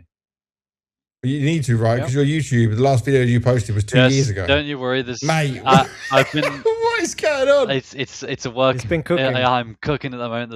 It's a work in progress. The stream has come first. Like it's easy just to throw that on, but I'll tell you, right? I'll help you here. I'll give you some guidance. Get your stream, get some editor, and make some stream highlights and bang that on YouTube. Yeah, it's the mezii stream highlights, the funny moments. I need it. Don't worry, it's in the works, but it's one of my it's one of my things. Like I say, for this year that I wanted to build more was like this personal side of things, like people that can learn more about me as an individual, as about CS and what we go through as players and stuff. So yeah, the streaming's part of that, but yeah, like say, throwing on the YouTube videos as well is something that's in the plans as well. And you're going to be an inspiration to other UK players coming up as well. And we definitely need that from obviously everything we spoke about on this. You also, by the way, I've got to praise you on this, is you lost a hell of a lot of weight. You started going gym. Jeez, yeah. You're looking after yourself. You know, you didn't want to have a dad bod in there. No, that was not the goal. I had a dad bod before becoming a dad, so I needed to make sure. Yeah, exactly. You just removed it at the right time, though, because now, right, little one's going to start running around, and you're not going to be fucking knackered like, it's like chasing after. Exactly. I saw so many interviews of like on different podcasts of people saying like in various sports they've played or maybe becoming a dad and they felt like their body's just kind of breaking down. I was like, I don't want to be that dad where it's just like you just kind of having to sit from afar, just watch the kids play, just like I want to make sure I'm enjoying as well. So it's like, yeah, I think also it helps when you have other people. Like Apex is big on like the gym grind and everything. So and Jack, and Jack, like Jack's a beast. Yes, they're all on the grind, so it kind of helps when you have that in the team to have the added extra motivation as well. So it's been nice to have that, and just it helps in games. Just being healthy outside the game and having that added extra energy and enjoying it as well, enjoying like the process of losing weight and just being healthier and so on. Mate, you made a massive transformation. You should be super proud of. Cheers, but like, I'm about to have my second kid, and I'm now 35. I'm shitting that part. The first bit was easy, right? Running around, playing, no problem. But like, my first kid is 10 years old, and I mean, like, I'm fine with that. I've done. Now I'm gonna have to do it again. Now I'm gonna have to readjust and get into it. Devil, by the way, you got no kids yet, mate. Crack on, because you're gonna be fucked if you don't have it soon enough. You're gonna be screwed. Crack on, try my hardest, man. you got to make sure you get one of them in you before. You thought about other kids you want to have, because you come from a big family, right? Same as me and same as Devil. Yeah. You thought about having more than one? Oh yeah, no, I think it's definitely in the plans. It's always nice to have, I think, having a big family and like even my brothers that some of them have kids as well, so like having loads of damn, that's gonna be good. Are they still in Birmingham? Yes, they live kind of close by, so it's nice to have like just spending time with them, and my daughter can spend time with their kids as well, and just like I think when you have a big family it's always nice. So yeah, it's definitely the plans to have more kids. I think it's nice when you have the big family, and it's like when you have let's hope it's a boy. Yes, you never know. Fingers crossed. All right, so let's get to these Q&A questions. So, to be fair, most comments were pretty most comments were pretty reasonable. Okay. Sometimes we get absolutely crazy people in here. So, I'll go from the top, Devil. First one, Jaffa. He says, mezii, first thing, brother, we love you from the UK. So many players are looking up to you. I got 2 questions. With a child, how do you balance your time with your child and trying to keep consistent within your game? And then second, what is your plans after going pro? Are you going to come to Epic Land and finally win yourself a title? That's all, mezii. I love you from a local level 1 Face It caster. So yeah, first, I mean, to balance everything, I mean, I think it's obviously tough and has its challenges to balance CS travel with family and having a child and everything. But I think when you have like such supportive family, like having my fiance does like so much and helps so much in that support, like I said before, it helps balance life around CS so much easier. Supportive family that understands CS, understand my job, like being able to help out at home when I'm not there, or help me like in terms of the traveling and being whenever I need to speak to anyone, they're always there as well. And also within the team as well, like the team that we have within Vitality, the staff, the players, it's like a second family as well for me. You can always just able to message anyone, speak to anyone, and have any help that's needed, like whether it's troubles at home, troubles with like just how we're feeling in game. Like I think it's so helpful to have that balance. So I think when you have all this, it makes it a lot easier. Even if there are challenges, it makes it a lot easier. It like puts you in the best position as a player to have these balances, and to be able to focus on CS. Like I say, it's tough when you spend like half the year away traveling when you've got a family at home. It's one of the hardest things, especially when the children get a bit older and they realize they understand when their dad's going away, and like of course when they're first born they don't have a clue what's going on, but as she gets older, like now she realizes when I'm going away. So it gets a lot harder for everyone, but at the same time, like all of this that I do, like the CS, the traveling, is all for the family and for her for when she grows up. So that's the main goal and one of my main motivations as well. So it's tough to balance, but all of that support network is the biggest thing. And of course, after I finish, the main goal is to win Epic LAN. Of course, that's that is if I ever finish my career without winning Epic LAN, it's worth nothing. All these majors are nothing. Yes, you got to go back and win one. Indeed, we got to pray that Epic LAN's still going with the time. Yeah, I think I'll take two in a row here. Yep. Pebble, first of all, says Villa or Blues. This is a question I get asked, but of course Blues. I don't know if I should be saying it, but for sure, there's no way I'll ever support Villa, or no matter how well they're doing. Maybe they're doing better than Birmingham City. It's fine, whatever it is. But till the day I die, there'll be never any support for the Villa. Respect. All right. Now from Scourger, our MVP of Q&A sessions. Every single episode. Every episode he has a question. Oh, legend. So congratulations for being the best and most successful UK CS player ever. We learned about the Walls ice cream advert with Apex, ZywOo, and Ropz when Apex was a guest on the show. Why were you not invited? That's the first part. And what has been your one memorable / craziest piece of sponsorship you received / taken part in? Oh, okay.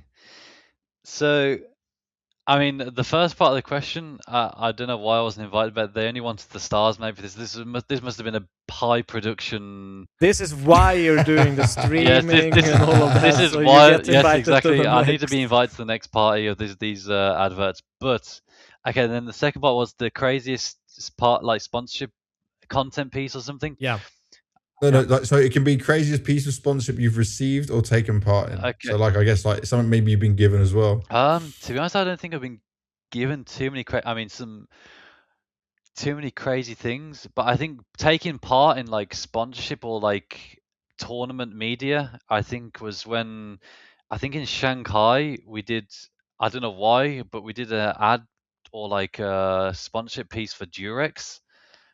And I was like, and see this. It was all over the Chinese like social media or something. Oh mate! And I don't know if you'll be able to find it, but I remember when we did it, I was just fully cringing out. I was like, "What the fuck are we doing right now?" And then they showed us it afterwards, and honestly, it didn't make me feel. It made me feel 10 times worse. So that piece of content that we did for Shanghai is out there somewhere. I have the link here. Yep, I got it. Nice, let's go. You want it as well? I'm watching. I don't want to watch this. You guys can enjoy. All right, you're going to see our natural reactions to this. Everyone says I've been lucky It's so bad. in the dungeon without turn on the lights. Today, I will light it up on you. Locked up in the dungeon. Direct. Let's game on.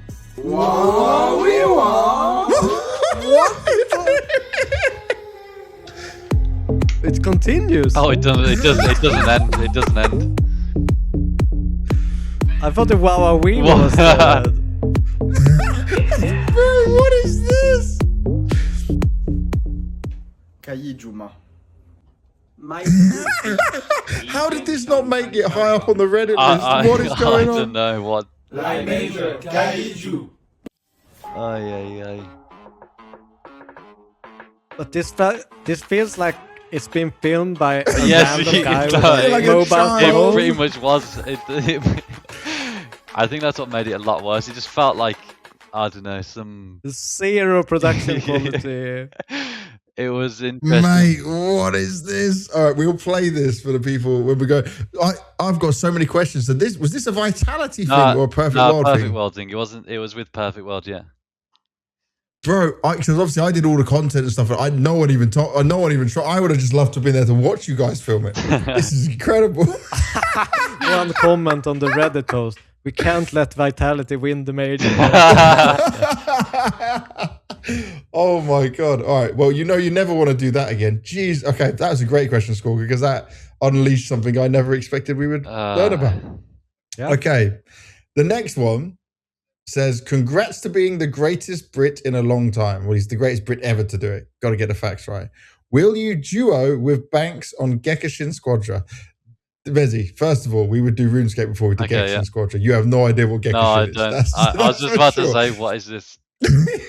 It's a Dragon Ball MOBA. Okay. So I play a lot of it on the stream and I just chill and enjoy it. I even got DevWalks play it out of nowhere. I don't know. Are you a Dragon Ball fan of any sort? I'm not, but honestly, I'm down to game and find out more about it. So why not? All right, I'm going to drag you and DevWalk into this. By the way, I was playing like top 500 in the world when me and DevWalk were doing it. I was grinding so hard. Yes. I actually got, I got addicted.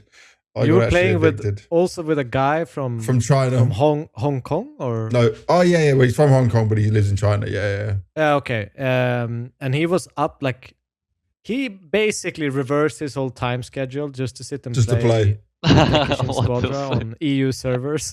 I think I played 16 hours with no sleep, almost 18, just to get the highest rank possible. The grind is real. Yeah, that took my whole life over. Next one, Levo says, you and Vitality going to win both majors again. Needed for pick'ems later, please. Of course, that's the plan. There you go. Put us in. There you go. Put us in.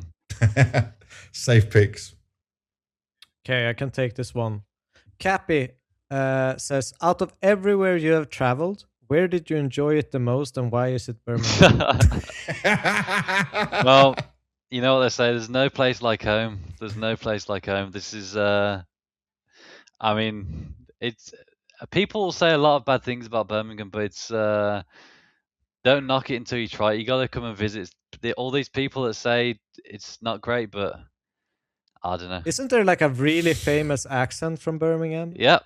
His accent. Like a crazy one? No, I mean, it's not crazy, but he doesn't have a crazy one. It's not crazy. Some people got a full-on Brummie accent. Some people, it's the Peaky Blinders accent. It's like a bit, yes, yeah. So it's, I mean, for me, it's my accent's not too strong, so it's okay. But some people, yeah, yours is not as thick. No, it's not as bad. But like I say, Birmingham definitely is up there. It's, I mean, it's home, Birmingham. That's why you only enjoy Birmingham and you only love Birmingham if you're from there. And no one else probably comes here and be like, yeah, I'm going to go back to Birmingham. Wait, I visited when I went to see that Kendrick Lamar concert out there. And I would say I used to play UK lands there at a place called Omega Sector. Yeah. So I was playing my 1.6 tournaments there.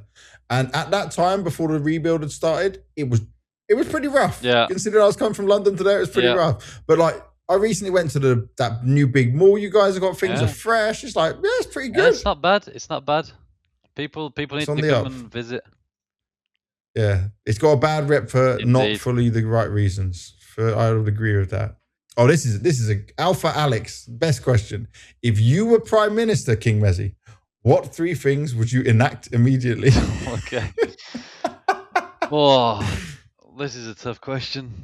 I mean, first off, we need to, without getting too political, we need to fix this whole Brexit situation. I need to make sure. Reverse Yes. Brexit. I need to make sure that I'm not getting caught in all these lines in this passport control. It's making these travel days even longer. Dude, I see those lines and they're crazy. Yeah. No. Do you know what? Do you know what the worst thing about these lines are?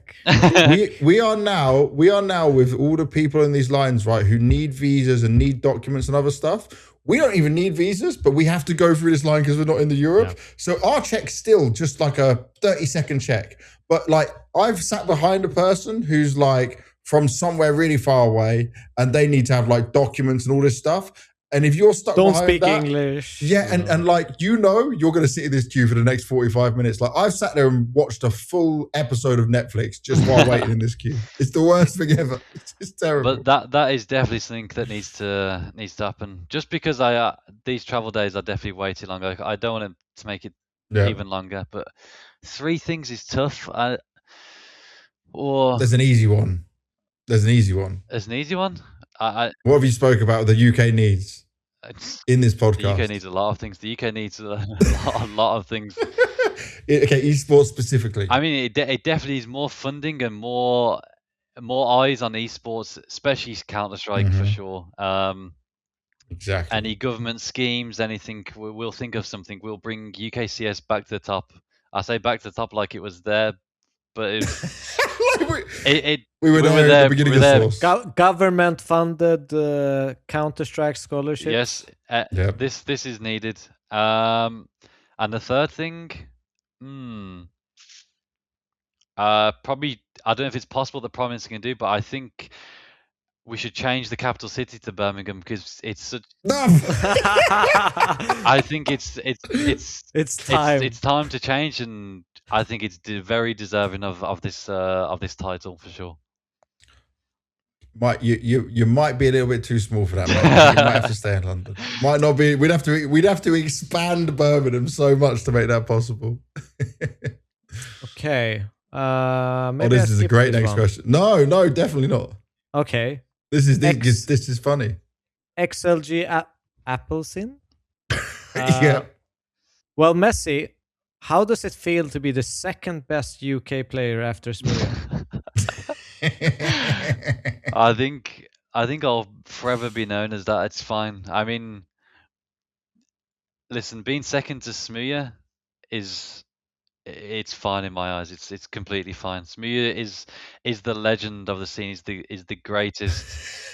I mean, this is going to be clipped so out of context. But it's true. I mean, I love Owen. He's a great personality. He's a great player, and like I say, I wouldn't agree because I think Mighty Max has to be up there as probably the greatest UK player. But I agree with you. If Smee is there, then Smee can take it. It's fine.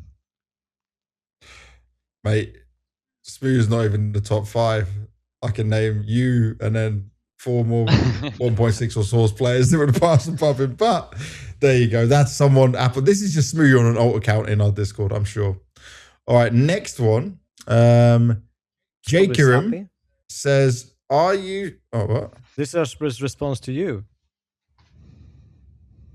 Oh, maybe. No, mate. It's not a response to me. It is a response to you, but yeah, but they're just replying to me asking for questions from Mezii. Yes. Discord noob over here. Okay. KRIMZ says, "Are you still making music? What kind of music do you listen to for warm up and driving to the arena?" I don't. I've never made music and. But I was going to learn something then. But are you still making? I can make something. Give us a beat now, Mezii. Yeah. But what kind of music do I listen to? Honestly, it changes day to day. Anything I listen to, anything.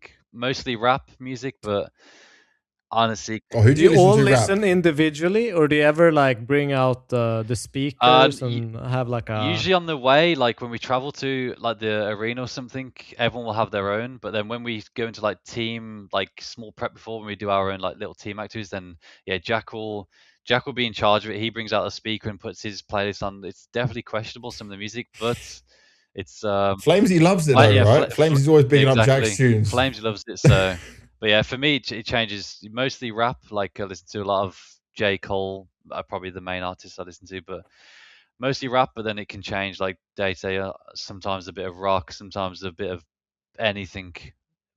Anything. You listen to any like UK rap or grime? A little bit of UK rap. Mostly, I mean, I listen to a lot of Dave and a bit of Central C, but yeah, it changes. There's a lot of other ones that I probably don't even know the names of, that I just like pick up odd songs that are just like maybe not as known UK artists, but just yeah. We had another Villa question here. We don't need to answer, but he goes, mezii, Quick shit one. on Villa, yes or no? Indeed, that's the easiest question I've had. Yeah. All right, from go for the next one. Kanareka, William, you've always been such a calm and inspiring presence in the scene. Setting aside the "it's her choice" answer, when your daughter grows up, if she says she wants to be a CS pro, would you be her first coach and moral coach, or would you try to steer her towards a normal career because you know how tough the pro life can be? Should we wait for Merriman Legacy in the next 15 years? That's a good question, because I definitely was going to answer it instantly with "it's her choice." So it's that's what I always do. That's exactly me. But no, it's a good question. Honestly, I think it's not something I've thought about so much right now. Like you say, it's tough to answer just because I do know how tough it can be, not travel wise, the social, like socially, for especially for a lot of women in esports as well. Like it can be tough. But for sure, I think if it's something that she ever wanted to pursue and put time into and enjoy, then why not? I would for sure be the first person to help and give advice and coach where I could as well. For sure, I think it's always been one of the main things for me. When you don't have someone like in the scene or someone else to look up to or to ask advice on, then yeah, I think if she has someone there like myself, then for sure I'd want to help. So we are waiting for the Merriman Legacy in the next 15 years. Maybe, like I say, the plan is to have more than one child as well. So maybe I can get a full 5 stack. A team of Merriman. Yeah. Full coach dad. That's what I currently do as well. Me, my 3 brothers, and my dad, we go 5 stack. Oh, do you? So you actually still play something together? Yeah, we still play a little bit. Oh, let's go. I bet if any of them outfrag you on a map, you don't hear the end of it. I bet that's it. All right, Slappy's coming with another one. He says, what's the funniest crash out you've seen of Apex in a practice or official? Wow, it happens a lot. I don't think there's one thing. I mean, in practice, a lot. He's always typing Apex. He loves typing, especially when, I mean, I think teams have caught on to it. When teams take a few too many pauses in practice, because of course it's practice, you usually don't see too many pauses. Yeah. That's the one. I've even gotten comments for taking too many pauses. I mean, Apex, that's, if you want to piss Apex off in practice, guys, I think, like I say, I think some teams have realized it and they start doing it on purpose. Like they don't even need the pause. They just want to see him type. But I think, yeah, it's, there's not one specific thing, but yeah, in practice, there's definitely, he likes to type a little bit, especially if teams are taking too many pauses. It's always funny for us because we're always like the little dogs in the background, like, go on, Dan, say something, because we know he's going to go type. So it's like we're sitting there like, please go on, say something. So Apex is he's the bad guy. He'll go type something to the other team. All right. Mass says, what is a moment in your career, this can be pro or before pro, like an ESL Premiership, Epic LAN, Insomnia, that you remember till this day? And then a second one is favorite util lineup that you know and you will always hit it. Oh, okay. Hard hitting questions. Yeah, indeed. Moment in your career that you keep. I still remember to this day. I mean, even now, I think I mean, I remember pretty much all the insomnias that I went to, like all the UK lands. I think one thing that sticks into mind is probably the first like European, like international land that I went to was with Vexed when we played like I think it was like Supreme Masters or something in Switzerland. And it was like the first ever time like traveling for CS. Like we were still like a UK team, and I think I'll pretty much remember everything like that we did there, like even like the team walks, like the tournament that we played, like just all the games. And I think that will probably stick in my mind just because, like I say, it was like the first official like EU tournament that we ever traveled to, because we tried so long, like we wanted to go to like Copenhagen Games and then we couldn't get there and blah, blah, like there's so many different things. And I think going to that one, I'll probably think I always remember. And then the favorite like util that I always remember, or my favorite one on a map, that's a tough one. Maybe something to do with Anubis. I don't know. There's quite a lot of nice util on Anubis that I can throw towards B-bomb site, like whether it's mollies towards cave or the fast HEs towards cave. And I know how horrible it is to be bullied by util on B as a CT player. So I think I'm gonna take a quick read. Yeah, exactly. So I'm like anything to do with that, any util towards B-bomb site, I'd say on Anubis. Nice. All right. Clone Lime says, Mezii, are you from Halezoen? Halezoen. Is that where you're from? Halezoen. Halezoen? Yep. Like your Steam account says. If so, Earls or Windsor and Halezoen College or elsewhere? Okay, I mean, yeah, I am from close by. I'm not going to dox myself. I don't live there anymore. Don't worry. don't worry. I mean, I grew up around Halezoen, and I mean, pretty close. Oh, I thought they were asking you what college, like advice on what college to go to. And I mean, I used. That's how I understood this. I mean, message. I am from Halezoen, but the only ones. I mean, I don't really know Earls, but at Windsor and Halezoen College, I think. I mean, I think Windsor's probably better, but I don't really know. I didn't spend too much time around Halezoen. I would, but I am from close by there. It was. I think I only put that on my Steam Pro because it's probably the closest option on Steam. Yeah, what you can select. So I was like, yeah, this is the close one. But I grew up like pretty close to Halezoen.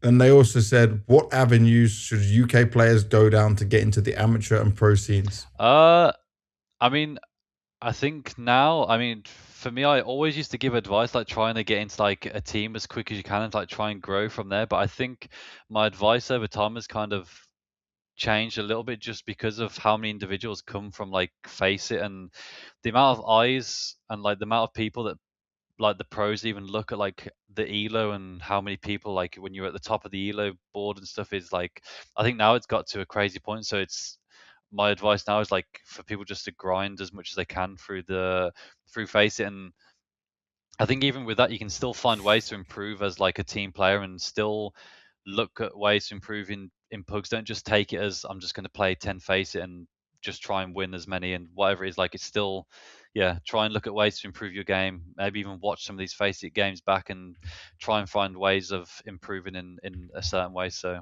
I think grind the game as much as you can, play as much Face It, and at some point get to the higher elos and people will notice, I think. All right. Let me get back to I was just answering here. Okay, this one is pretty good. Those beans in the skit about Ropz having made a mistake, were they warm? How many did you have to eat until the scene was done? And extra question, did you enjoy them? Okay, well, I mean, they were definitely not warm. They were straight out the can, full Oh cold. no! But luckily, I mean, I saw them taking them out of the can, but luckily, it was. I only had to. They only recorded me like putting it close. I didn't actually have to eat them. If they were warm, I would happily have eaten them. I'm not gonna lie. I would. It was a morning content media day. Didn't have any breakfast. I would have happily enjoyed some beans at that point. But were they Heinz beans? Yeah, I think so. Solid. So it was a solid choice. Absolutely acceptable. But luckily, no, I didn't have to eat any. And also, you just had to drip them down. I just had to drip them down, and even like ESL were like, do you want to do the like where they pressed it into the key and stuff? And I was like, if you can somehow get someone else to do it, that'd be great. I was like, yeah, that's fine. So even then, I didn't have to press the beans into like the keys and stuff. So It was a clean media day for me. It was clean. Look at that. Good editing. Oh, this is a brilliant question. Mezii +4. What's your dream UKCS national team? Wow. Mighty Max. Okay, I'm gonna go off. I'm gonna go off right now. All right. First, we'll start with the coaching staff. Main coach Ash, assistant coach Mighty Max. Nice. Then we go. So we got me, and then we'll have IGL Gizmy. We'll throw a ZywOo in there. Yep. Orp Smuya. I had to say I will contain him. I'll take control of the beast. It's fine.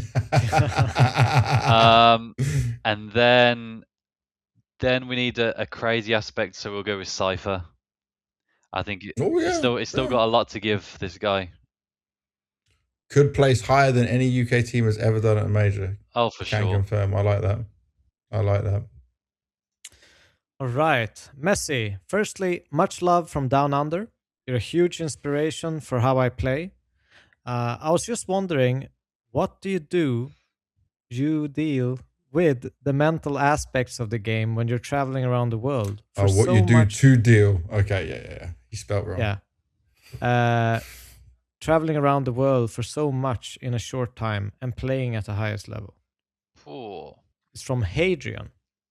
I think for me, there's a lot of like, not training, but like I guess like a lot of mental training, like to do with it when we're speaking with Jack and stuff, like our performance coach, spending so much time traveling, like I said, it's a very short amount of time between tournaments, like going from one to another, and like there's so much energy that goes into like kind of the, like say, the highest level. So much energy goes into playing these finals or playing a competitive CS that it can be kind of tough to deal with it. But I think as that's like kind of part of the being a professional, is dealing with it, and kind of you learn so much from it over the years of playing CS and from speaking to different individuals, like gaining experience from speaking to players like Apex, speaking to our performance coach, and all the different like roller coaster you go through a career kind of gears you up for like this kind of point in your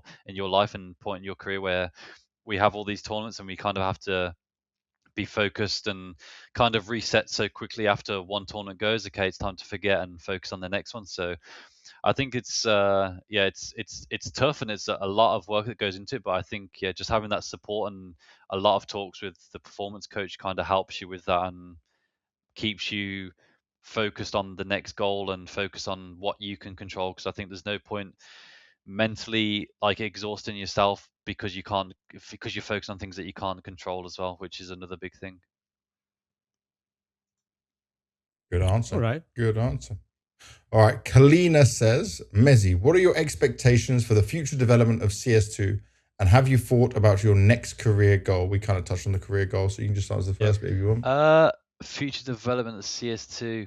I mean, I think there's so many things. I mean, so many aspects that different players, like there's so many different ways that people want the game changed or the way to develop. I think for me, as annoying as Valve can be with the way they update the game or when they choose to update or what they choose to update is obviously annoying. But I think one thing it seems like I think is a nice development of CS2 so far is also the map pool changes that they seem like they want to do after each major or each cycle of the season. I think if they can continue to do that and develop other maps and bring a freshness to the map pool, I think is always nice. And also what they're doing with the economy changes and also changing things like the MP7 when they see like guns aren't being used as much or they see there's not much purpose, is kind of trying to make those changes. Of course, we've seen in the past where guns can be broken with like the CZ and the been a bit too much in the past. Yeah, in the past. But they've learned. But that's what I mean. I think it's all about learning for them, and I think that's all I ever want to see in CS2 and in the game is just that they care and they want to see like it to be evolved and finding and making us as players and as professional teams like to find new ways to change the meta and change the way the game's played. And I think the way they do that is constantly updating the game, changing weapons, whatever it is. And of course, you don't want to break it too much. I think what we have is great, and I think some players or some people can be a little bit too harsh at times at the way the CS2 is, but I think it's in a really good place, and Valve have shown that they're trying to develop it in a way that makes sense, and I think they're doing a good job so far. So I think it's going in a good way. All right. Nguyen says, King Mezii, now that Lord Apex himself is close to the age of retiring, did you think of playing the role of the IGL maybe? Or think the role you're playing right now would still fit you as well after the departure of Apex? Can I stop that for 1 second? People can't just assume because of age he's close to retiring. Like, he might want to retire or something, but this has got to stop. There's sexism toward ageism. Don't you start, young boy. He's hitting his peak. I don't know. People are we're winning everything. See? I mean, I know one thing with Danny is like I don't think he's ever gonna retire or stop when we're on such a high. Like, when he knows he's got so much to give to the game and so much still to accomplish, he's not going to stop at that point. And I think it's also hard for a competitive person to be able to stop at that point. So yeah, I can't see him doing that anytime soon. But for me, like, he's in peak shape of himself as well. Yeah. So in 20 years, will you still... No, but I think for me, it's something I've not really thought about. For me, I'm kind of focused on what I'm doing now, and I don't really focus too much on what's going to happen afterwards. And it's very much dependent on so many different factors on whether I feel like I could IGL again in the team, and the players that we have around the team and the staff to help and stuff. And also feeling like I don't want to rush into a decision where I feel like it could backfire on me as an individual further on down the line and put the team in a bad shape. So yeah, we'll see. Yeah.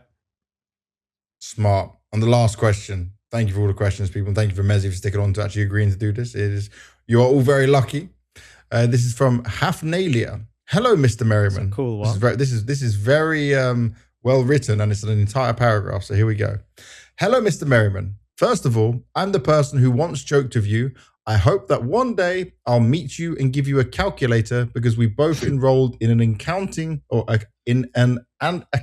major in 2017. You asked me a follow-up question back then, but I didn't get a chance to answer. So I'd like to answer you here. Oh, okay, here we go. I've actually left the accounting field and moved into working behind the scenes for esports teams, Dota 2, and esports news. And I'm currently trying to learn more about CS2 as well. My question is, I noticed you once had a sign of Deathly Hallows keychain. I was wondering if you ever talked about Harry Potter with Apex.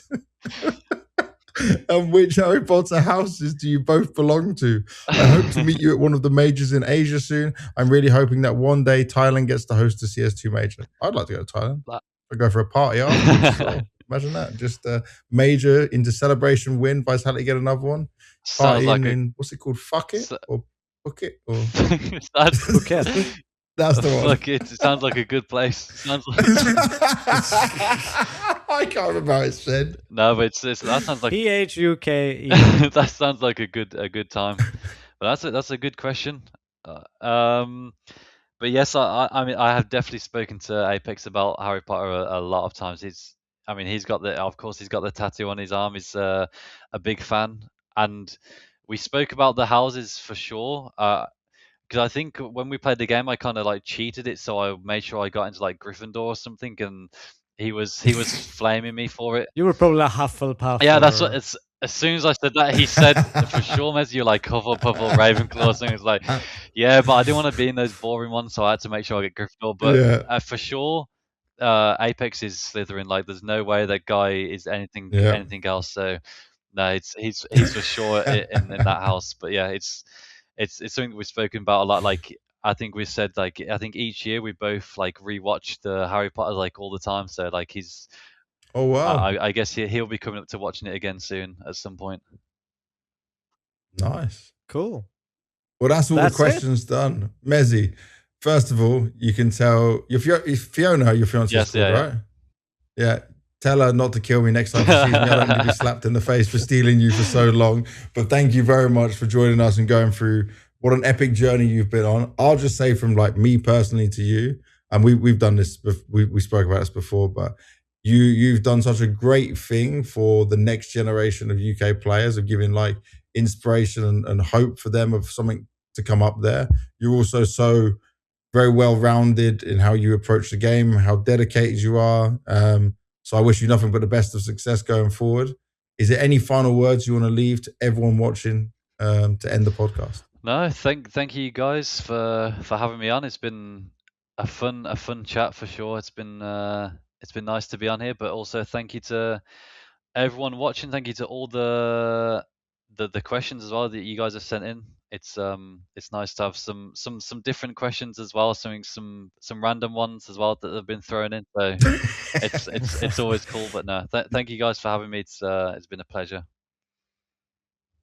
Devil. And I just want to thank you, Mr. Merriman, as they all call you, pretty much, for just joining and having such a chill kind of lay low kind of chat. And it was such a pleasure to get to know more about your career and your journey. So yeah, I was already a fan, to be fair, but I'm a bigger one now.